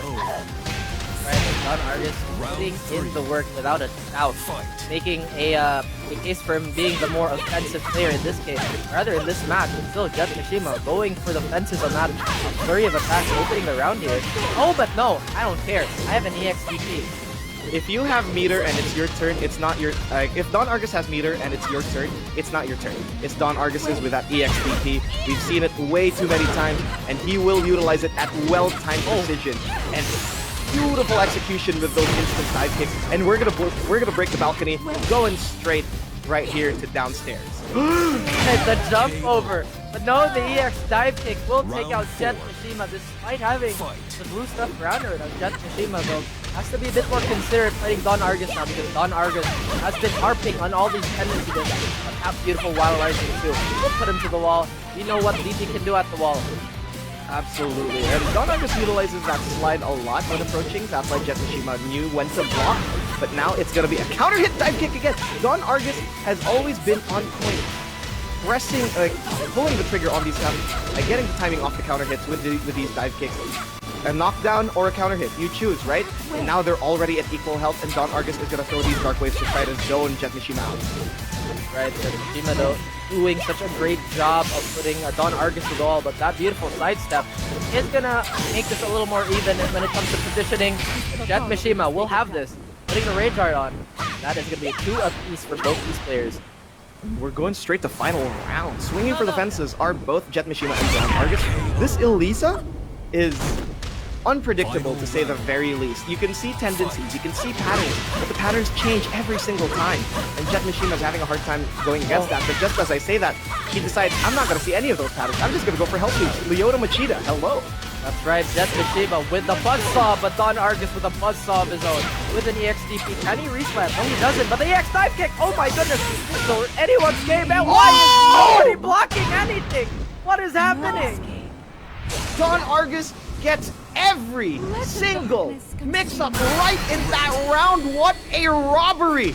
It looked like Jetmishima had it in the bag, and then Don Argus breaks out of the bag, puts Jetmishima in a sack, and just whacks him around in the pole. What a madman! If you did that on the streets, they would lock you up, throw the key away, and put yellow tape around the scene because that was an absolute crime. Now the question is Jet gonna die or change characters and dye his hair for the second movie? I mean, the second set, because we know Jet has a lot of characters up in his sleeve of tricks and whatnot. I don't think you'd call it sleeves at this point. They look like oversized pants on his arms because he has a lot of characters right there. Hanging like sleeve of wizard, as you would say.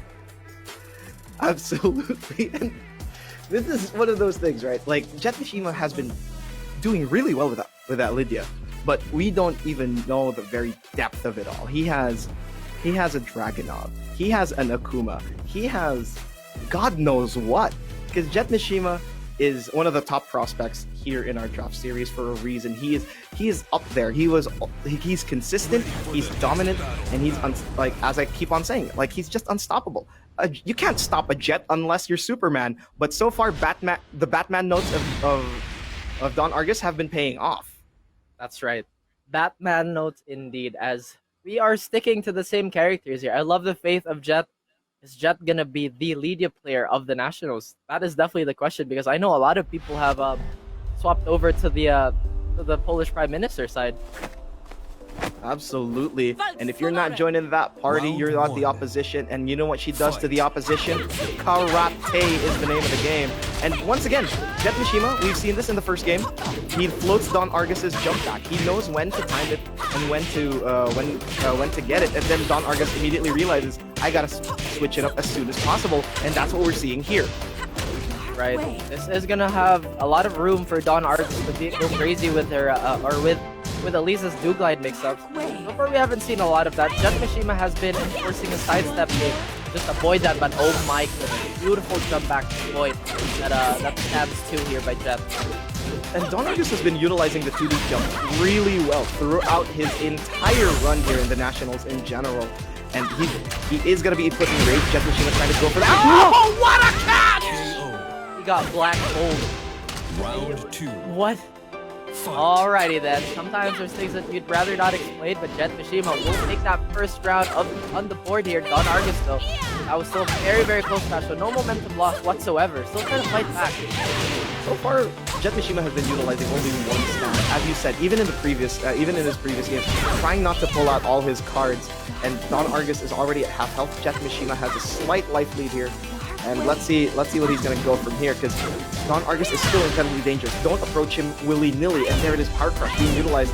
There's the approach tools that Lydia has. Right, that bikini is deceptive because Don Argus has a lot more in his defense here. Don Argus, though, does have rage. Unfortunately, doesn't have the meter, chooses not to, but another Power Crush. Taking out Don Argus is on a slither of health. Anyone's game at the moment. Oh boy.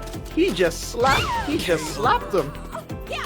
And that immediately just goes straight to a down 4. Jetmishima knew that it's there, it's a quick load, you gotta use, you can use it. It's an incredibly approachable tool. But now immediately, Jetmishima gets launched by Don Argus. Even though the round lead does belong to Jetmishima, Don Argus doesn't care. He's not gonna play conservatively. He's not gonna fall for that. Instead, he's gonna stay down after that sweep because he knows the other options are hell on earth and chooses to stay down. The gym hand is more than you can take, but Jetmishima utilizing movement once more. The strong Oki of Lydia really rearing its head. Close out that set for Jet. And man, still have a lot more to play. And these are so hard to call because it's just really anyone's game. It's just a complete toss-up with the talent we have. Good good awareness there from Jetmishima, utilizing the movement to his utilizing the movement to his advantage, utilizing how do I describe it? Utilizing that sweep. The Oki is so good on that sweep, right? Like you have so many options. The FF3 afterwards to either launch if they go back, or if they try to stand up, or if they stay down, they still get hit because it's off the ground anyways. It's like utilizing the tools really well, making this putting some work with that Prime Minister. Putting in work indeed, and I just love the competency of Jet with a relatively new character. You know, a lot of times when we delve into a completely new character, it'll take months for strong tech to surface. But Jet has been using what he's been given by the community and what he's practiced for himself as well to maximum efficiency. The things he's discovered, the things the community's discovered, he's combined all of it to create this massive storm in the form of Lydia. And what's it gonna be? It's probably gonna be a stage change straight to Howard Estate. Kinder Jim has been an old what do you call this? An old love Friend. for Don Argus, yeah, an old friend, and now he's moving to Howard Estate. Those walls, those breakable walls, are his to command should he choose to use it. But of course, let's not forget, Lydia also has a lot of options after a wall break. That's right. I think I saw something at the corner of my eye here. Caught me a little off guard. How about off guard? Lydia can do that as well. She does have one of the more unique card breaks in the game, but it is locked behind 2 stances. So that is going to be a big commitment by Jet if he chooses to use that, which he hasn't yet. Don Argus, though, with the smaller pokes here, trying to chip away at Jet, trying to chip away at his patience as well. Wow, Don Argus fully aware with the duck, but didn't block the second hit afterwards. But instead, it's gonna be an approach here by Jetmishima once again. Poke War so far, they've been playing this poke game really well. Counter hit, what a trade! You're not gonna get a combo after that because of the floated status that Don Argus has after that trade. But instead, it's gonna be Jetmishima near the walls. The breakable walls, by the way, which is gonna get reslatted. And there, are we gonna see a screw? No, we're not. Instead, we're gonna see EX Dark Wave. There was gonna be the mix-up. It was either an unblockable or a low, and that's gonna be Don Argus getting the Ouch. run. Ouch. Once again, ouch. Don Argus really a master of utilizing the timings of his opponent here. He's been very aware. But once again, Jetmishima going back to the older rival and his favorite, the Political Storm. Right now, though, anyone's game. Jetmishima will start the poking game here. Beautiful conversion. Guaranteed to the wall. A bit of a sidewall to save Don Argus on that one. Sidewall saves lives. We've said it time and time again, and now Don Argus is actually at a corner, and Jetmishima is gonna try to utilize that to his advantage. The meter gets spent as early as now. He knows he has to get out of that corner, or else he's just gonna get destroyed by the plus prison that Lydia can possibly do. That's right, and these are both vehicles of destruction. He is gonna reduce the other to a little bust man. Right now, Don Argus is back at the corner, his favorite corner. Beautiful hop once again by Jetmishima. One apiece. What's that meter though, Don Argus? Going straight at it. He utilizes the meter as early as now, trying to go for that splat, and look at the adjustments Don Argus has. He knows this stage, he knows this character, up, down, left, right, BA, Konami code, and there it's gonna be, and Jetmishima right now has to back off. He is 1 pixel away from rage, but a single mix-up can change that, and there it is. The double slap putting Jetmishima at the rage, and this is dangerous because Lydia has a lot of damage, but it doesn't matter! It won't matter when you have a lot of damage when you're dead. Don Argus really is the man that will decide on the best game plan to negate big damage, is to do big damage myself. Really putting that into action, building, or rather being very close to one more blood meter here. Absolutely. And once again, meter again being built up here. If it's Jetmishima's turn, he has to watch out for the EXDP. If he goes for a knockdown, he has to backdash just a little bit, just to prevent that option from being viable. And the awareness of like your options is something you have to be fully aware. And then, oh my goodness, just as I say that, there is the meter being used for the EX dive kick, and there it is. Jetmishima is gonna be in a world of hurt unless the combo drops like that.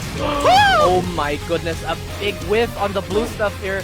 17 seconds, the Dark Waves are gonna keep this angry Jetmishima from getting in Don Argus' face. Don Argus does have Rage Art available, but no, he gets tackled. Once again, one hand is all it takes. 5 seconds left, the Dark Waves are coming. Oh, he had to guess. He had to take the guess. And one more friendly heat charge by Jetmishima. some reason, it's not upsetting when we see Jet, but it is really upsetting when you get hit by an EXDP out of nowhere like that. Jim, turning up the volume to 11 now.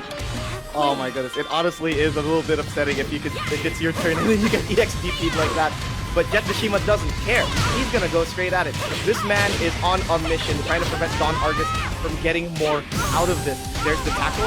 One hand is all you need, and finishes it off to the right. But Don Argus is in range, but he doesn't have meter. This is gonna be anyone's game, but a single mix-up is what Jetmishima needs. Oh dear, one mix-up.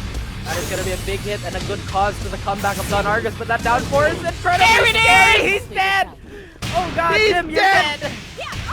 Jim's dead, boys! Oh my goodness. Lower bracket. Well, he's dead here. Oh, but he's dead here. Still, He's dead. Jetmishima! My goodness! I was always talking about it. You have to be aware of the meter. You have to be aware of the EXDP. That is invulnerability frames, which means Don Argus can steal a turn, and he has to pull the trigger one way or another, and Jetmishima does exactly that. He knew that that was gonna happen. He just knew. That is the karate discipline, you know, like, I knew that, or rather, we all knew that it was a fire versus fire type of fight, with that sudden calmness in water. We will see more of that in the highlights as we throw it there.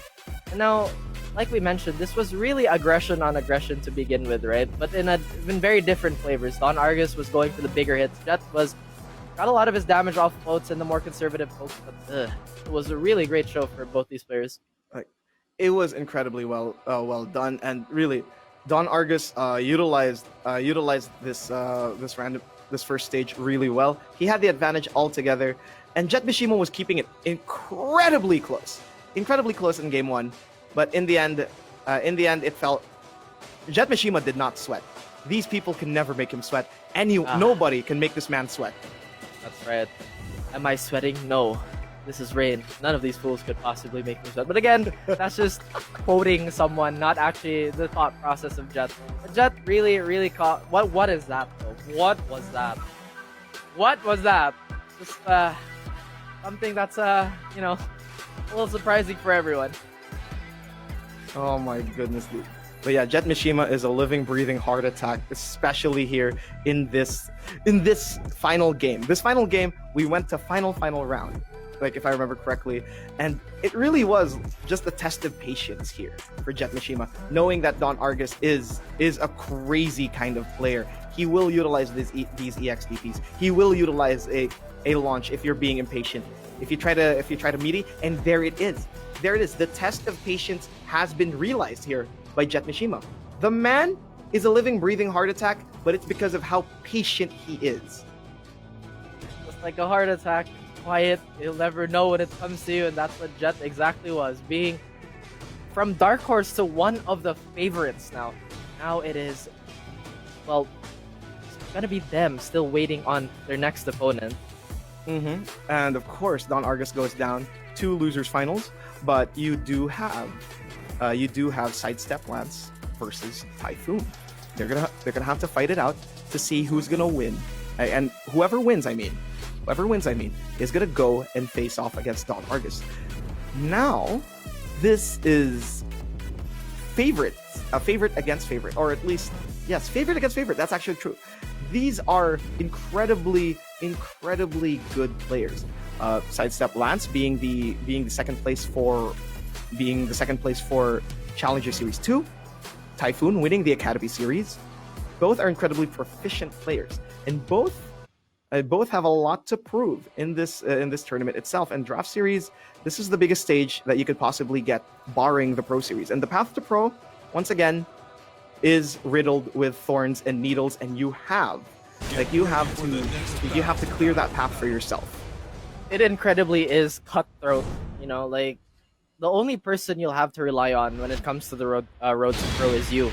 And of course, we are gonna go stick with the big guns here. SideStepLance with the signature Lee/Violet, and Typhoon with the Leo on Suck. It's one of the smaller stages, so both these characters are known for their great wall carry, but that's not gonna be too exercised in this map, or on the stage rather. Absolutely, and now pulling out the excellent Violet here against Typhoon. Small stage does favor both of them. They do love a little bit of that wall damage, because both characters need a billion buttons to actually like do combos, and none of them really deal as much damage as they should. That's right. Typhoon, though, with a beautiful sidestep just to ignore the plus or the minus of that move. But again, SideStepLance has been doing so much damage with that armor move throughout the day. So far, Typhoon has been hanging on despite him getting chipped away. Yep, trying to expect it. Now it's gonna be SideStepLance being launched here by Typhoon. Great, good option for an approach here, and goes for the resplat with the Rage Drive, going for the maximum damage. And did Typhoon press a button? Yes, he did. SideStepLance puts him down, and it's gonna be chew on this. Excellent. He really down jab a man with rage. A little scary to do. Very, very brave option by Typhoon there, but still very, very dangerous. As SideStepLance did have his bearings there, cool, calm, and collected, as we would like to say. Typhoon, though, will take him to the wall once more for a second trip of Oki City. Yep, Oki City is the name of the game here between the two of them. And SideStepLance really playing around his minuses, as you said, and really trying to prevent Typhoon from getting anything more than he should. And once again, punish here by Typhoon and putting SideStepLance by just 2 pixels away from Rage, basically. And an empty jump in Tekken. Good stuff here from SideStepLance, but Typhoon saw the slide from a mile away. This game is truly evolving. Again, Typhoon, though, with the impressive adjustments here. Oh my goodness, even better defense by SideStepLance, but Typhoon's like, you know what? I got those two. I got them defense, I got you blocked, and that was the name of the game there. And by pixels of health, this is such a close match. SideStepLance fully aware of the full string and going for the duck afterwards. Oh and what my. a sidestep by SideStepLance! Right between the eyes of Hitman 2 here. SideStepLance also strun his stuff. Not done yet, but Typhoon still has a chance at this. Oh, goes for the power low here, but SideStepLance continuing his onslaught, but no, the crushing! Oh, this is dead. Unless the combo goes off axis or drops. I'm not entirely sure what happened first, but I'm guessing it was an off axis, and that gets SideStepLance a second chance at life. Hope he doesn't bite the karma apple for that. That Karma Apple can be incredibly ominous, as SideStepLance once again really showing why he's called SideStepLance. Typhoon, though, doing such a great job of trying to push him towards the wall, but so far spacing is still here. No one has really committed to anything big. SideStepLance, though, slightly missing that punish. So far, nothing crucial lost. Absolutely, but now it's going to be a poke war between the two of them. This is the name of the game for high level Tekken. You have to play patient, play the neutral, play the poke, and punish whatever you can. And now SideStepLance is already here at Rage, and a launcher from SideStepLance. That puts Typhoon down one game as SideStepLance just gets him. He's been hit by a smooth criminal. Yes, I was completely expecting that. I was like, he's gonna do it before I can. But once again, guys, this is set to become such a thriller of a game. Again, both these players have been very, very close in terms of skill level. SideStepLance, we've seen a lot of his very fine and, how do I put this, elegant movement in play here. Meanwhile, Typhoon, his damage from his combos and his, I would say, really, really good adjustment and such great awareness of space has been putting him on the map for that set. Absolutely, and once again, this is since this is a best of 3, we're going to see the adjustments from both players, and of course, we're probably going to see Typhoon pull out the versatility that he's known for. He has a billion characters. He knows how to switch up playstyles in between, and we're either going to see like. I am not betting on a stage change. I'm betting on a character change. Probably Yoshimitsu. Probably gonna be the Kunimitsu. I would love to see the Yoshimitsu, dude. Absolutely. Like if you want to play around minuses, you want to play around basically like the very rules of Tekken. Yoshimitsu is the very breaking of those rules, and I'd like to see that happen too. But what's it gonna be for Typhoon? Instead, we're gonna see the Kuni. This has paid off for a lot of people against SideStepLance. That's right. And at this point, you would expect SideStepLance to be very, very well practiced in this matchup because, again, he's faced off against so many Kunis. And as annoying of a character as Kuni is, it's really great to see character representation. I've said this every single day I've Fight. casted, but it's just such a treat, you know, to see such a variety in the top 8 and at the very top levels of our game here. And as Typhoon putting on that Dakota Kid whack customization, That this is man calling whack. out. That man is calling out customization. How dare! But of course, it's gonna be the movement between the two of them. Oh my God, the rising moon strike here from Typhoon just misses by a few pixels, falling short against SideStepLance. And SideStepLance, on the other hand, is playing this neutral well. He knows that Typhoon would want to go for dash in, considering that's how every other Kuni has played it out. And every single time that slide comes out, SideStepLance is always ready for a punish.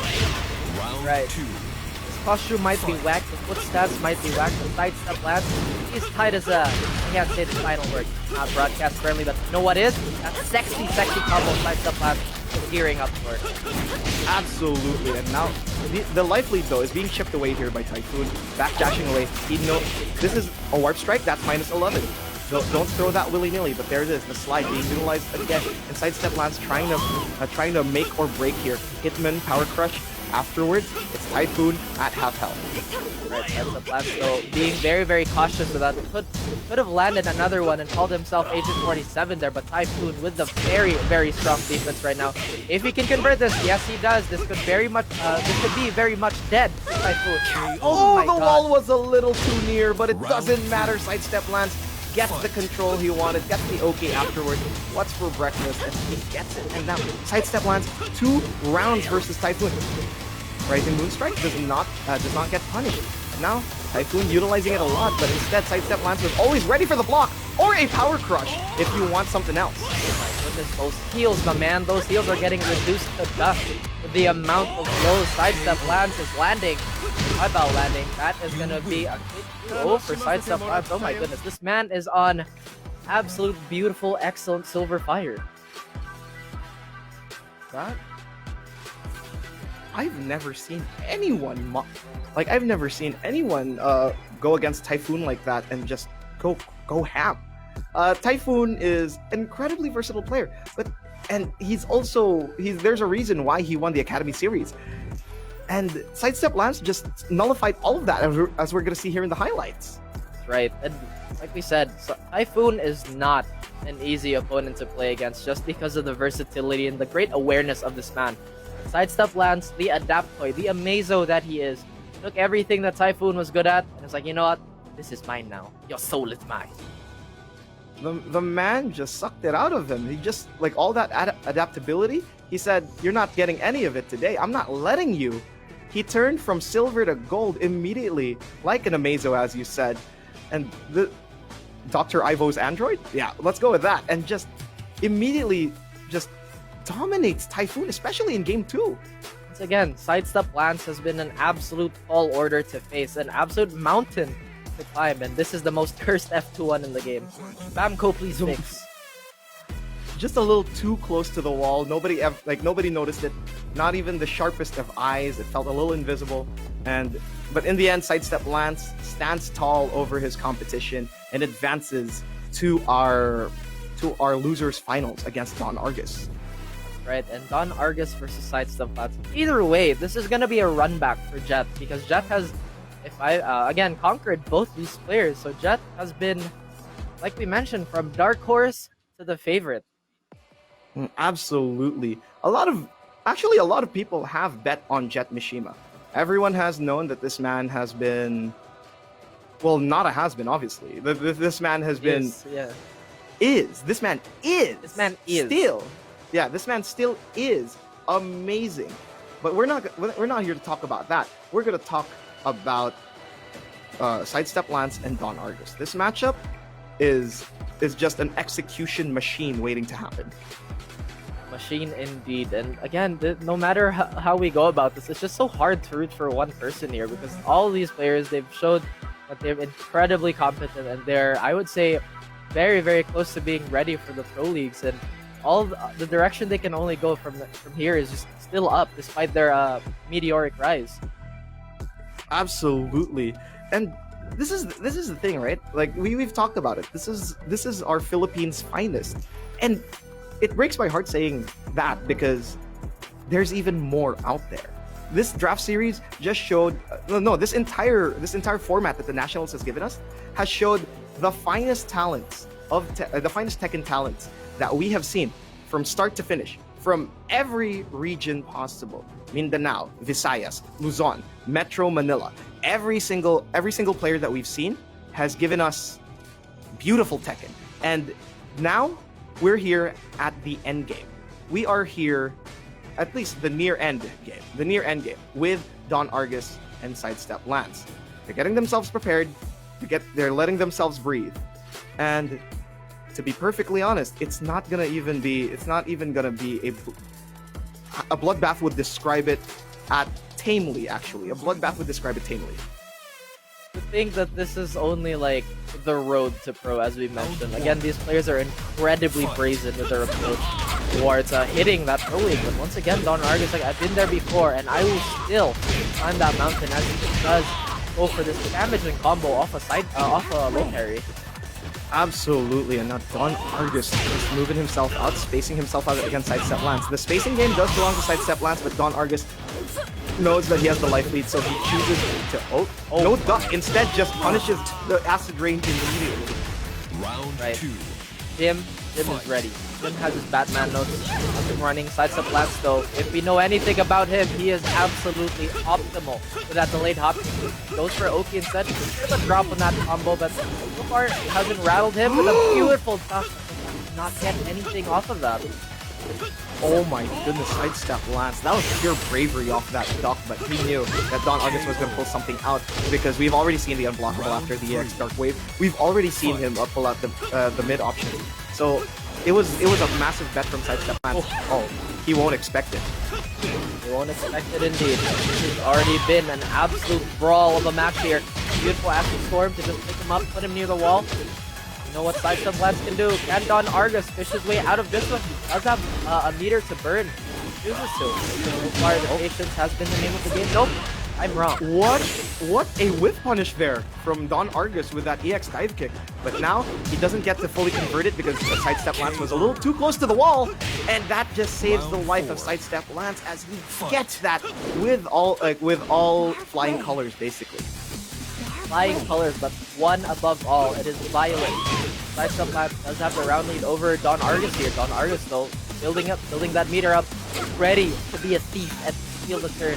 SideStepLance. We've already seen Don Argus be a thief at night, and it's already nighttime where vampires like to lurk, as Don Argus is already putting a lot of damage in SideStepLance's name. But SideStepLance don't care at all. No! What a big EX dive kick from Don Argus! Big indeed, and SideStepLance, if he has the time to go massive, it's right now, but Don Argus, the onslaught continues, and it is true of peace. Don Argus will have to work his way back up towards having that blood meter available, and SideStepLance, he knows this. He wants to keep the fight going. He doesn't want to stop. Good punish there from SideStepLance, but Don Argus is unfazed. Once again, life lead belongs to SideStepLance, but that could change anytime soon. Hope Wars have been the name of the game, and there it is, Acid Storm, and immediately goes straight into a power crush because he knew Don Argus was going to approach. The meter gets spent this early, and Bloody Claw gets used afterwards. Now things are turning a little more rapid for both these players. They are swinging, they are going. SideStepLance though could not block special low, but still, what an intense first set there. Again, these guys are just trying to put their hands around their throats and just go, oh, try to strangle each other. My goodness! Like if we've ever seen rabies in action, that is Don Argus.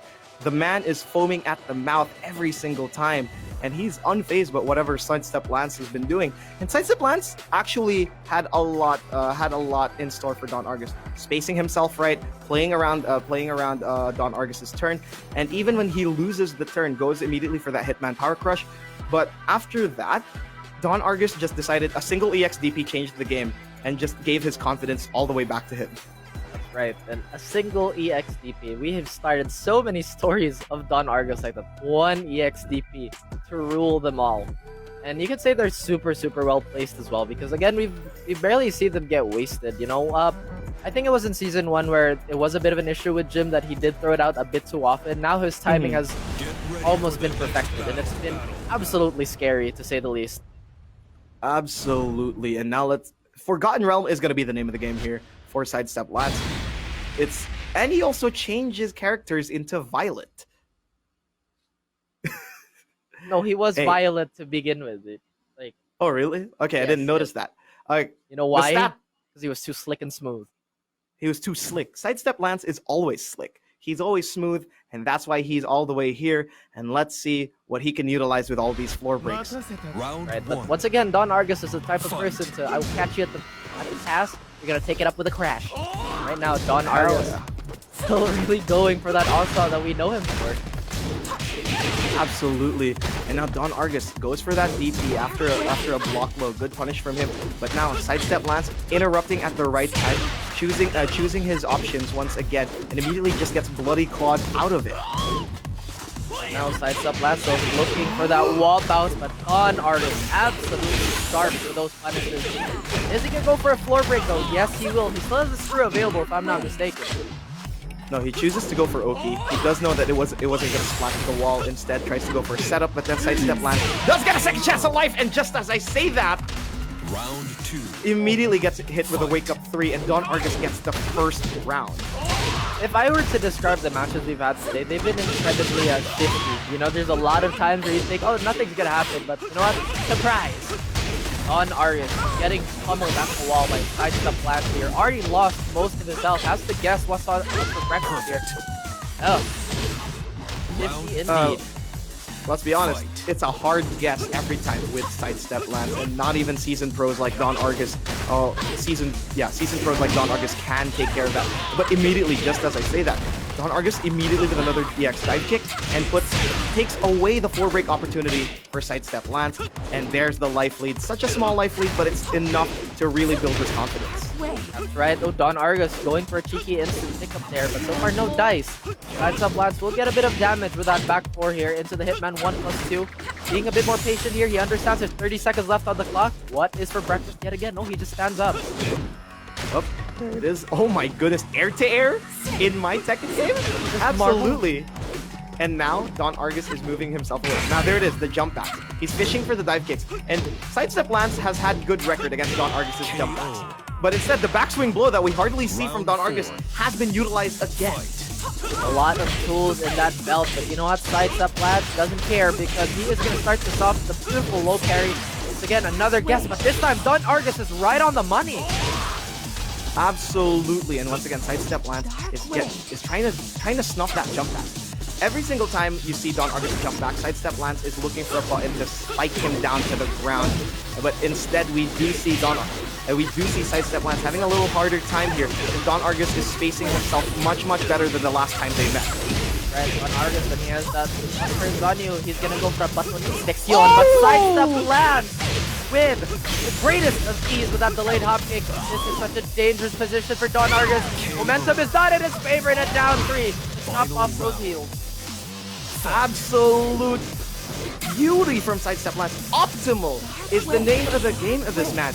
He is always on the money, and that's what makes him so scary. And now, Don Argus is now choosing his options more. He's trying to go for the dive back, dash in, dive, jump back, dash in, jump back, trying to throw Lance off his game, trying to change the rhythm every single time too. And look at that, once again trying to attempt for an air-to-air. Should SideStepLance try to go, but there's the resplat from the knockdown, and now SideStepLance is in a world of hurt, but good punish from SideStepLance. Once again, that wake up 3 has taken so many names today. He's gonna take another. SideStepLance has to weather this storm, but so Don Argus with a double blood meter, burning down SideStepLance. Don Argus. What? Once again, never count the man out. Whenever he has meter, you have to defend, you have to be patient, and every single time, even with all the patience in the world, this doctor will run it all out. He will cure it all. And there it is, as we see in the highlights. Like I said, you know, if you try to cut him off in the pass, you're gonna get hit with the crash. Don Argus really turning up the heat. Like as the matches went along, SideStepLance, honestly though, still look really strong. I know I might sound like a broken record, and I've been saying this quite a lot today, but my goodness, it's just so hard to call. Absolutely, there is no way that you were gonna call this. You were gonna call this like in favor of anyone, because that's the pool that this draft series is. high-level players, high-level Tekken, and we are at front row seats. We are seeing this with our very own eyes, how good these players can be. And Don Argus is showing why he was in the Nationals for 2 seasons. He's showing the world, you never count me out. I might be a veteran, but I'm never old. That's right. He's like Bruce in prison, you know. Came back stronger after a broken back. This time was Don Argus actually doing the backbreaking here. Again, these have been so exciting. I love the sequence here where Don Argus decided to whip out the backswing blow so many times in a row as well. I think that just caught off Lance off guard. Absolutely. And Don Argus has been smothering. And SideStepLance has been, did his game plan right. He did everything right, but in the end, you can only guess so much. And that's what Don Argus gave. And I'll take the time now to actually say congratulations or give our love to all our players that have fallen. SideStepLance, MachineHead, Typhoon, Jason, Levi, Jik, Tomoriru, Endrax, Kunicat. All of you have played so well in this draft series, but only 2 can stand at the grand finals. That's right. And again, you are out of contention, but you are never forgotten, as all of you, like Young Rafiki said, put on such a great show. And hey, I know there's a lot of people wanting better players in the roster, and my goodness, a lot of eyes have been looking here, but right now it's going to be Jetmishima once again versus Don Argus. This is the peak of today, you would say. 2 of the most dominant players in Challenger and in Draft, facing off against one another here in our grand finals in the bracket. And dominance has been the name of the game for both of them. They have been the players that don't put on brakes. Jetmishima, in his name, that Jet, that's not actually his name. That's actually how you describe him. Like a jet, never stopping, always running, on fumes, on gas, on water, no matter what. He will glide through the competition just like that. Exactly. And of course, Don Argus, we have established this man to be the maniac of the Nationals just because of his sheer bravery. But we've seen a different layer of him as well. His adaptation, his mindset has been ever evolving, making him an even more dangerous opponent. And once again, these juggernauts are going to face off in the grand finals. Absolutely. And once again, thank you guys for being here with us, because this has been an honor to call this series. Because now we're finally going to be in game 1 between Jetmishima and Don Argus. Jet Sobieska. Oh! Wow! Mishima! Actual Mishima! Okay. He pulling out all the stop. Oh boy, this is definitely going to be a doozy for both these players, because finally, Jetmishima brings out a Mishima. Oh my goodness. Actual Mishima. He did mention it. He has had Mishima chops. And now the D-Bell Jin is going to be pulled out against Don Argus. The demon versus the D-Bell. Oh my goodness. Right now though, Don Argus like, you know what, before you can get warm, I'm just gonna chunk away at you. But Jetmishima has already put Don Argus in a corner. This could be a great investment in real estate, as Don Argus will have no choice but to fight out of this one. But Jetmishima going for the more patience game here. The sidestep that Wavu though, going to be incredibly menacing. The down 1 will get punished. Don Argus will take first blood of this red on red action. Red on red action has been getting out of it into EXDP. This man is crazy. Crazy. Like, are you going at it? Are you going at it, Don Argus? Okay, good punish. It wasn't electric. It was a little too windy. And now Jetmishima is now at the wall, and you don't want those dive kicks to be building up on you. Considering it's especially at the wall, because you don't get to do your offense at all as a Mishima. Right. Jet really has to impose his will on this one. Don Argus is not the type of player to give you the room to work. Jet though, being a bit more patient, still warming up the gears here. Hopefully when Jet will get warm, it's incredibly dangerous, but Don Argus with a Don Argus special. Of course, the EX Dark Wave into the unblockable. What a setup from this madman. Every single time, nobody falls for it. and nobody falls for it a second or third time. But when it happens, it happens. And there it is. Don Argus is already putting Jetmishima on the ropes here. No rope-a-dope technique here for Jetmishima as he gets chunked all the way to near range. That's built like a butterfly, sting like a vampire. Don Argus has been absolutely tearing this step up. Jetmishima looks like he has signs of life here with that menacing damage. Oh my goodness. Watch your feet. Is this a robbery? No! It's a reverse robbery. Oh my goodness. Oh my A roller goodness. coaster. A roller coaster of emotions as Don Argus gets game 1. But keep in mind, this is double Illion. So that means Don Argus was in lower bracket. So he has to reset the set should he win this entire one. That's why Jetmishima has a lot to play with. We already know Don Argus has a Heihachi, I mean.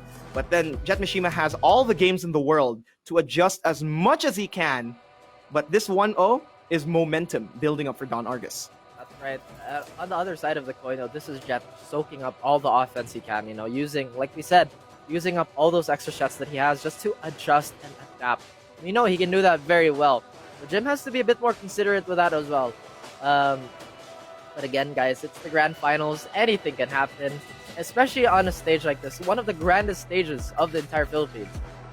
Absolutely, and this is going to be top level Tekken. We've always talked about top level Tekken, but this is the tippity top of the tippity top.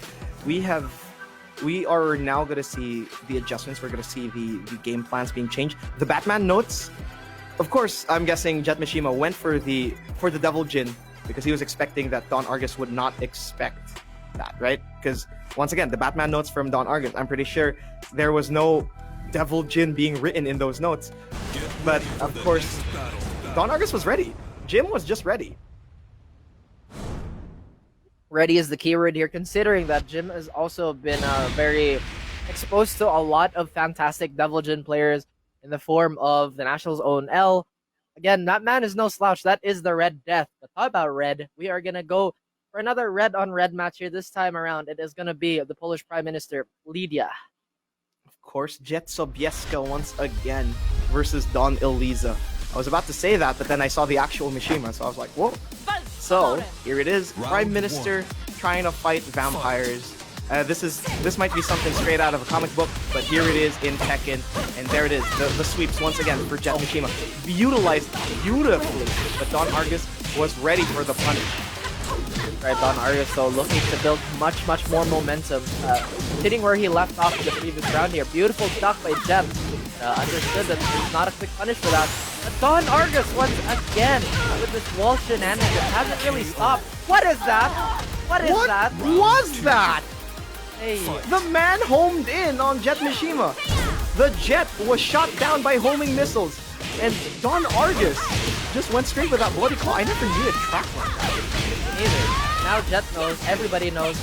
Jet is upset. He's like, you know what? I'm tired of all this wall shenanigans. It's my turn.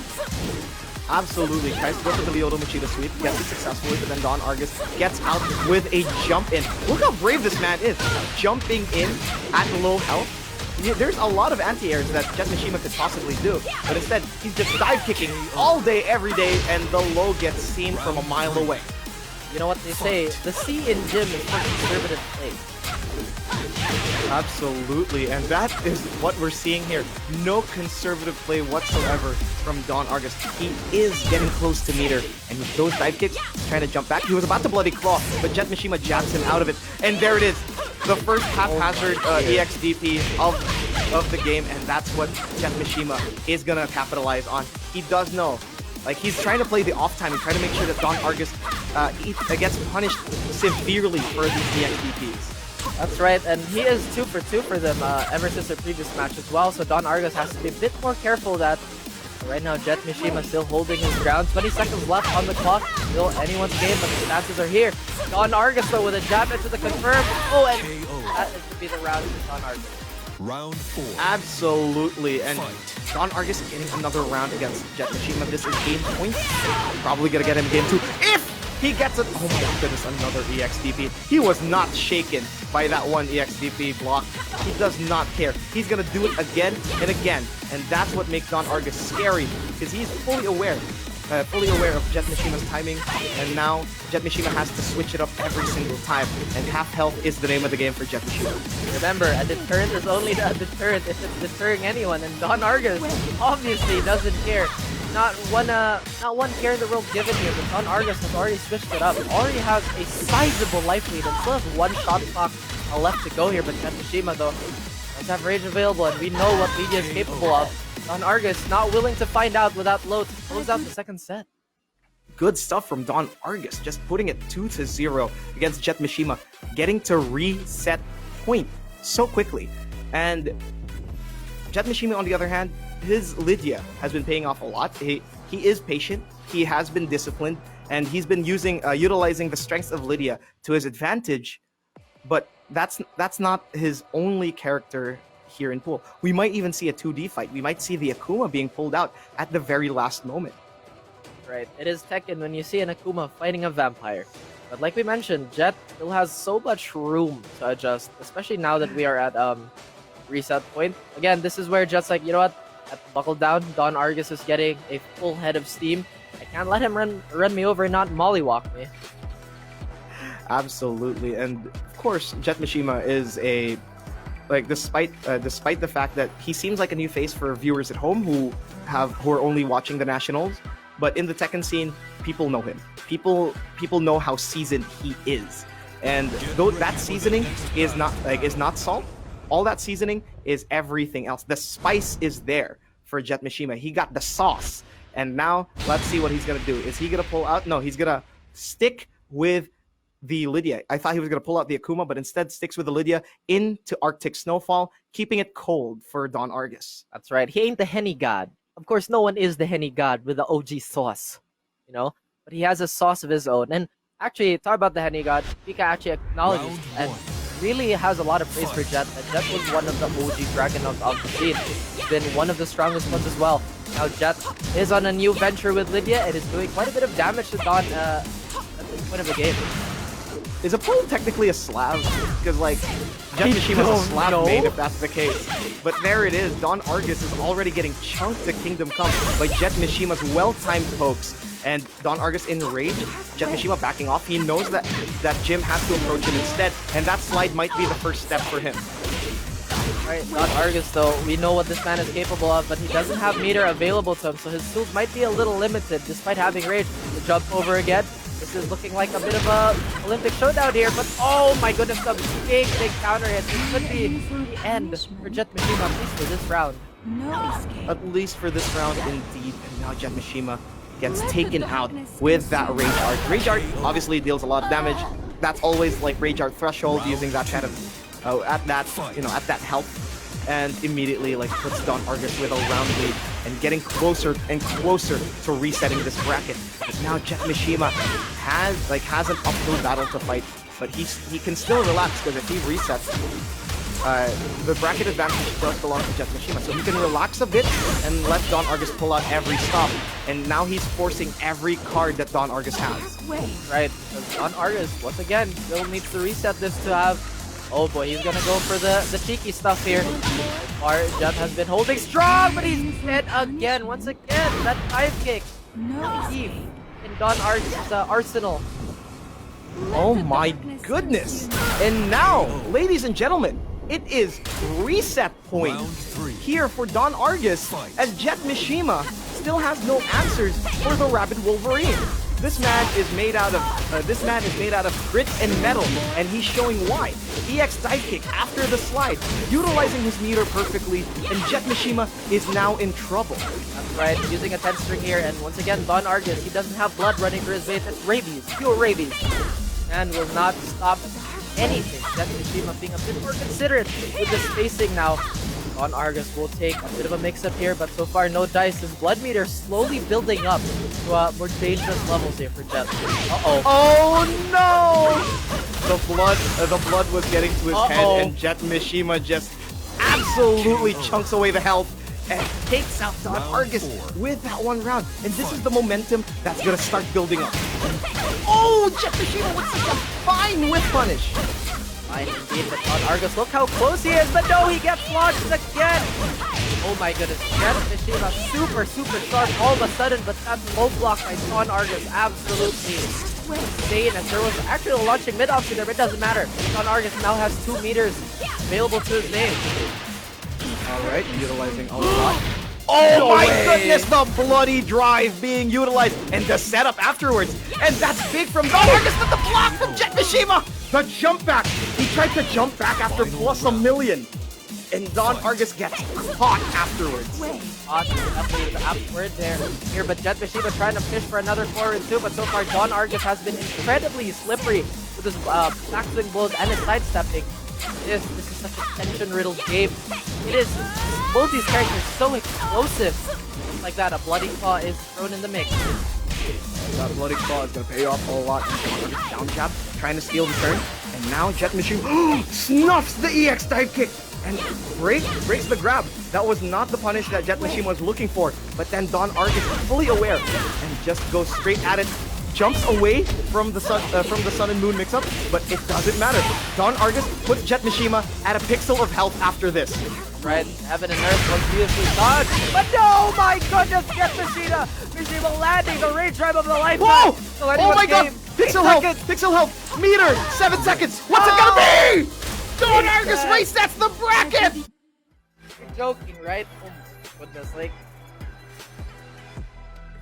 I am at You a gotta loss be for words. kidding me! There you Don go. Argus, the grit, never giving up. Even when it looked like the chips were down on the table, it didn't matter. When the chips were down, Don Argus forces the reset as much as possible. And now, we are at a reset. The reset is a stepping stone. Everyone's back to normal. The playing field has been equalized, and Don Argus is building momentum. But now Jetmishima has all the data in the world.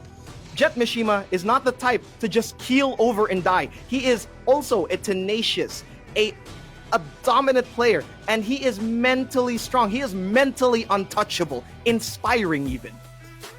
He is the type of player to be super stoic. We can't say he's a perfect physical specimen because no one was made perfect in this world.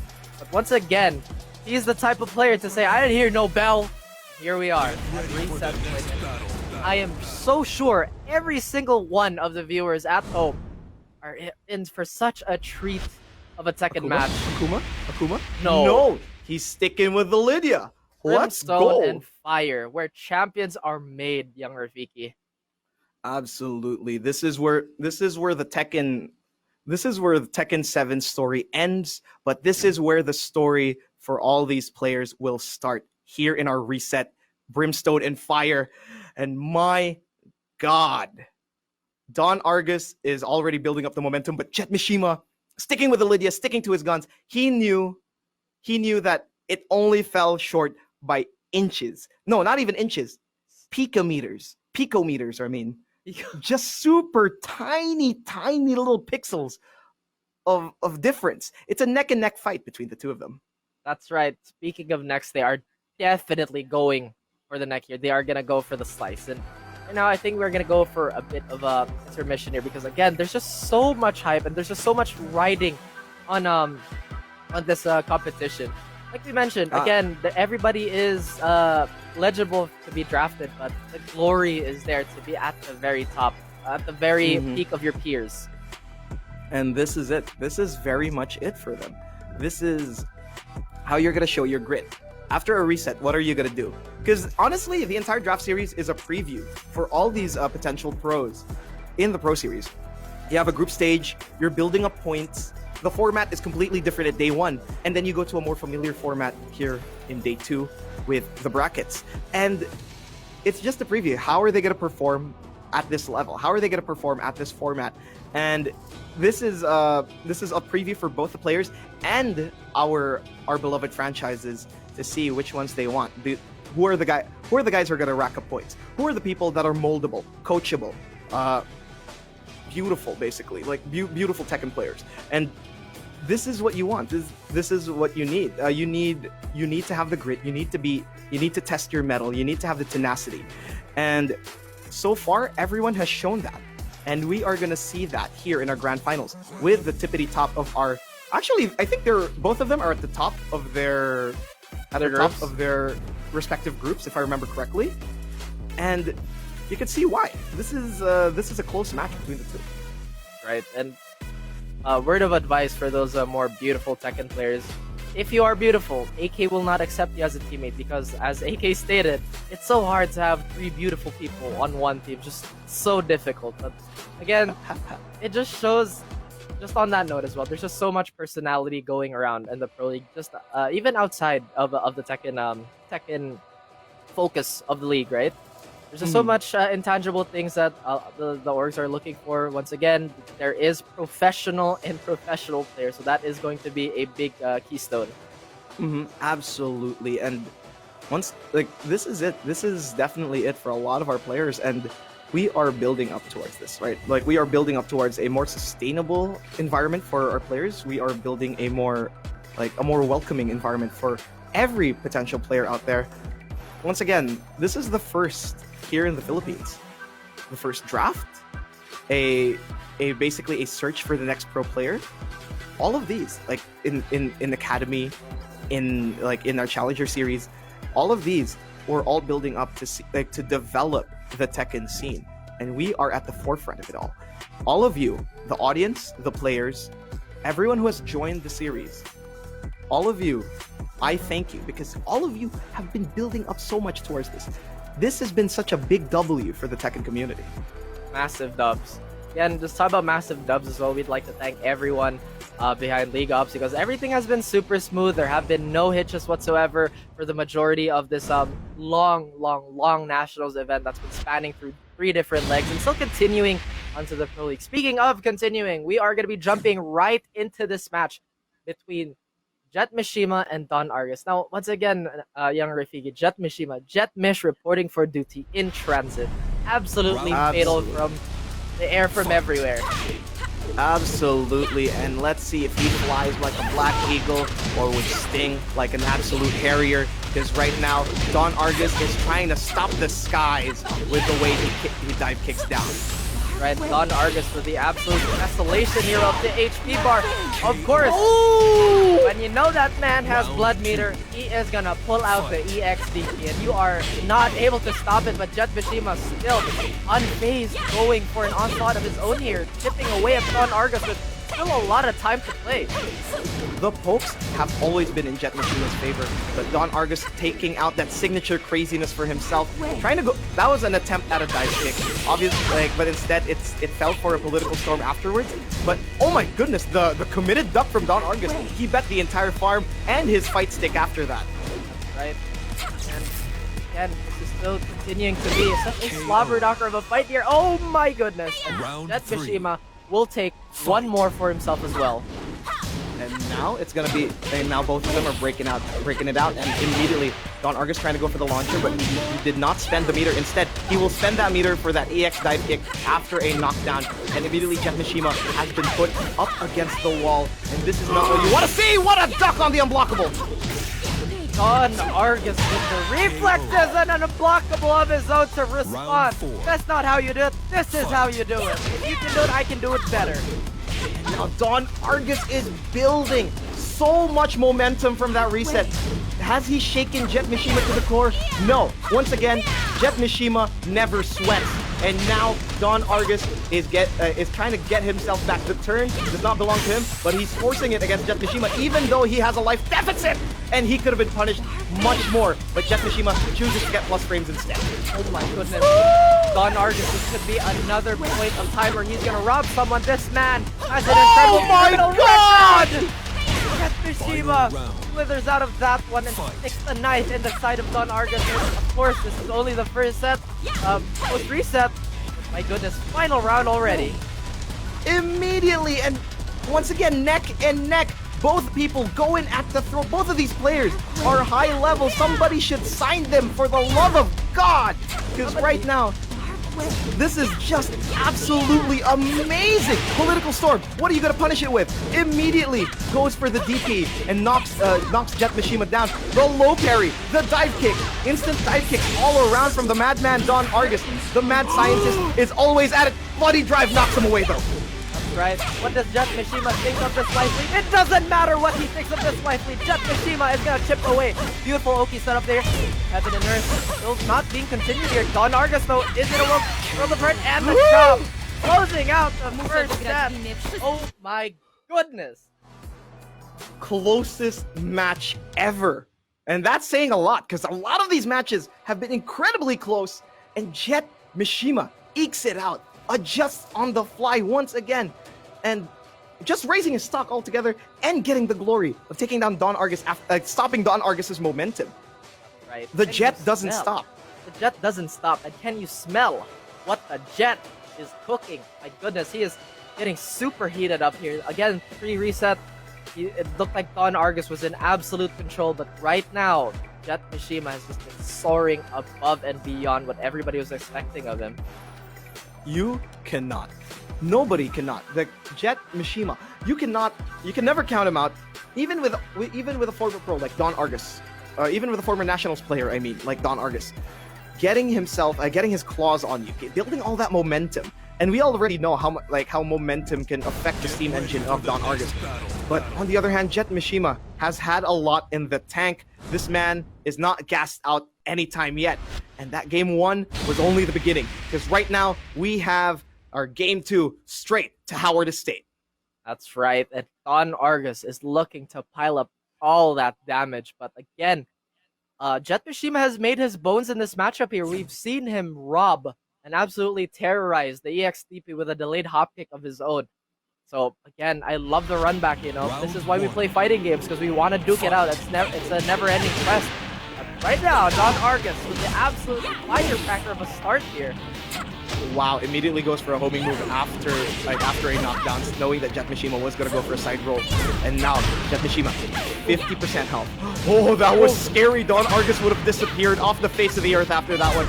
But swiping away at those legs is Jetmishima and builds a small life lead. But Don Argus equalizes immediately. Equalizing is the word here, and you can see the patience from both these players here. Jetmishima with a beautiful punish here. Not go for the crazy stance up. Very, very compact on Argus, though, expending his blood meter. Will go for the bloody claw. Shima is the first to be put in rage. What can he do about it? Oh, snuffs out the Heaven and Earth stances with a jump. But no, my God, Don Argus trying to press with that. Do not. Do not do it. Do not do it. On Argus, though, still trying to fight back with tooth and nail as Jetmishima is coming at him with such tenacity.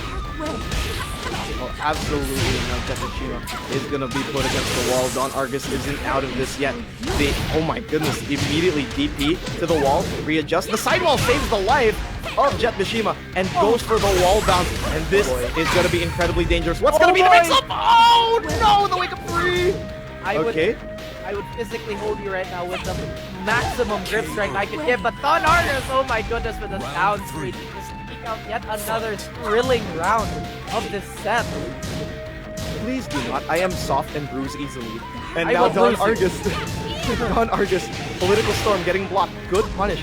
Getting the optimal punish every single time against Jetmishima. Those knockdowns are great, but the EX Dark Wave gets off axis, so he couldn't get the combo afterwards. Now Jetmishima has all the chances in the world to mount a comeback in this round. Oh boy, here we are. Breakable wall behind Don Argus. Jetmishima trying to press the advantage as well. The Lyoto Machida into the down jab. It's all options here. Don Argus still has rage. Can he close it out? Oh my goodness, another Oh my roll. God. Wait a minute, what's happening? Na-arthritis si Don Argus. Round 4. That sudden drop of a combo, I don't know what happened. I guess it's the stick, but it just happened. But it doesn't matter. He's not phased. He's just gonna go at it. But I hope that frustration doesn't build up, because Don Argus gets stuffed out of the air. Oh my goodness, Jetmishima looking to close this one out stronger and taking away the home court advantage by Don Argus. But Don Argus, like we know him, the mad dog, the maniac of the Nationals, will still continue this onslaught. Last one round to him, Jetmishima. He is losing so much health for absolutely nothing right now. Don Argus poking it out and he gets that round. Like he's just getting Bowie points right now, but now it's gonna be final round instead of a comfy 1-round lead. And empty jump from Don Argus. This man is crazy. There's a reason why they call him the Mad Dog, the Mad Scientist, the Rabid Wolverine. He has so many nicknames, and it all comes down to the method to his madness. And right now, EX Dark Wave, what's going to be the setup? He's going to try to go for Jetmishima guesses high, but it could have been the mid, but instead Don Argus is going to be 50% health because Jetmishima is out poking him this round. Right, and normally, you saw the patience there. AXVP, he was baiting it. I think Don Argus do better. Now Don Argus with the low pair. He can take the swap wall, or at least very close. He does have meter as well. This is going to be extra dangerous for Jetmishima. The extra damage is racking up here. He doesn't stand up. That's going to be another dive kick here. Jetmishima will do his turn with that down jump, but the SVP! Oh my goodness. The EX my dive goodness. kick every single time. Oh! Now this is a grand finals. Everybody is just going blow for blow. There's no clear winner or clear advantage in this very violent and very bloodthirsty tug of war between both these players. And you guys are in for a treat. We're all in for a treat. This is an absolutely crazy matchup. Skin has been tearing these men. These men, in terms of Tekken skills, they can deadlift 1,000 tons right now. Their brain is bleeding, but it doesn't matter. Tenacity has been the name of the game. Nobody wants to give an arm or a leg. They've been pushing through every single time. Every single time. You just know that both these players, they are at a staring contest, you know, and so far no one has flinched. There's one apiece, but I think this is going to be the decider. This is going to be the momentum of what these players need. And Jet does have the option to swapping characters, but is he really going to do that though? That's the question right now. Are we going to see a 2D fight? Or is he going to stick to the Lydia through and through? Or are we even going to see the Dragunov, actually? No. The man does not pull out the Slav, instead stays in Poland, and instead goes to the Infinite Azure. And this is going to be a game of neutral once again. Movement is the name of the game. They're going to have to be spacing themselves out. But Don Argus actually loves it when people move around because he has space to jump back and dive kick. That's right, and Jet loyal to Lady Sobieski here. Lydia on the front line for him. The down back 1, or the down back 2 rather. Chipping away at Don Argus. They're very chunky low here. So far the defense is right on top of the prayer for both these players. Oh, once again, Don Argus trying to input an instant dive kick there. Instead, gets a jump in, but oh my god, he's doing it again. Every single time, Jetmishima was not blocking 3 lows in a row and gets DP'd all throughout. But now Don Argus has a lot of options. He has rage. He gets poked out. Don't stand up after that. Good block, but what's it gonna be? That was a dive kick attempt. I could feel that was a dive kick attempt. I can feel the tension in my loins. And oh my goodness, Jetmishima. This is really still anyone's game, but Jab will close it out on Argus. Once again, really showing the confidence of choosing to play such a high execution character and such a high success rate of it as well. But once again, those small mistakes will come to bite you. Absolutely, and Don Argus is unfazed though. Jetmishima, oh my god, that punish just missed by a single frame. And instead, Don Argus is already trying to input dive kicks, but it's getting to him. There's been more missed dive kicks so far. And the EXDP, there it is. Optimal punish from Jetmishima. If there's anything Jetmishima is, he is optimal, and that's what's going to be the name of the game. Rage is available. Don Argus can still take this, and that is going to be the whiff punish from Jetmishima. Straight out of a movie, from Cat Stance 2 into that delayed hop kick with Jetmishima. His momentum right now is red hot on Argus, even though that bikini is on Eliza right now. He is absolutely melting under the heat of Jetmishima's pressure, but again, Gus is the type of person to never be phased, especially with 2 blood meters right on the menu for him. Oh dear! No, it doesn't matter though, because Jetmishima just straight up ate. They just straight up sucked up the blood. You a vampire, I'm taking all of that, donating it to the blood bank. What a great politician Lydia Sobieska is. But that being said, like, approval ratings, 100%. But that being said, that was Jetmishima's answer. Don Argus wants you to fight tooth and nail? No, I'm not gonna let you breathe. I'm not gonna let you bleed. I'm just here to beat you up. That is such a like ominous sentence. I'm gonna beat you up. He just like walk up to someone, I'm gonna beat you up. And that's exactly what Jet is planning on doing. He's very ominous. He wants to be that scary figure, the secret Grim Reaper of the Nationals. Because again, Jet, even though he is a long-standing figure of the community, an absolute menace. I know there's a lot of viewers out there who haven't seen a lot of Jet, so Jet really putting this as if it's a chip on his shoulder and being an absolute terror from the darkness within. He's putting himself on the map. He's a massive blip on everyone's satellites right now, and you can see why. The adjustments are coming in, and he's really taking advantage of the stresses of a long set. It doesn't, like, none of this phases it. The stresses of a long set, like, we actually didn't discuss this, but the mental fortitude to fight a long set is taxing, to say the least. Taxing is definitely an understatement, especially with the likes of just the adjustment of both these players, right? You understand that both of you can adjust and will adjust on the fly. So it's really just a matter of who is gonna hit who first. Right now, we are gonna be swinging for the fences as Jetmishima is on tournament point. Nearly a beautiful whip punish there, but so far Don Argus has been keeping it closer this time around. Absolutely, but now Don Argus once again trying to jump back, but Jetmishima's keeping it as claustrophobic as possible, snuffing him out of the air, never letting him breathe, and we've seen what this corner can do. Oh my goodness, what a sidestep from Jetmishima. Don Argus just ate all of that for free, but it doesn't matter. He wakes up with a DP, puts Jetmishima by the wall. Is he gonna get the resplat? No, he doesn't. But now, the Bloody Claw, no splat available, but it doesn't matter once again. The slide gets blocked though! Oh boy, the Jet press? I don't think Jet pressed it once again. He is gonna be on the winning end of that Rage Art fiasco. Now Jet, still the momentum is in his hands right now. Don Argus has to play this from behind, and you know Don Argus can take away as much as he can when he wants to. Yep, absolutely. And now he's building up meter. One more move being hit, and he can build up that meter. Right now, Don Argus is so much at the back foot, it's crazy. But so far, Jetmishima is not phasing him at all. He's going aggressive. The side switch though is gonna be bad news for him. Uh-oh, this is not a good position for Don Argus, as once again, Lydia Sobieska, once she puts you in a corner, oh my goodness, what a well-timed block there by Don Argus. And it does look like things are gonna go for a bit of a hectic freeze here, as these players are even taking up the game itself. Oh! Just absolute, like, the game can't handle it. The game can't handle it. Things are getting this crazy. And let's be honest here, Don Argus is brave for ducking by the wall. People are usually scared of that, but would you rather take the wall splat, or would you rather take a mid? Either way, it's a wall splat, so he had to bet the farm on it. And now Don Argus is already putting Jetmishima in rage. What a quick round! Oh my goodness! Don Argus' signature to take away the momentum from Jetmishima. And the fangs of this vampire have sunken deep into the neck of Jet. Jet has to stop his bleeding somehow, otherwise Don Argus can take momentum away from him. Argus once again still on that onslaught, that unforgiving onslaught of front.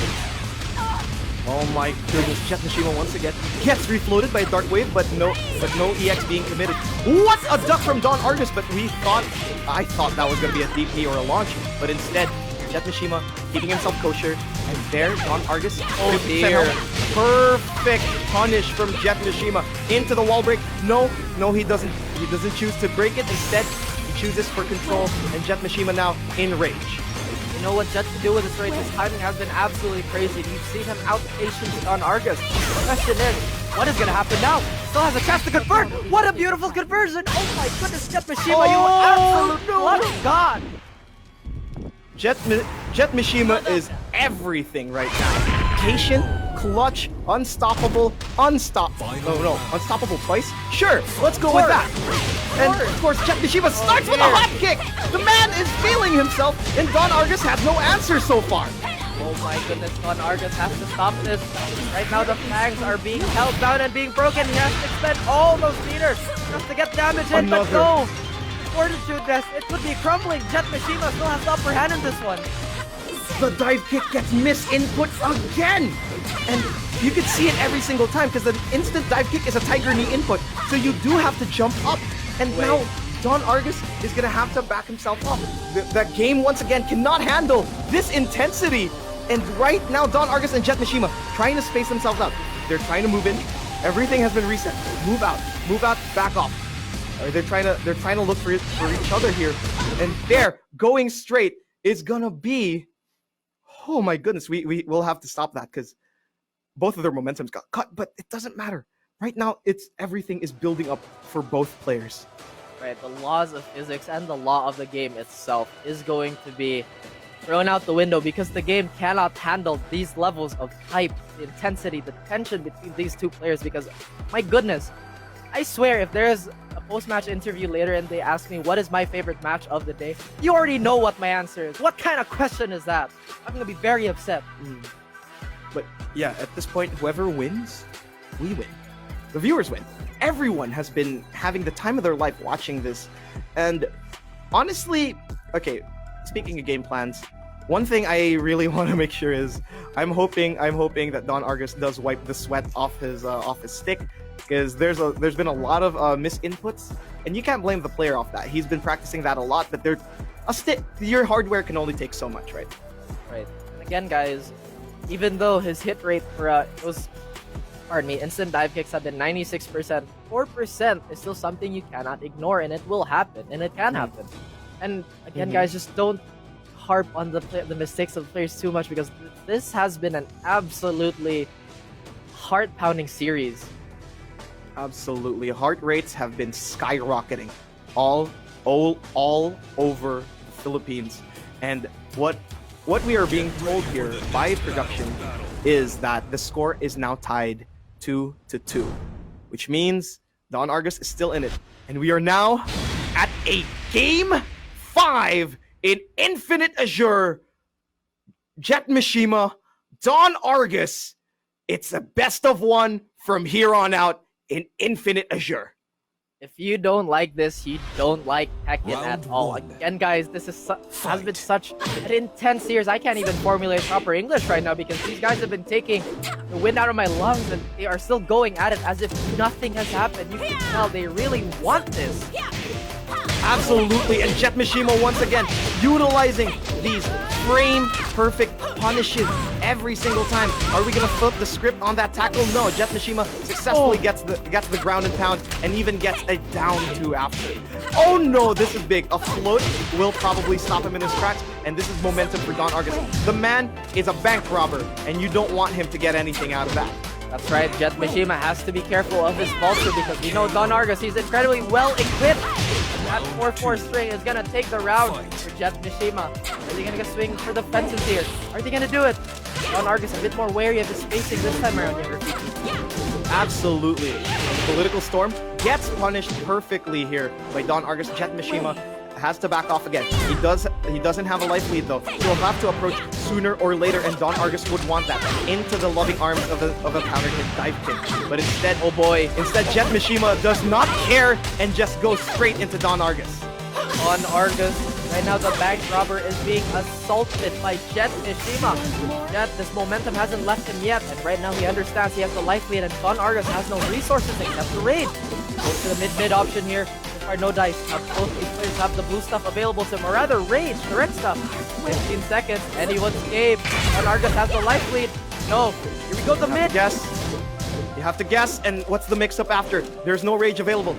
2, 1 HP. Oh dear! Difference! Oh my god, Jetmishima! At tournament point! Here we go! Don Argus has to fight back sooner or later, or else Jetmishima is gonna run away with everything! The guts, the glory, the wins, and possibly even his life. You saw that, right? That was so incredibly Silva-like, finishing the round off with a teeth. Now Jetmishima once again gearing down momentum. Don Argus though, he is in fight or flight mode as he understands. This is for everything. Don Argus has that meter on top of that damage as well. Now he's being a bit more cheeky with those dive kicks. Jetmishima has to weather the storm. Oh no, that's the launch! That is a dead Jetmishima. But Don Argus still has a massive mountain to climb. He needs to win the 4th and 5th round if he wants this. Clearly, I'm stating the obvious, but aside from that, Jetmishima is keeping himself patient, spacing himself out really well. 2 backdashes, and that's it. No backdash spam, or else you're gonna get caught with a bloody claw. Right, the strings though, they are coming here. Jetmishima going for the added bonus damage, not going for the launch. Right here, Jetmishima understands once again. The life lead is in his hands at these 35 seconds. This is gonna feel like an absolute eternity as Don Argus does that meter. Jetmishima getting more refined as this game is going. Oh! Now Jetmishima has the life lead. Anything can happen. And Jetmishima gets the Draft Series win. He is your Draft Series champion, ladies and gentlemen, after a hard-fought reset from Don Argus. Oh my goodness, are you kidding me? This was the best Tekken set of 2021. I'm so sorry if you guys heard me scream into my mic. I hope my post-processing cut it off. Did it cut it off, young Rafiki? Please give me an honest. It did. Okay, thank goodness. Otherwise, everybody in the audience would be deaf. But my goodness, that was the way to end and to begin Pro League as well. There's just so much. Woo! Congrats to Jetmishima taking all of it today. Let's look at those highlights. We need to see those highlights. Just There is run the no whole way. game back. Just run the whole series back again. I man. absolutely loved it.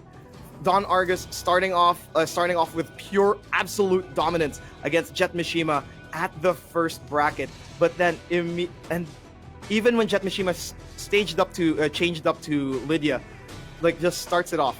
Don Argus was building up the momentum, but of course this is Jetmishima we're talking about. These were hard-fought sets for Don Argus, despite the fact that he went for the reset immediately. Right.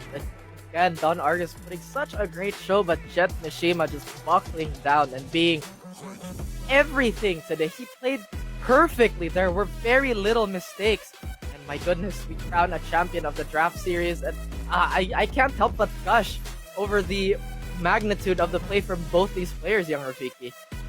Starts off with a 3-0. We go back here, and this is where everything goes down. When the Jets fly, they fly high, and Jetmishima was having such a hard time trying to stop this bat from going crazy. But as per always, if there's anything we can say about Jetmishima, he's a massive Superman. This is a Batman versus Superman moment, because he was invulnerable to everything Don Argus threw at him. That's right. He was the blue Boy Scout that I would say his team needed, and what he needed. And my goodness, it's just so hard to encapsulate how excited we were casting this game. And this was it, man. Jetmishima, as soon as he saw that momentum, you saw the refinement in that sidestep. You can tell everything was on raised to 10, to 11 even. Oh, goodness gracious. And even then, if you look at all of this, you know what this just means for everyone? These two are almost guaranteed to be drafted in. With the way they played, the tenacity that they showed, like I'm all about equal opportunity, but sometimes there's just so much you could put on paper with this. That's right. And like we said, equal opportunity, but these two rose above all. It's just hard to deny, if you go by paper. And man, I am just so excited what we're going to see in Pro League if this was the outcome of the Draft Series. And I think it's about time to thank everyone for tuning in for all 3 legs. Wait, is it 3 or 4? I can't even count correctly right now because the adrenaline, the excitement, just for the entirety of the Nationals. This 3rd season has been so hype. Absolutely, and this is still the beginning, ladies and gentlemen. This is still the very start of what's gonna happen. We talked about it being the start of something new. And right now, once again, it just feels so right. And this is honestly the best Tekken that we've seen so far of this year. But we're gonna see more. But for now, we're gonna get into a post show, and before that, we're gonna go on a short break. Thank you very much, viewers, for watching. This has been Ernest Rafik Buzon, and with me is Raf. You're watching the National Season 3 Draft Series Tekken Conference, and we'll be right back. Welcome back to the Nationals, ang liga ng mga kampiyon. Tekken fans, rejoice! Napakaganda nga naman ng Tekken action na nakita natin ngayong araw. By the way, I am Laika Mea, your panel host, at kasama ko ngayon si Raf at si Young Rafiki, ang napakagaling natin na casters. But wait, there's more dahil kasama natin ngayon, the one, the only, Jetmishima. So palakpakan naman natin siya, guys. Ayan! Congratulations, Jetmishima! Okay ka pa ba? Like, anong nararamdaman mo ngayon? Kasi ako, kasi nag-champion. Siyempre naman, sino ba namang hindi matutuwa? Di ba? Grabe yung hirap na pinagdaanan mo. You started from the Challenger Series and ngayon, andito na tayo sa Draft Series. At ikaw pa nga, yung kampiyon natin ngayong araw na to. So, kwentuhan mo naman kami dun sa journey na naganap dito. Yung experience ko po, hindi naman siya madali, pero masaya naman. Yung may mga challenges akong mga nakalaban, pero in the end, enjoy ko naman po yung laro. Nag-enjoy ka na, nanalo ka pa. Ayos naman yun, di ba? Pero ito nga, dito kasi sa The Nationals, we're trying to build storylines, di ba? Kita naman natin, Challenger Series, open to all yan. Pwede mag-participate kahit sino. Tapos nagkaroon din tayo ng Academy Series para naman sa mga enrolled pa sa mga schools. And ito, yung Draft Series, yung last push sa Path to Pro. So, yun yung kwento natin dito sa The Nationals. Pero alam ko, yung mga players natin, may kani-kanilang kwento rin. So, outside of Tekken, sino nga ba si Jetmishima? Ako po, nag-work po ako as graphic designer sa Los Angeles-based na company. And every weekend po, nagra-ride ako ng motorcycle. Then pag free time, Tekken po. Nakita ko yung reaction ni Young Rafiki. What do you wanna say, Young Rafiki, right now? Just like hello fellow creative. Just saying that kasi like graphic designer tsaka ako artist din ako eh. So like I'm just really like happy seeing somebody like this like following both his artistic passions tsaka Tekken. Aww. So dahil nandiyan na rin tayo, Young Rafiki, ikaw na yung nakaka-relate sa kanya. May gusto ka bang tanungin kay Jetmishima? Actually, yeah. Now that you're on the radar, kasi like the way you perform sa Challenger Series 2, sa Challenger Series, and dito sa Draft Series, like your motorcycle never ran out of fuel. Parang palagi na lang may gasolina. You're noticed by everyone now. Like that being said, what's your advice for every aspiring pro out there? Kasi like you're a perfect story for everyone out here. Ang advice ko lang po, siguro enjoy niya lang kasi lahat naman nagsimula sa wala. Then kapag pagka napatunayan niyo na yung sarili niyo, then sila na mismo yung makaka-notice sa'yo. Basta enjoy mo lang yung laro. Napakagandang sagot nga naman. Simple lang, di ba? Enjoy and the rest will follow. What about you, Raf? I mean, we've seen Jet absolutely destroy the competition with so many characters. So Jet, what's your secret? How do you play so many characters at such a high level? Sa pagpili po ng character, siguro practice lang lagi. Then, alamin mo po yung in and outs ng mga bawat move.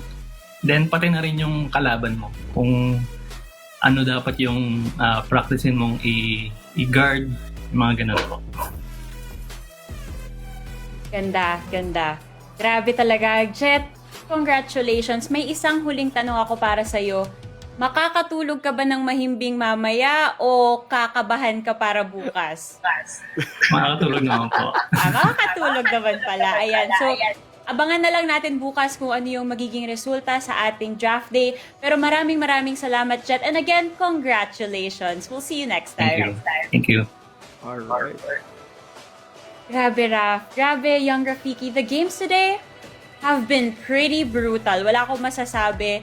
Unforgiving din yung ilang matches. Pero kita nyo naman, sobra sa rewarding yung pagnood ng finals match natin. So, Raf, ano bang masasabi mo dun sa naganap na finals match?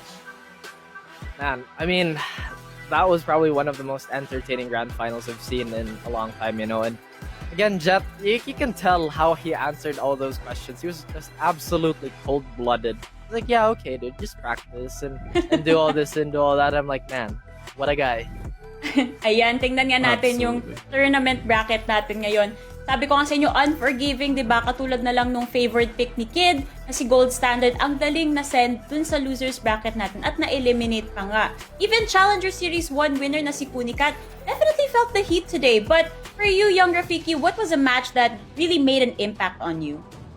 Honestly, the grand finals. There was so much story behind it. It's just riveting. Like all your attention just shifts all the way there kasi it had everything that you wanted in a Tekken finals. A reset, high level Tekken, tsaka just lots of mind games between the two players, and it delivered every single time. Parang 5-star na match in wrestling or a 5-star movie basically. It delivered in all your expectations.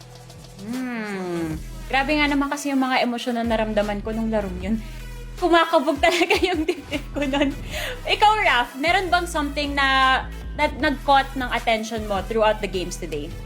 Man, hard save. Honestly, it's not even a question at this point. Like, I'm so sorry. Everybody had so many entertaining matches, but once we got to the grand finals, oh man, I was in love with the match. I was like, you know what? I'm so sorry, guys, but I have already picked my favorite match of the day, and there's nothing anyone can do about it.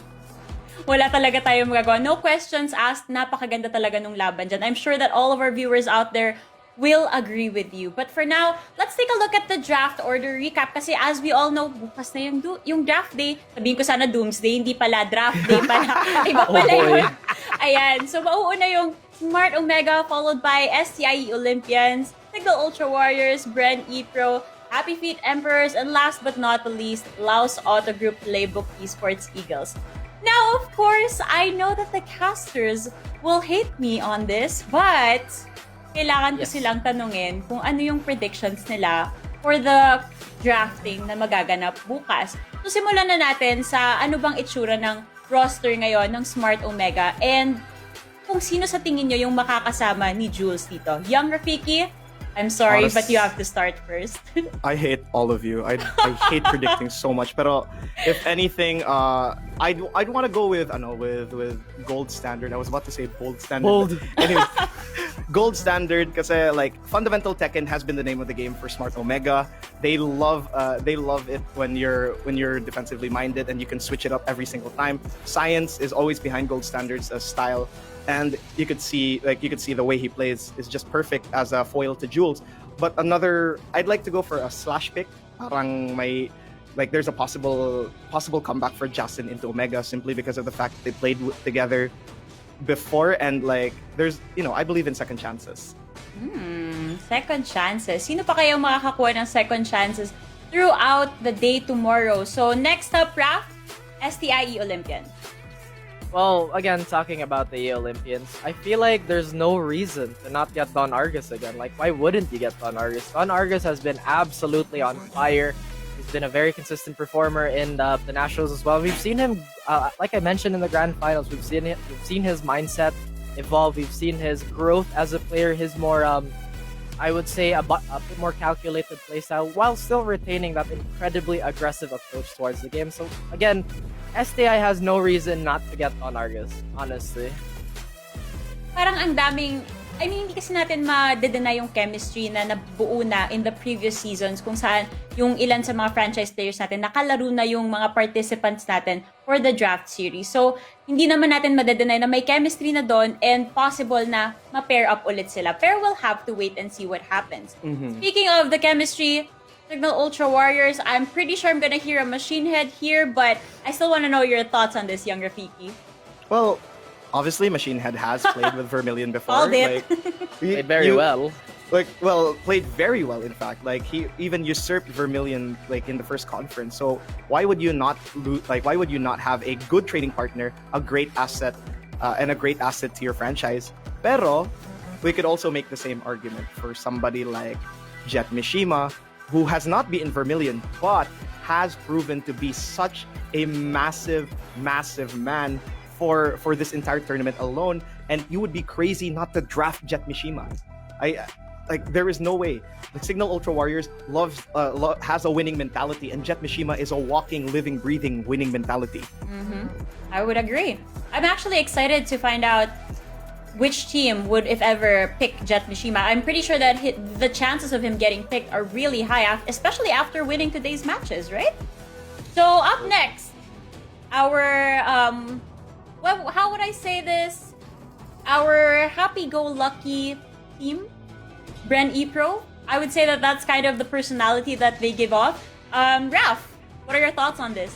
Like you mentioned, they're happy-go-lucky. I think Bren is an organization and a team that is brimming with absolute confidence, and a lot of, like you said, personality. And I think Jason would be a perfect fit. Jason is a very, very talented player, much like everyone else on that Bren roster, and still has that very playful vibe to the way he plays. We see it a lot, and he's been incredibly, I would say, improved in his showings in these previous legs.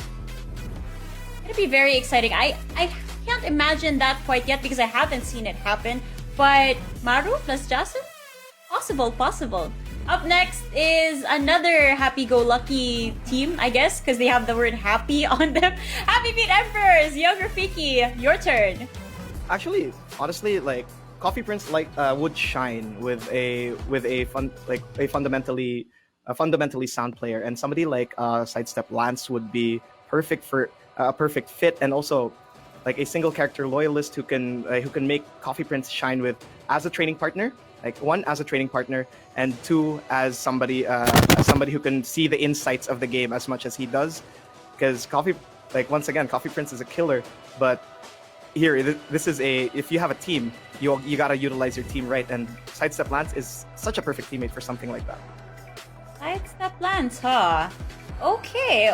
Interesting picks so far. But last but not the least, last out the group, Playbook Esports Eagles. Raph, who do you think would be a good teammate alongside AK and Coach Dojin?